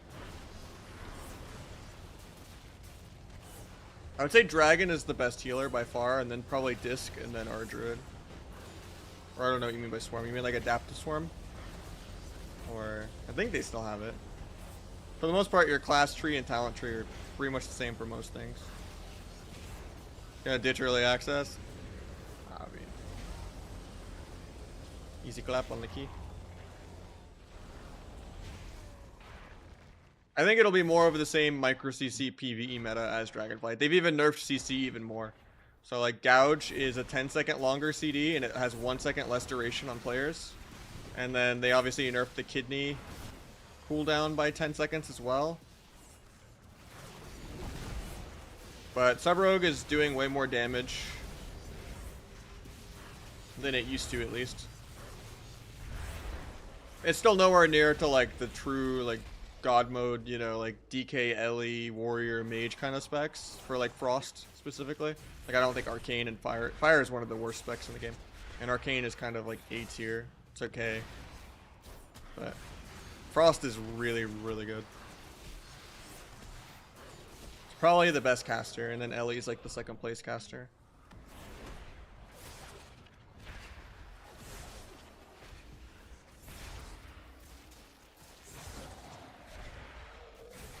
Yeah, it's a lot more just Rupture Pad, run around, do micro CC. Pretty much the same comps. I think RMP will be good. I think Thug Cleave will be good with Marksman Hunter. I'm sure like maybe some Rogue DK type Trill stuff will go well, even though I'm probably never going to play that. Marksman Hunter is very, very good. I have not really seen any BM Hunters. They're pretty extinct, so I don't really know. I played thousands of shuffles on the beta. A lot of like games over an entire month of beta. I was one of the highest people on the beta, besides like Magnus and Raikou and a few people, but I didn't really see any BM Hunters at all. Demo also felt terrible, which is good. Down with Demo. But yeah, Marksman is very, very solid. Survival is pretty bad. It's not like unviable, like I would say Demo, Enhance, or Fire Mage are, but like it's survival is definitely like B tier. It has problems with like explosive shot, uncontrollably breaking CC. The damage isn't that impressive. I will say all the hunter specs are very immortal now. It's very hard to kill a hunter.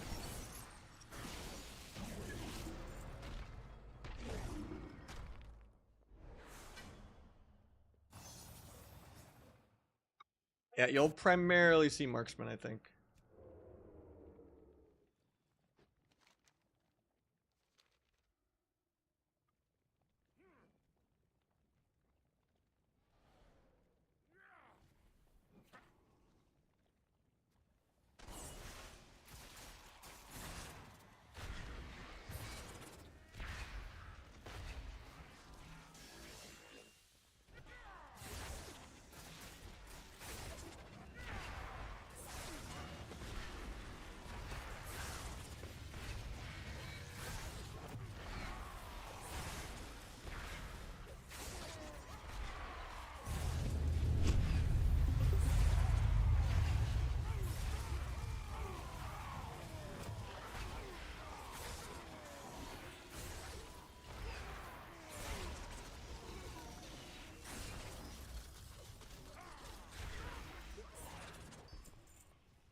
Yeah, I wish they would like retune CC again.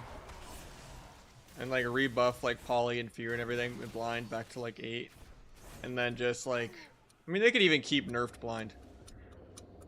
But and they could just like rebalance CC by like making DRs take longer to reset or like killing triple DR.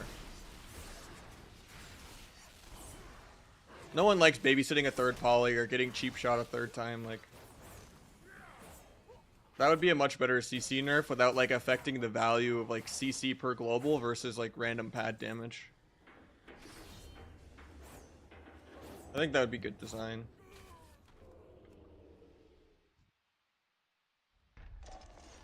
It's like hard to justify a lot of like CCs now if you have to cast them. Especially like a priest like running across the map for a fear. When you just compare that to like perma bloodlusted cyclones. They can't be dispelled, can't be broken by their teammates. Like just doing pad damage. And denies like defensive CDs and healing and stuff. And isn't just removable by a bunch of classes with like AoE Zerker Shout. Or, you know, Tremor Totem. Like, Fear specifically is, like, probably the worst CC. And then, like, Poly.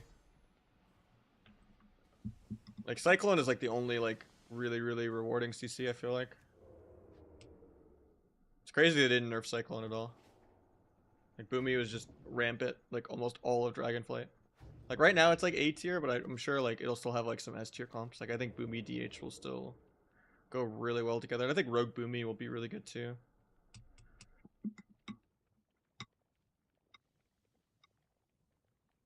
I mean, that just depends on your outlook. Like, at the end of the day, it's unique. It's something we can't replace, and it's something we're invested in.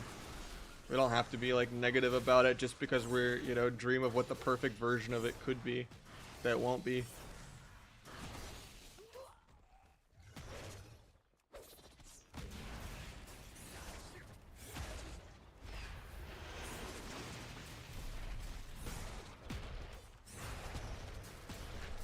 And it's pretty much what he said. You know, if you like it, play it. If you don't, you know, there's always grass and stuff. I'm just addicted to Arena because no other genre of game has held me. I don't really enjoy FPS games. And I'm not good enough at fighting games. Like, I've done okay at StarCraft, I've done okay at League, like, but nothing scratches the itch that kept me addicted to Arena for 20 years.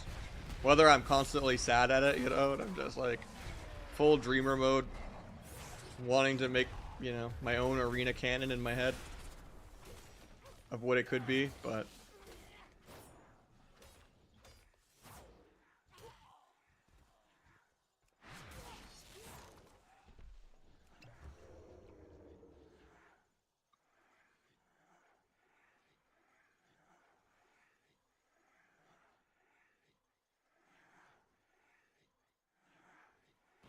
I mean, at the end of the day, the game's been going on for 20 years. Of course, any game's going to be a hamster wheel at that point, if it's coming to new content. Unless it's something that's just, like, stayed stagnant on one release forever, kind of like what private servers were for a while. You know, with, like, House Smash Melee, you know, just kept evolving for 20 years, or StarCraft 1, like Brood War. Like, there's certain games that are timeless and don't change, but at the end of the day, if there's new content coming out, it's going to be a hamster wheel. That's the only way, you know, to make it new. Is to soft reset it, you know, a new season of Diablo or Path of Exile, you know.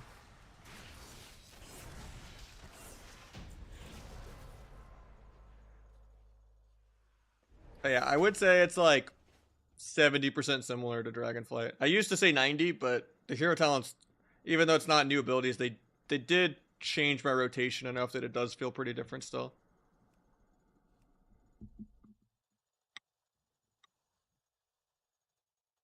But yeah, it's still the same concept of micro CC and, you know, that kind of stuff, but it's definitely not like going for some big cross, you know, CC chain on the whole team kind of thing. I don't feel like there's that many new abilities. Besides, maybe like Demolish for Warrior. I mean, I like that it's new. And that Sub-Rogue seems to be the best rogue PvP spec. That is a massive W for me. Over Dragonflight so far. But if they just gut Sub-Rogue, you know, that will be very weird for me. Just seems like they combined a lot of abilities in general, yeah. Like, Feral Mangle is gone and everything is just kind of tied to Shred. Icy Veins now summons your Water Ellie instead of just pressing Water Ellie. Outlaw and Acid Rogue not having Dance and just kind of having a 6-second subterfuge on their second Vanish instead. How's War Within? I mean, leveling was really, really quick. I don't know how I feel about the zones still. There's always that, like, breaking it in kind of period. None of these zones really... There's no colorful zone. They're all, like, really muted except for, like, Hollow Fall, I feel like. Like, most of the zones kind of feel small and the same. There's not that many dungeons on launch. But, you know, I'm still excited for PvP, because at the end of the day, I'm not a PvEer.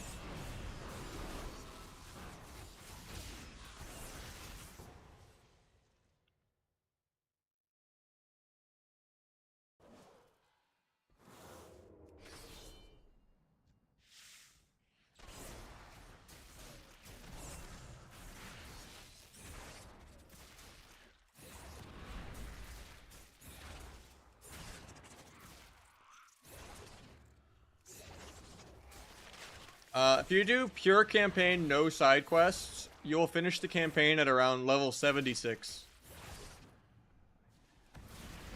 And then you will unlock world quests even though you're not even max level. And then you can just kind of dungeon spam from there. But yeah, it should take you about 5 to 6 hours for your first character. And then your alts can be anywhere from like 1 to 4 hours.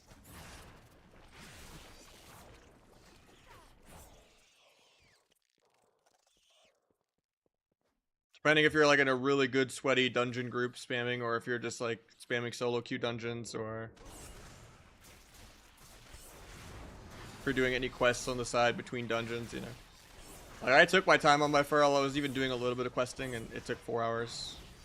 But if I've seen some really sweaty dungeon groups get it in like 2 to 3 hours on an alt. And every alt you get gives you perma 5% more XP, up to 25%. So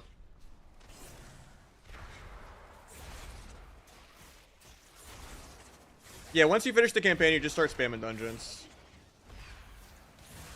The queues for them are like only a couple minutes long, and you get a lot of XP. It's just the XP bars are like bugged on Bartender. Like, I've been 17 minutes at this level, and I'm basically 75% done with it.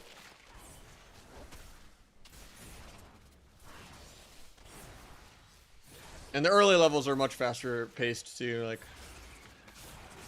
I think on my Feral, in like an hour and a half into the stream, I was like 74, not even. Like 75.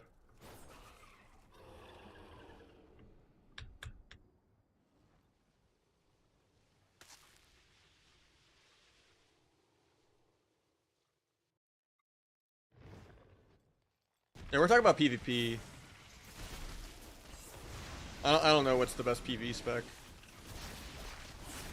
It's not really my area.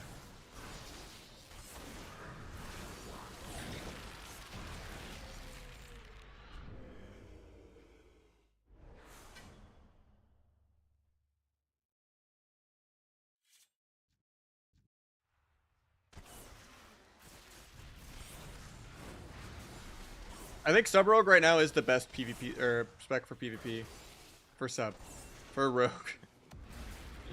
And then I would say Asa is second, Outlaw third actually. Asa's doing really good damage. Sub and Outlaw are doing comparable enough damage that it's not worth Outlaw just having no burst and too much RNG.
Do you think changes to CC will change how Rogue plays? I think you still play it very similar to how you already played it in Dragonflight, which was already changed by the first wave of CC nerfs. Vanish CDR already kind of fixes the kidney nerf a little bit if you use your Vanish as well. Or you could just like do the blind go or something on like the go where you don't have kidney, or you could just do a double cheap shot kind of set up instead. Or just be more patient on your teammates, which makes you wait for fear better, or you know.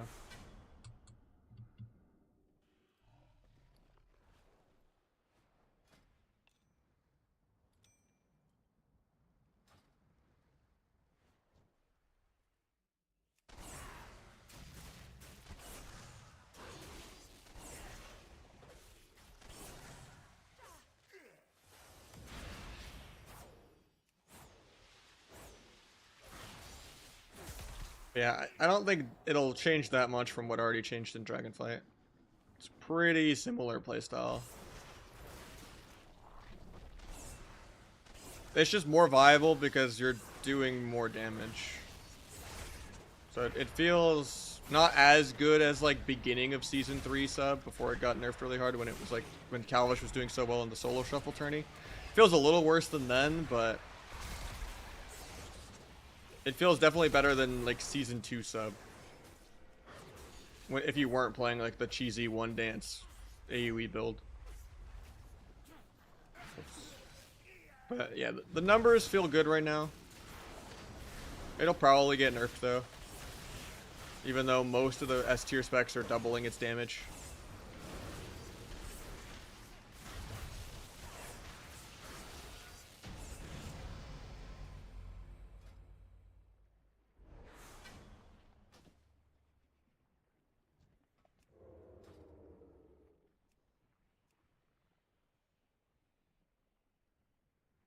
I would do it, yeah.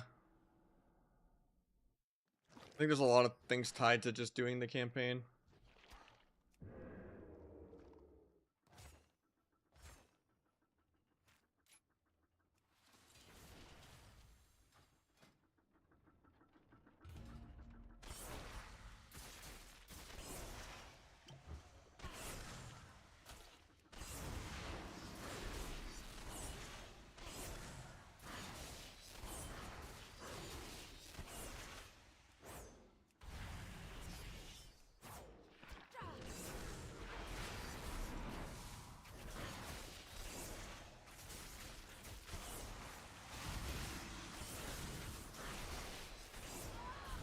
That's awkward.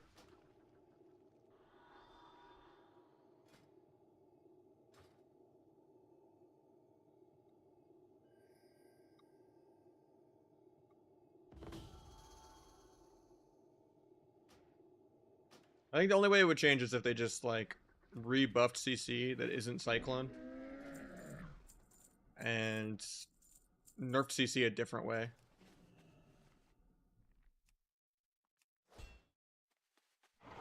Like adjusting DRs, like by taking out triple DR, or like making DRs take 20 to reset instead of 18.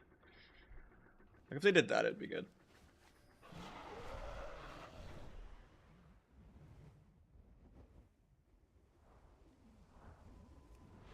This dungeon queue's longer than the other ones.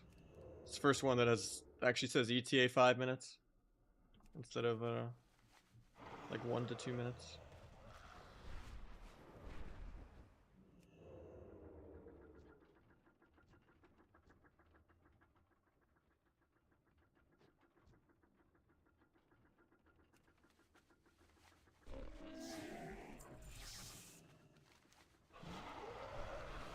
Yeah, you basically already were playing Sub-Rogue in a PvE manner of just running around and padding Rupture for like 30% of your dam already anyway.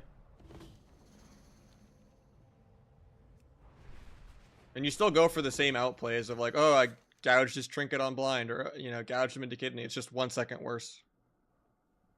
They didn't change kidney duration, just the CD. So really the only like actual duration decrease is just gouge, right? Of the chain. And it's by 1, so it's still worth doing it compared to not CCing at all. Assuming people let you gouge and they're not like perma dotted or they're not breaking every CC.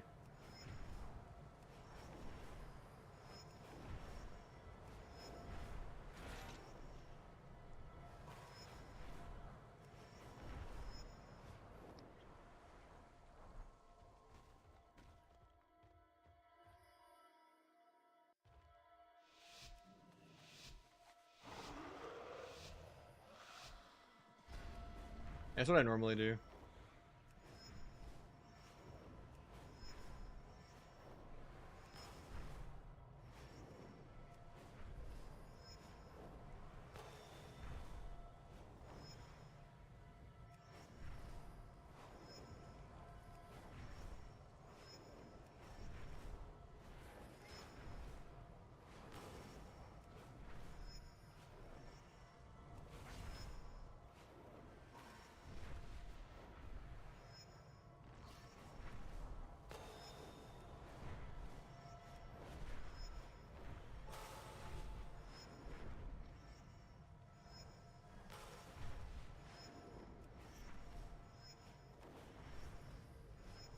Oh, I thought it was over. It's awkward.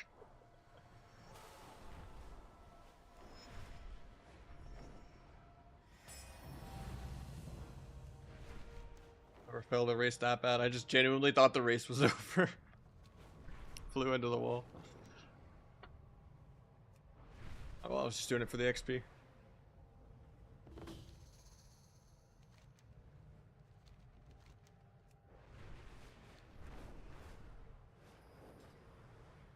Dungeon queue should almost be ready.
Dungeon queue is crazy.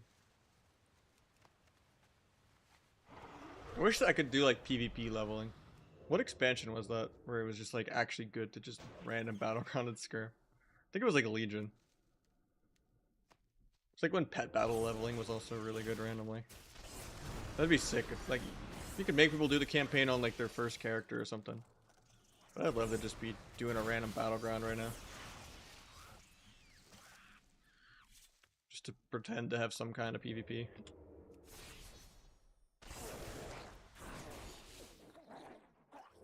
I know I got like 4 more characters after this one this week, so.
8 minutes in queue for a dungeon.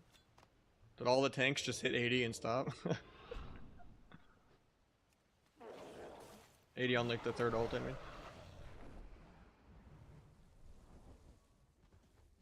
Maybe I should spam delves then, huh? I wonder if I can get a dungeon queue while I'm in a delve. Or if it'll pause the queue. I actually have not tested that yet. I was doing like side quests instead of main quests just to see if I can farm any like transmog or anything cool, but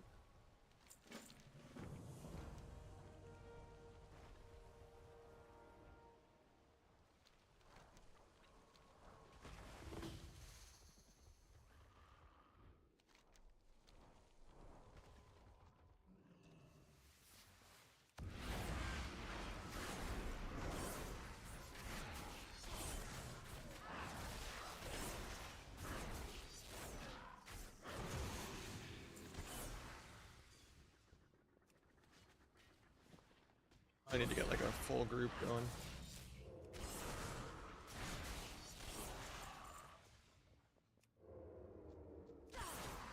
Just the sunk cost of sitting this queue.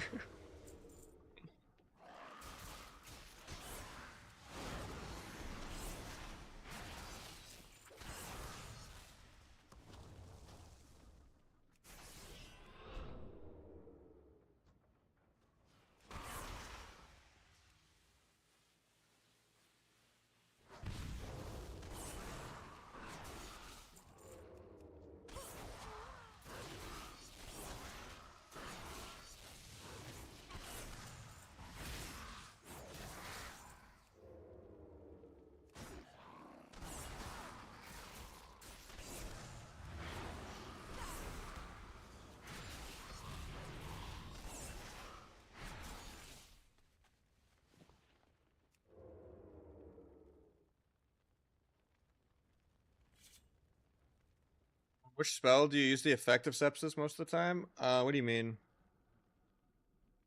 Oh, like the stealth buff thing? I mean, I don't really tunnel even using that. It's just an 800k dot with full gear. That's more damage than a Shadow Strike. Occasionally, like if you're really dance charge starved or something, you can like sap with it or go for like a random off cheap shot with it. But that's not why you use sepsis. It's just perforated is too clunky and not good, and then inevitability doesn't really do anything. So you just think of it as an improved Shadow Strike, and then it's just a bonus if you get like a free Shadow Strike teleport or something with it. Sometimes it just bugs and lets you teleport multiple times with Shadow Strike on your dance too, for like chasing a mage. And it's been bugged like that since like Shadowlance. But yeah, you don't really tunnel it as like a stealth ability thing, because you want to like pair it with blades to do as much damage as you can with it.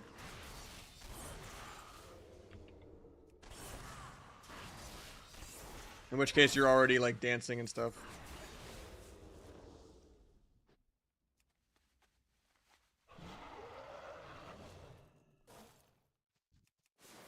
Night Elf is better if you intend on playing any Outlaw Rasa. And I would say Night Elf's even better for sub in a lot of matchups. But if you're trying to like class envy fight other sub rogues, then Orc and Human are good.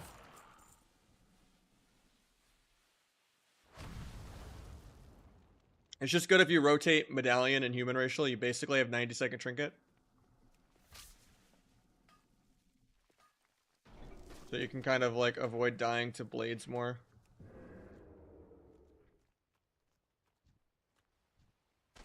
Or duel.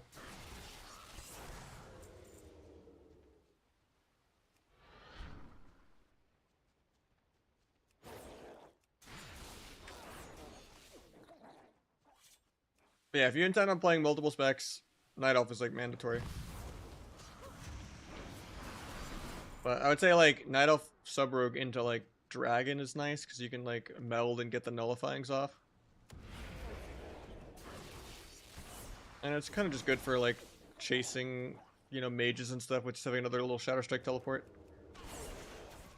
It's also just another way to peel without like having to dance defensively, or it's an extra pre-med for combo points for when you don't have blades. It's definitely really good.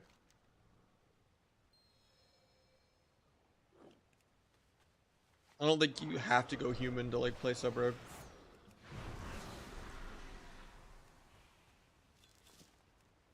It's just good into like other sub rogues. Same with like playing orc.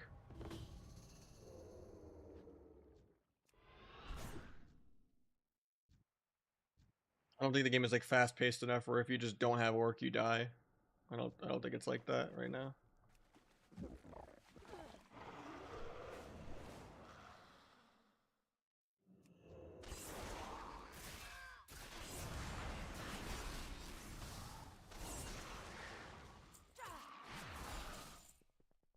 Yeah, this dungeon queue might just be bugged. Queue it. There's no way it's 15 minutes into an ETA 2-minute queue.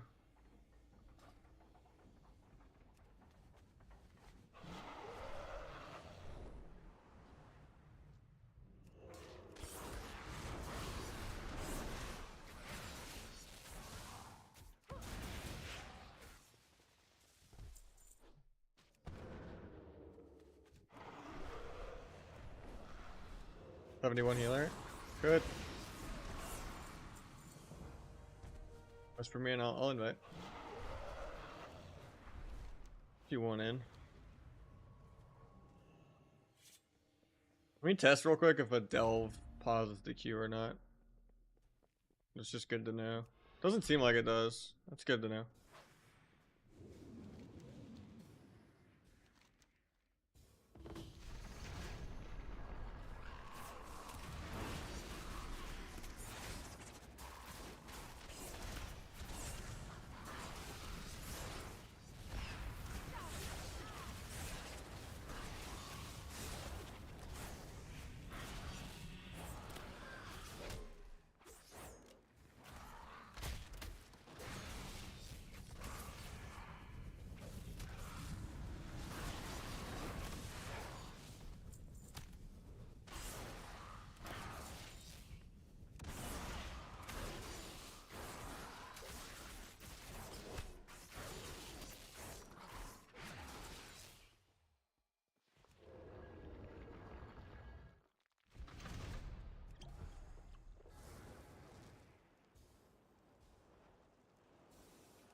My dungeon just popped, sorry. Unless it got you in, I'm not sure.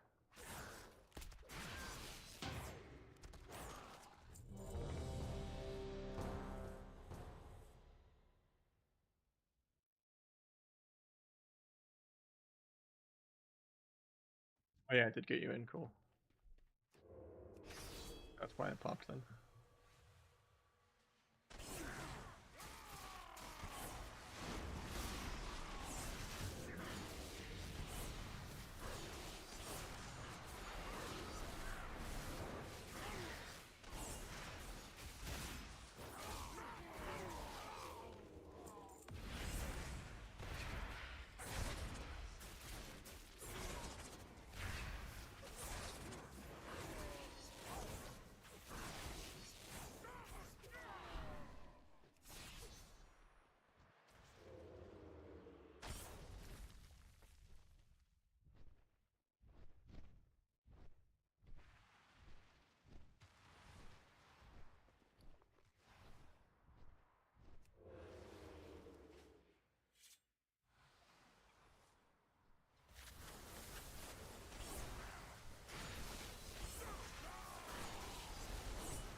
Congrats on 72, man.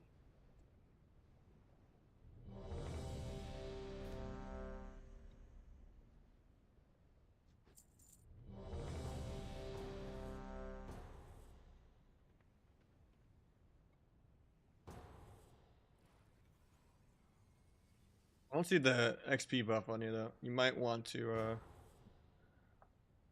start doing the campaign at like 73 or 4 though, pips. If this isn't your first character. Or if this is, I mean.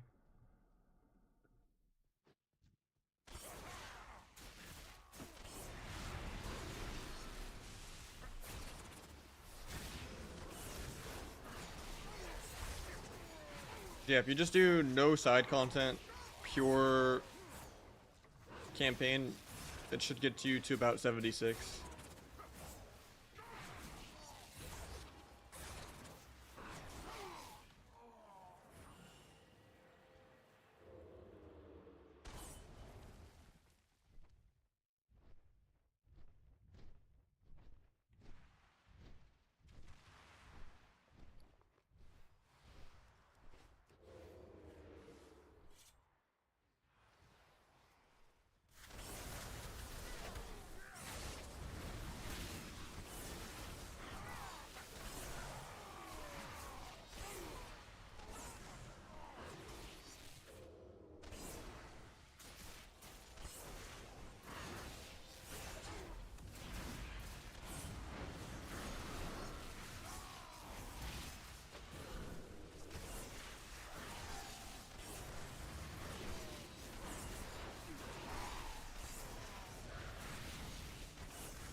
Here's 80% into 78. We're getting there.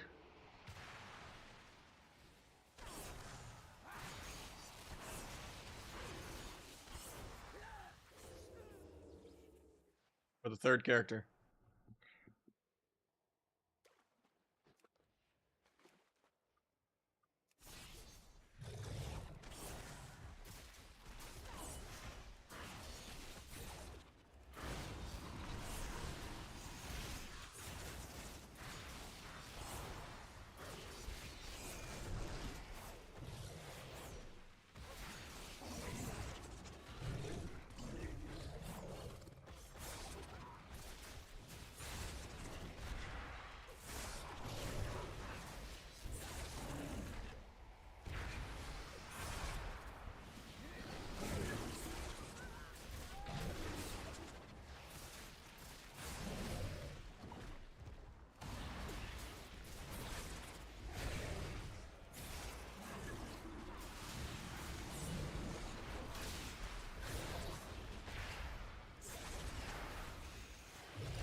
Thank.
Same dungeon I just did.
Rogue seems really good.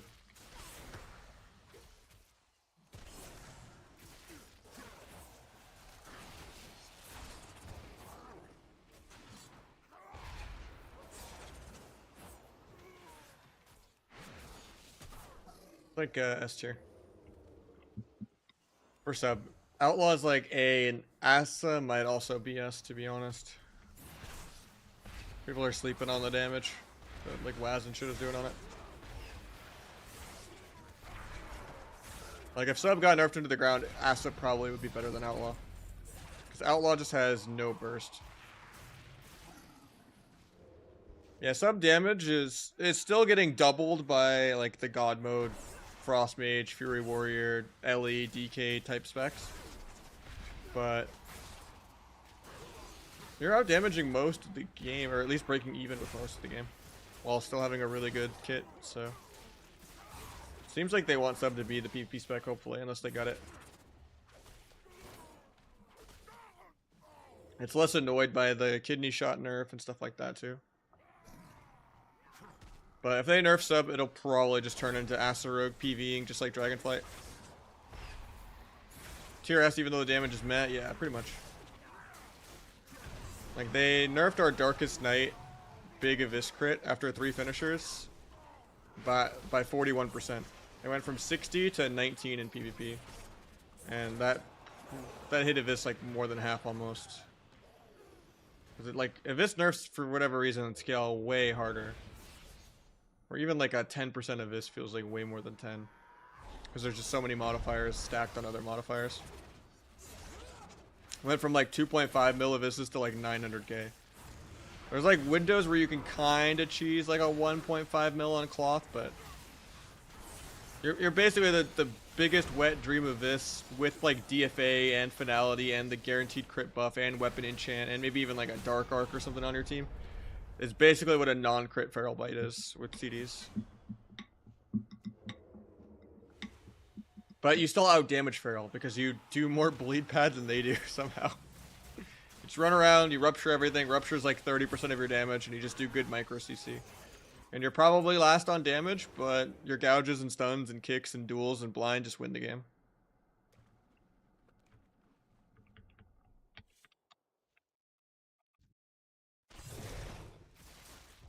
Yeah, Kidney is a 30-second cooldown. And then they made Gouge 1 second less duration in PvP and 10-second longer cooldown too. So Gouge went from 15 cooldown to 25. And Kidney went from 20 to 30. And then Gouge duration went from 4 to 3. And Asa does way more damage than Sub, but it gets affected more by the Kidney nerf. And it does a little less burst with the not having dance anymore.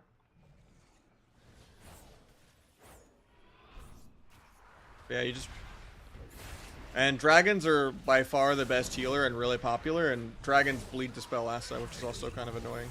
Unless you try to just go with the dragon and one-shot him, but...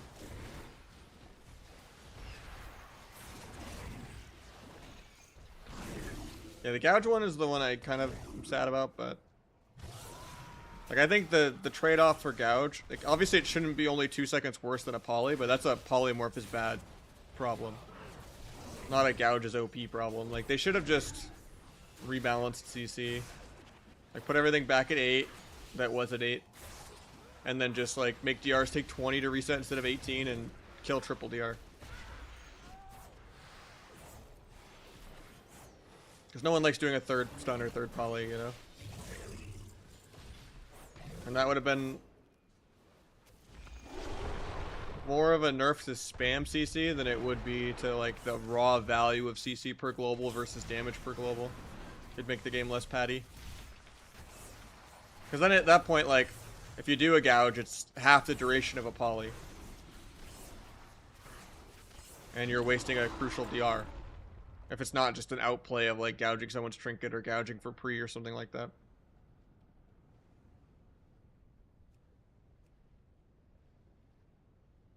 Wouldn't Trickster be the way? The problem with Trickster is it breaks CC.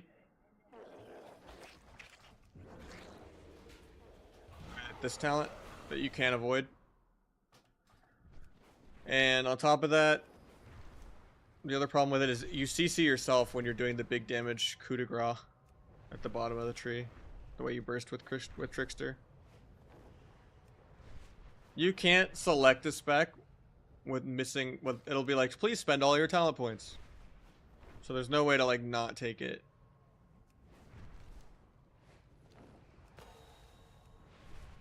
And even then, it's really crucial to your damage to take it.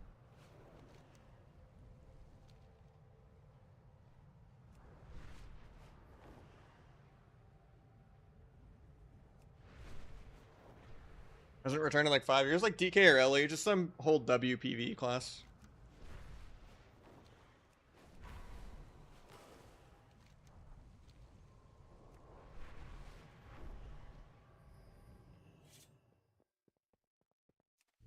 I mean, obviously that's like asking me what's your favorite color. So I wouldn't say just full PV, send it, pick the best PV class, you know, like I would say, you know, just play what you enjoy, honestly.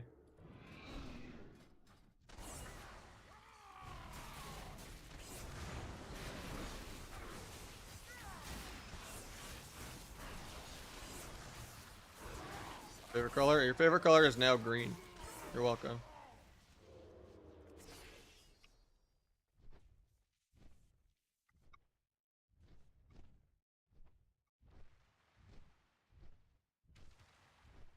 I have a tier list on my Twitter, and then Lontar's tier list is also really accurate if you find his Twitter.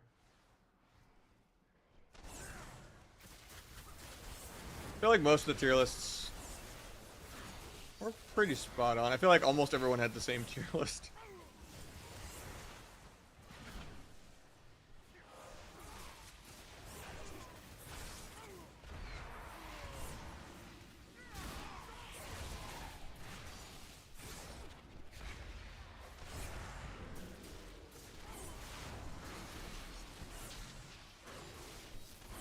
I think Mage will be really good, yeah. Mage Lock, God Comp, RMP, FMP.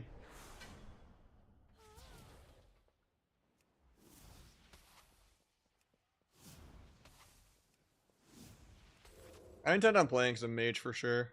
Mage is the best caster right now, but I think Frost is going to get gutted. And I don't think Fire is viable. And I think Arcane is pretty mid, to be honest.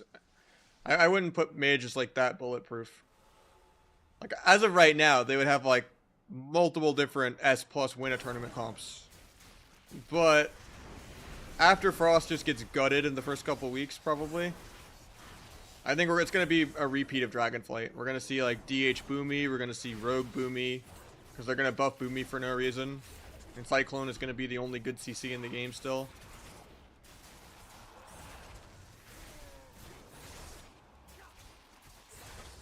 That's kind of where I'm predicting. I think we'll also just see some pretty damp warrior comps in general. Like, I think Thunder will be really good. Warrior Ellie. I think TSG will be insane. Warrior Death Knight. I think Rogue Death Knight will be good too. I think Thug Cleave will be good into the mages. It's going to be kind of a holy trinity of Warrior beats everything but Mage. And then Mage beats Warrior. And then Hunter beats Mage. And then Rogues or Mushroom. Yeah, I would say like the best Warrior comps are probably going to be KFC. Because it'll just be really flexible into like being good into mages too. Because of Hunter.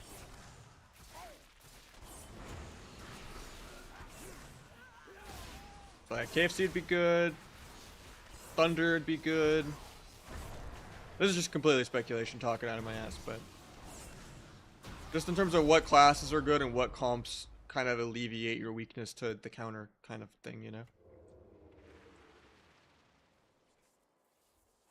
I would say Marksman. Survival is terrible right now. I've barely seen any BM in like thousands of shuffle games. Like I don't think I've seen any. But I've seen a few survivals and it's pretty B tier.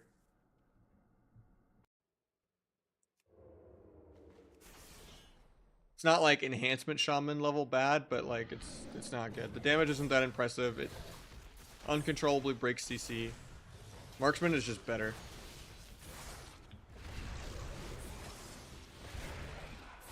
Marksman is insane.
The only Twitter of yours I found? It should be down below. It's Rognage. That's my only Twitter.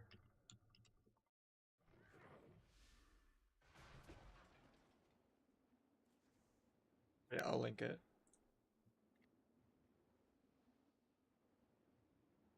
Yeah. That's kind of the tier list I had.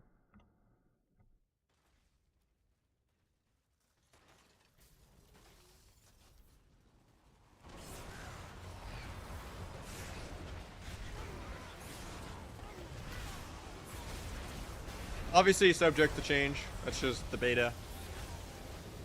But they have been doing individual PvP tuning on the beta. So it's not just pure, you know, PV changes going through, but...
Kinda worried about my healer.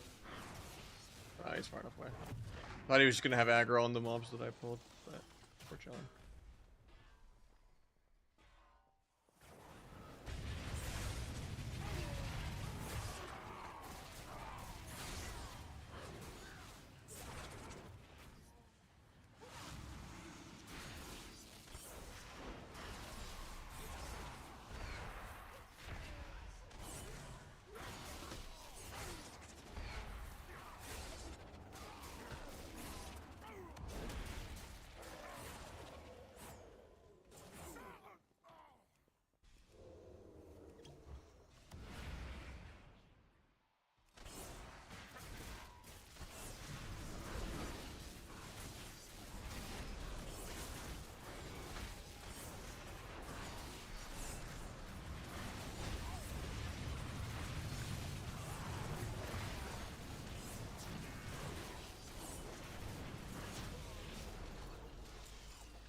All good.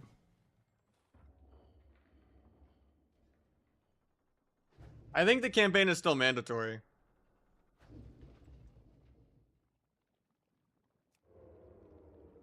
On one character. But yeah, your alts with the XP boost, you just spam dungeons.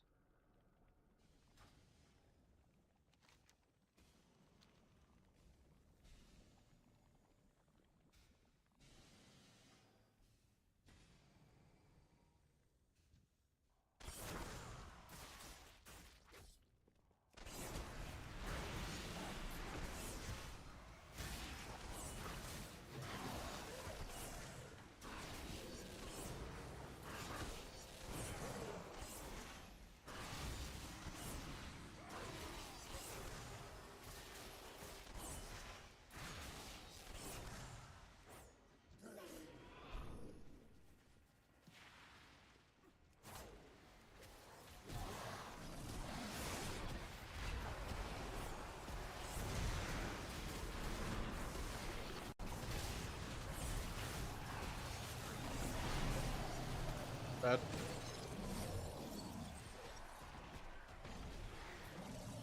I thought I cloaked that, but I didn't get it off. My healer died? 5%.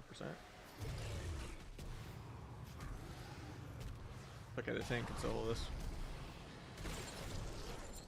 Yeah, I thought originally it was going to 50 because that's what Twitch chat had been telling me all month and a few other people. So I tweeted that it was 50 and then everyone corrected me that it's 25 and I was like, oh.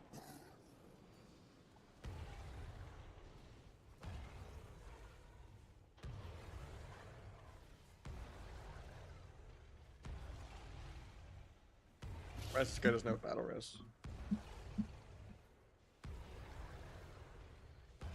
instead of just yelling woo. His name is Brick Flair.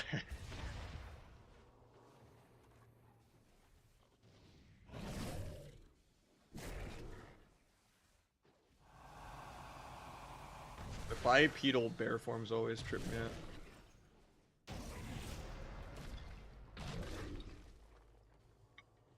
Yeah, I logged in all my characters for rest, yeah.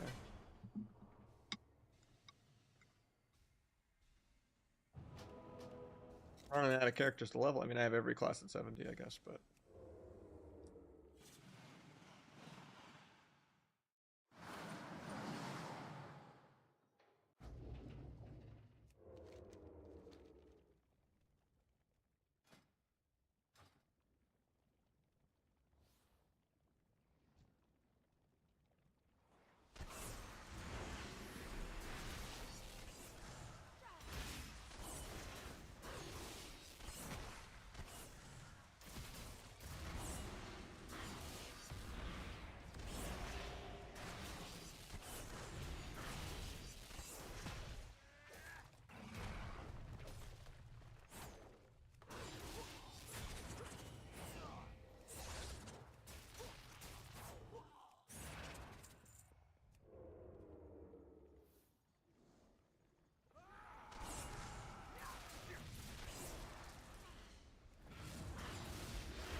Yeah, Deathmark is really bugged, actually, on...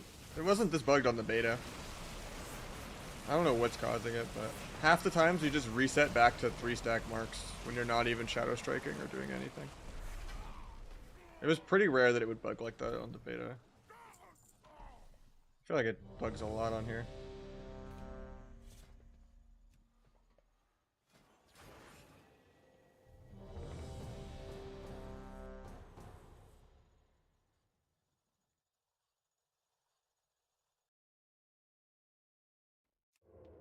Got the same dungeon 3 times in a row. Is that just because he's lower level, I guess? The healer? PVM? What do you mean? Like player vs monsters? Instead of PvE? No, there's just no arena right now.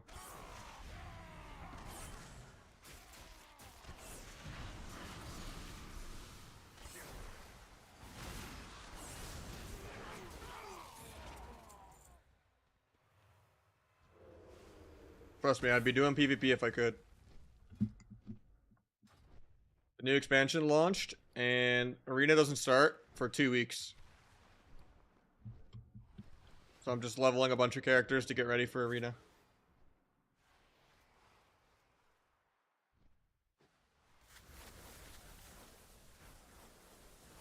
And the season starts on like September 10th. Early access is like if you're like an auction house tycoon.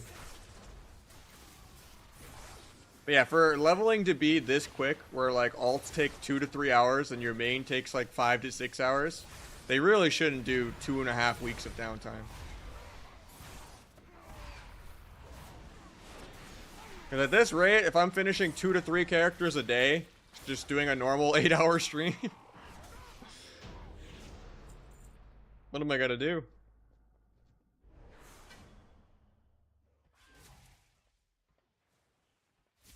Yeah, honor grind is like 2 hours long, and even then, you can do the honor grind on your main and then transfer the honor to your alts at like a really minor penalty. And full honor gear is like 12k honor.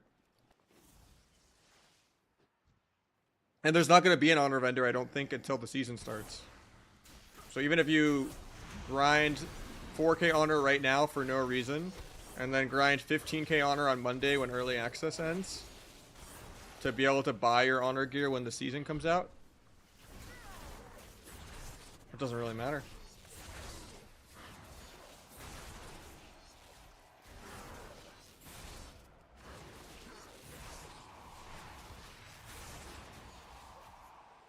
Thing is, there's no vendor to spend the 4K on, so why would you farm 4K now when you could just farm the whole 15K Monday?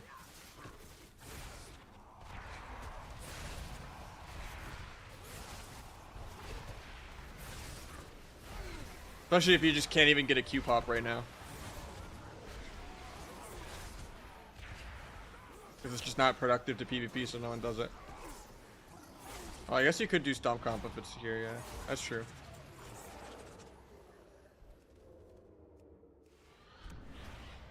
You could PvE some AI, PvP fake.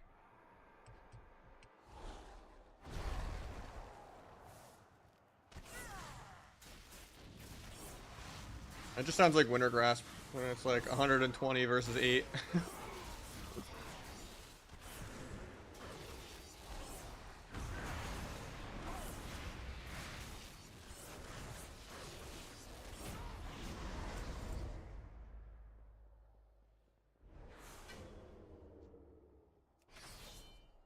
Thing is, I think on Monday, when early access is over, you'll be able to grind 15K honor regardless of there being vendors or not. So it doesn't even seem productive to grind 4K honor right now, because the whole grind 15K honor when there's a vendor will take like 2 hours, not even. And you might even be just getting it done playing arena. Like, just playing my rogue the first day of the season, after I have honor gear on it, will be all of the honor I need to just war mode transfer all of my ult's honor cap.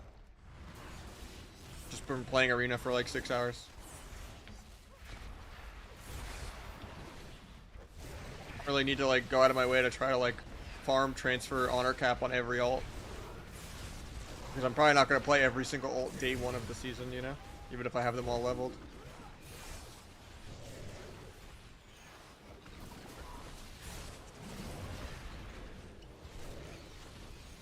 It was a decent bit. Queue for a couple hours, get honor cap. If you were winning a lot. It was like a couple hundred to win almost. Maybe less.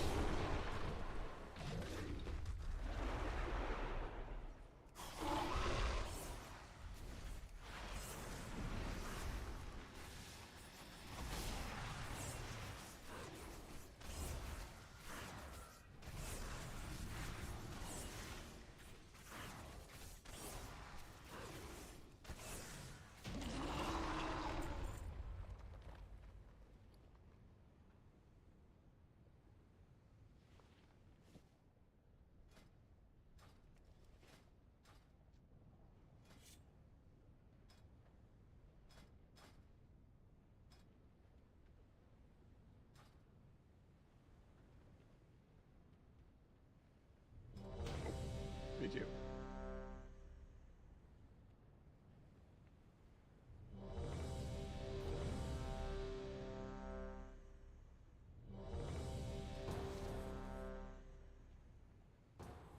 We're like to 1.5 dungeons away from 80 on the 3rd character.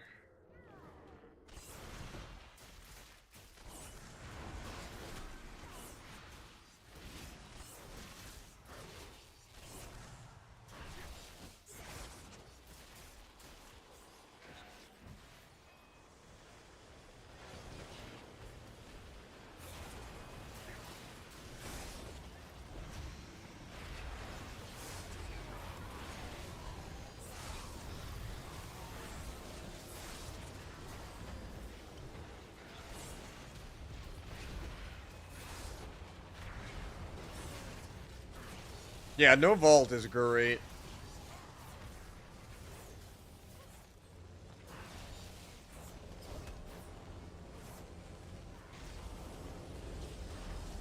I forgot about that. That just made me happy to even read that, because I'd forgotten about that.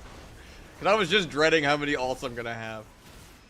And then I was just like, sigh of relief. I just got a back massage from reading that sentence. Like, oh yeah, they're doing that.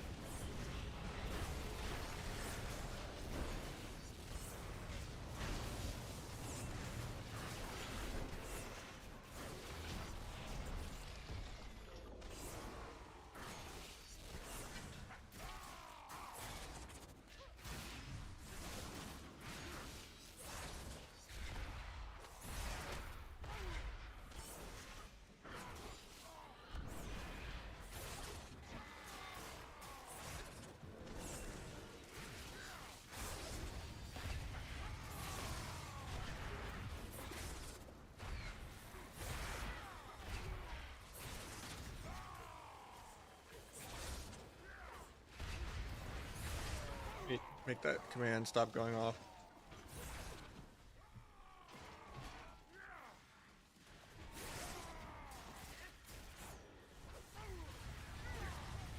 Change it to this. Advanced settings.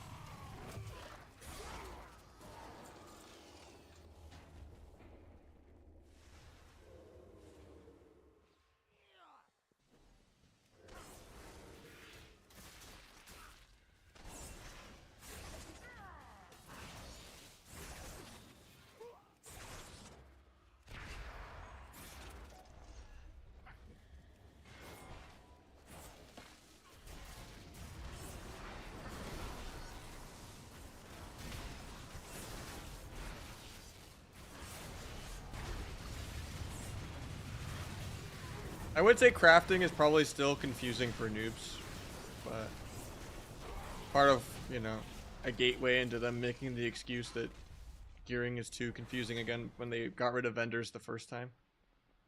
For like 5 years plus, everyone just wanting vendors. Because they said vendors were too complicated for people, and then they just go and do all this crazy craft stuff where people just don't get embellishments unless you give them a tutorial. It is a barrier to entry for sure.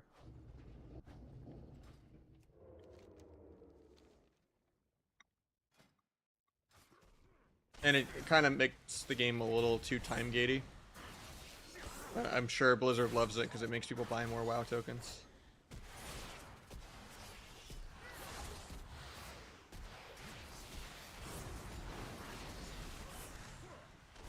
That's my only gripe with gearing, but for the most part, it has its pros and cons. Because for those cons, you get the ability to have perfect stats that you want. You're not locked into like, oh, there's only one PvP versus mastery ring. Now I have to either do Mythic Plus that I don't want to do, or wear a crit ring that's bad, you know? So like, there's good arguments for what crafting is. As opposed to just having, you know, PvP items not be unique and just let you wear 2 PvP versus mastery rings, you know? Like, that wouldn't be that painful.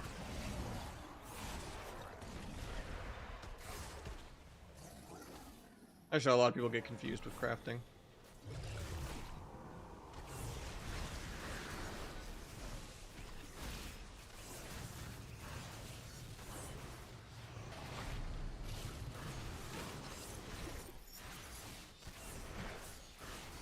I think one of the nice things they did with Dragonflight towards the end, not the beginning, was with crafting specifically, is when they started adding those crest upgrades at like 2100 or whatever, where you could get like a max PV item level craft out of arena.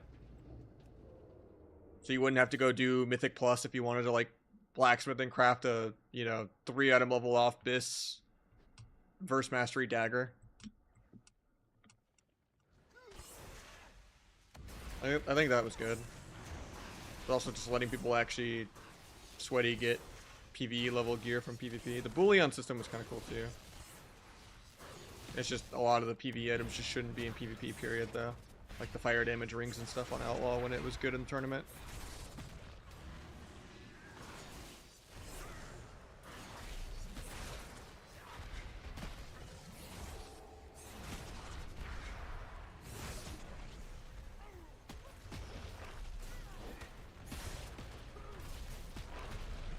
I just got ping-ponged around there, I couldn't move. That was a little ambitious of a pull. And I guess I could just run back, it's a short run. Too bad I don't have rocket boots.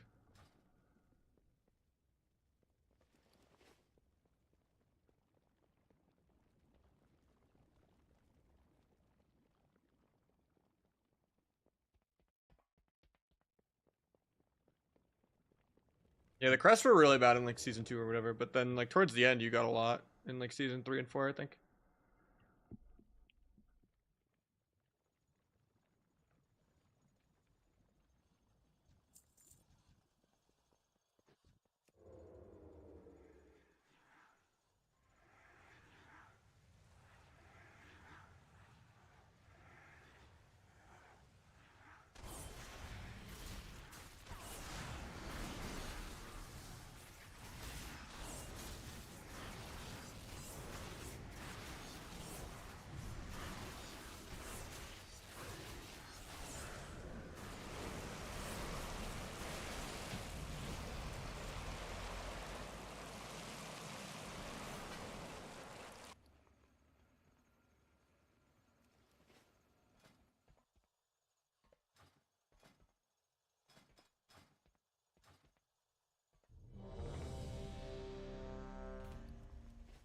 Next dungeon might be the one.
Yeah, thanks everyone that stuck around from the raid. I'm just chilling with the music, you know. Sorry that leveling's not normally what I'm known for. But it gives people more of a one-on-one time with, you know, lurkers and stuff. It's just weird that this is gonna be multiple weeks of this kind of limbo state for us.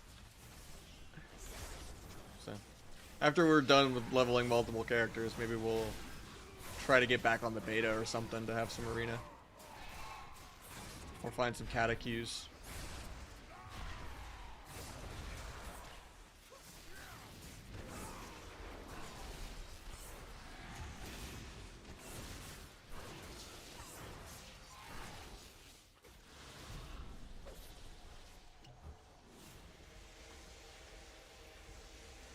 Yeah, if you are somehow new, follow the stream. We're usually live 6 days a week. Usually I take either Sunday or Thursday off. That's about it. We're usually just PvPing it up on either Kata or on here. But Kata queues are pretty dead right now. We did well in the Kata tournament, and there might be another Kata tourney kind of soon, but people just seem to only play the beginning and endings of seasons. So I've just kind of been waiting till Firelands is around the corner in like a month to play Kata. Finish out the season, get rank 1, and then, you know, gear up a little bit in Firelands. How's War Within so far? The rotation is definitely different from the hero talents, but we didn't really gain any abilities. But I would say I'm happy because Sub-Rogue seems to be the best rogue spec so far. Which is my favorite spec. And right now also leveling is really, really convenient. Like your first character doing the campaign up to like 76 and then finishing it with dungeons. You should be able to do your first character in like 5 to 6 hours. Depending on the dungeon groups, you know, maybe 6. And then alts are a couple hour process of dungeons, not even. Like, alt quality of life is through the roof. Like, my only con so far, besides them not really reverting the CC nerfs, and like just reworking DRs instead or something to make healers happy, is that there's too much downtime. I think like if leveling is going to be this convenient, there should have only been a 1 week before the raid. I think 2.5 weeks is too long for a 5-hour leveling experience. Because not everyone is going to have a billion ults. Even the most I can't take any time off work, I play the game literally 3 hours a weekend type person is still going to have ults leveled up at this point.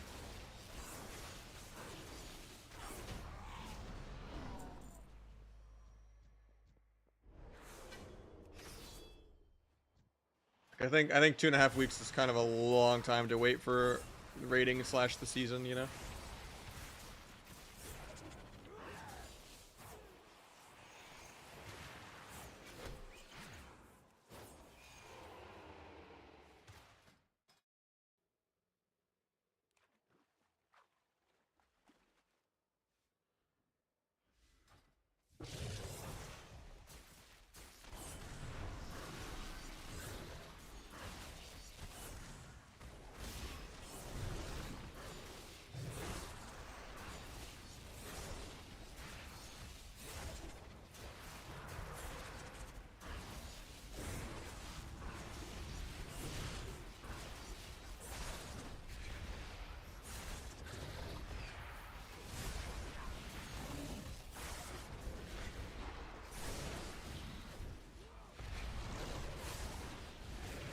I wouldn't buy the early access, personally. You get no competitive advantage for it. It's just kind of weaponized FOMO. If you're not just like loaded with WoW gold or, you know, got like a free one somehow, you know, like, then, okay, I just rezzed into the fire. That's unfortunate. He battle rezzed me instead of the healer too. Because I died before the healer. I just should have gotten out as soon as I rezzed, but that's awkward.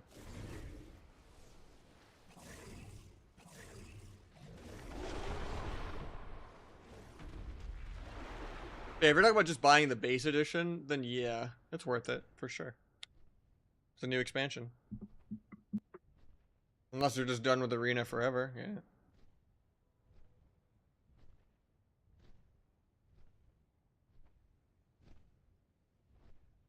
I just wouldn't be in a hurry and like take time off work and level and stuff like that, because once you hit max level, there's not much to do.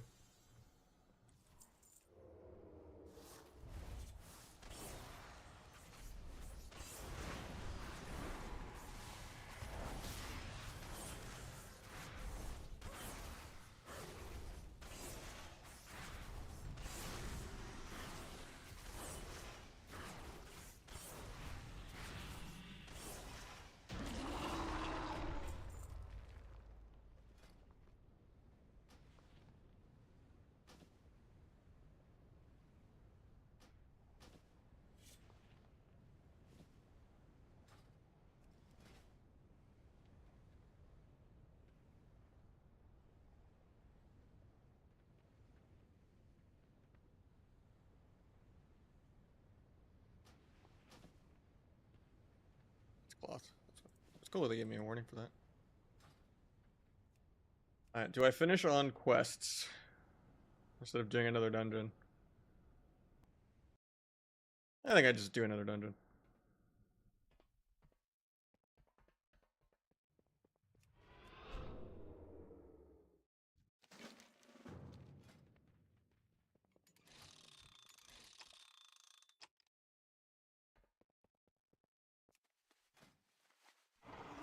Just leave halfway through it, I guess.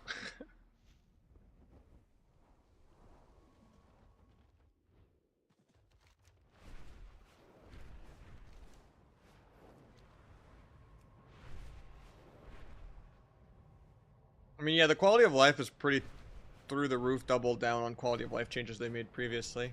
Because, like, now there's even no weekly vault, which is kind of nice, too.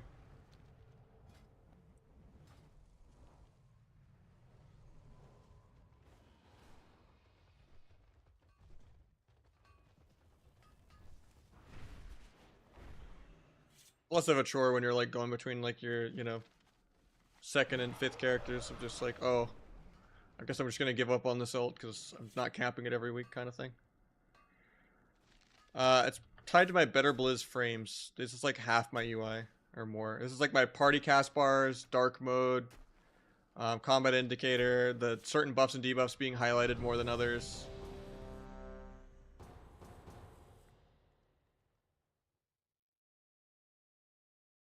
It's the old school combo points. Like, it has literally settings for everything. Like, there's a lot. But, yeah, I have the import with my settings if you want them on my Discord.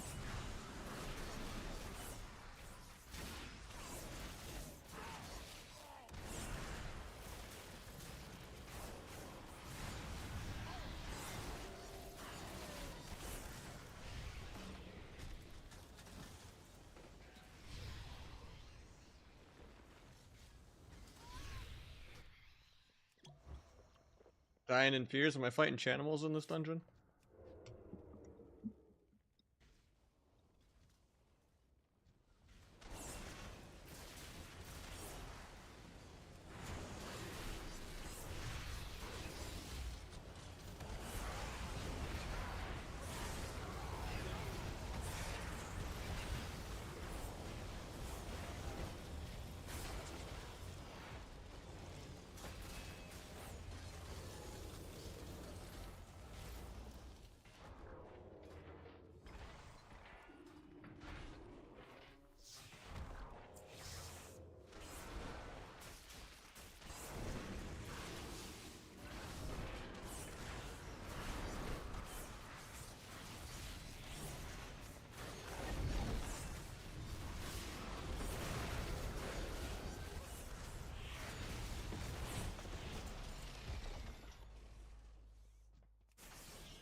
Oh, the warlock just got squished like a pancake. I actually lived that. That's crazy. I saw the whole freight train just run out.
Got 80. I might just ditch this dungeon though.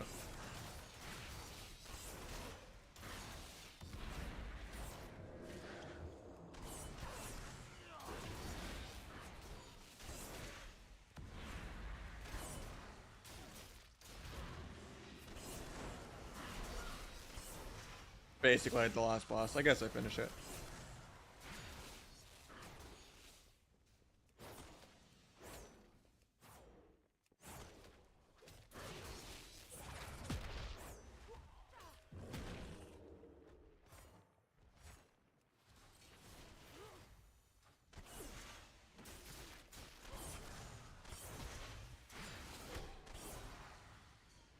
Just thinking of how lucky the DPS would feel that just joins in at the last boss for like a free half a level. But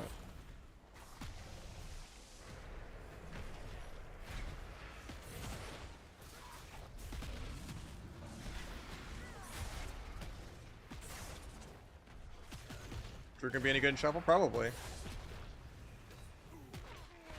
I would say Disc and Dragon are better options right now, but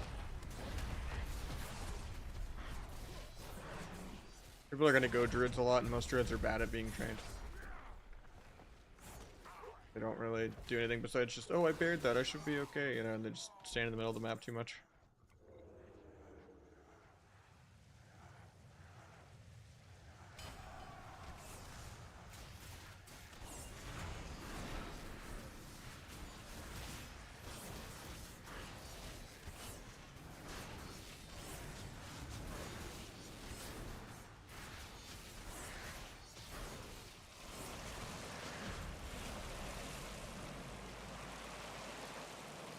Well, we're 80 on 3 characters. Could log on the mage. Honestly, I didn't think I'd be done this quick. So I finished 2 characters today, and we haven't even streamed for 8 hours.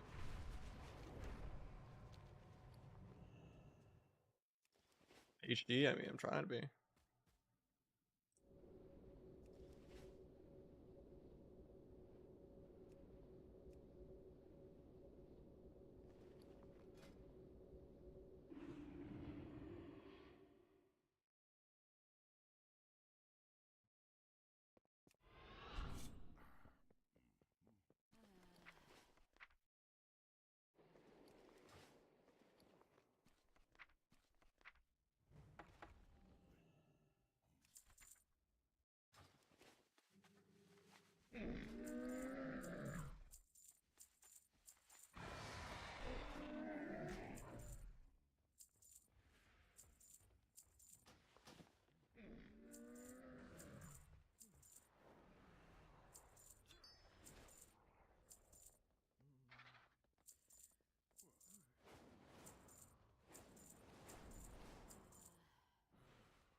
think we just toss a raid over everyone. Everyone that stayed from Zara's raid earlier, thank you so much.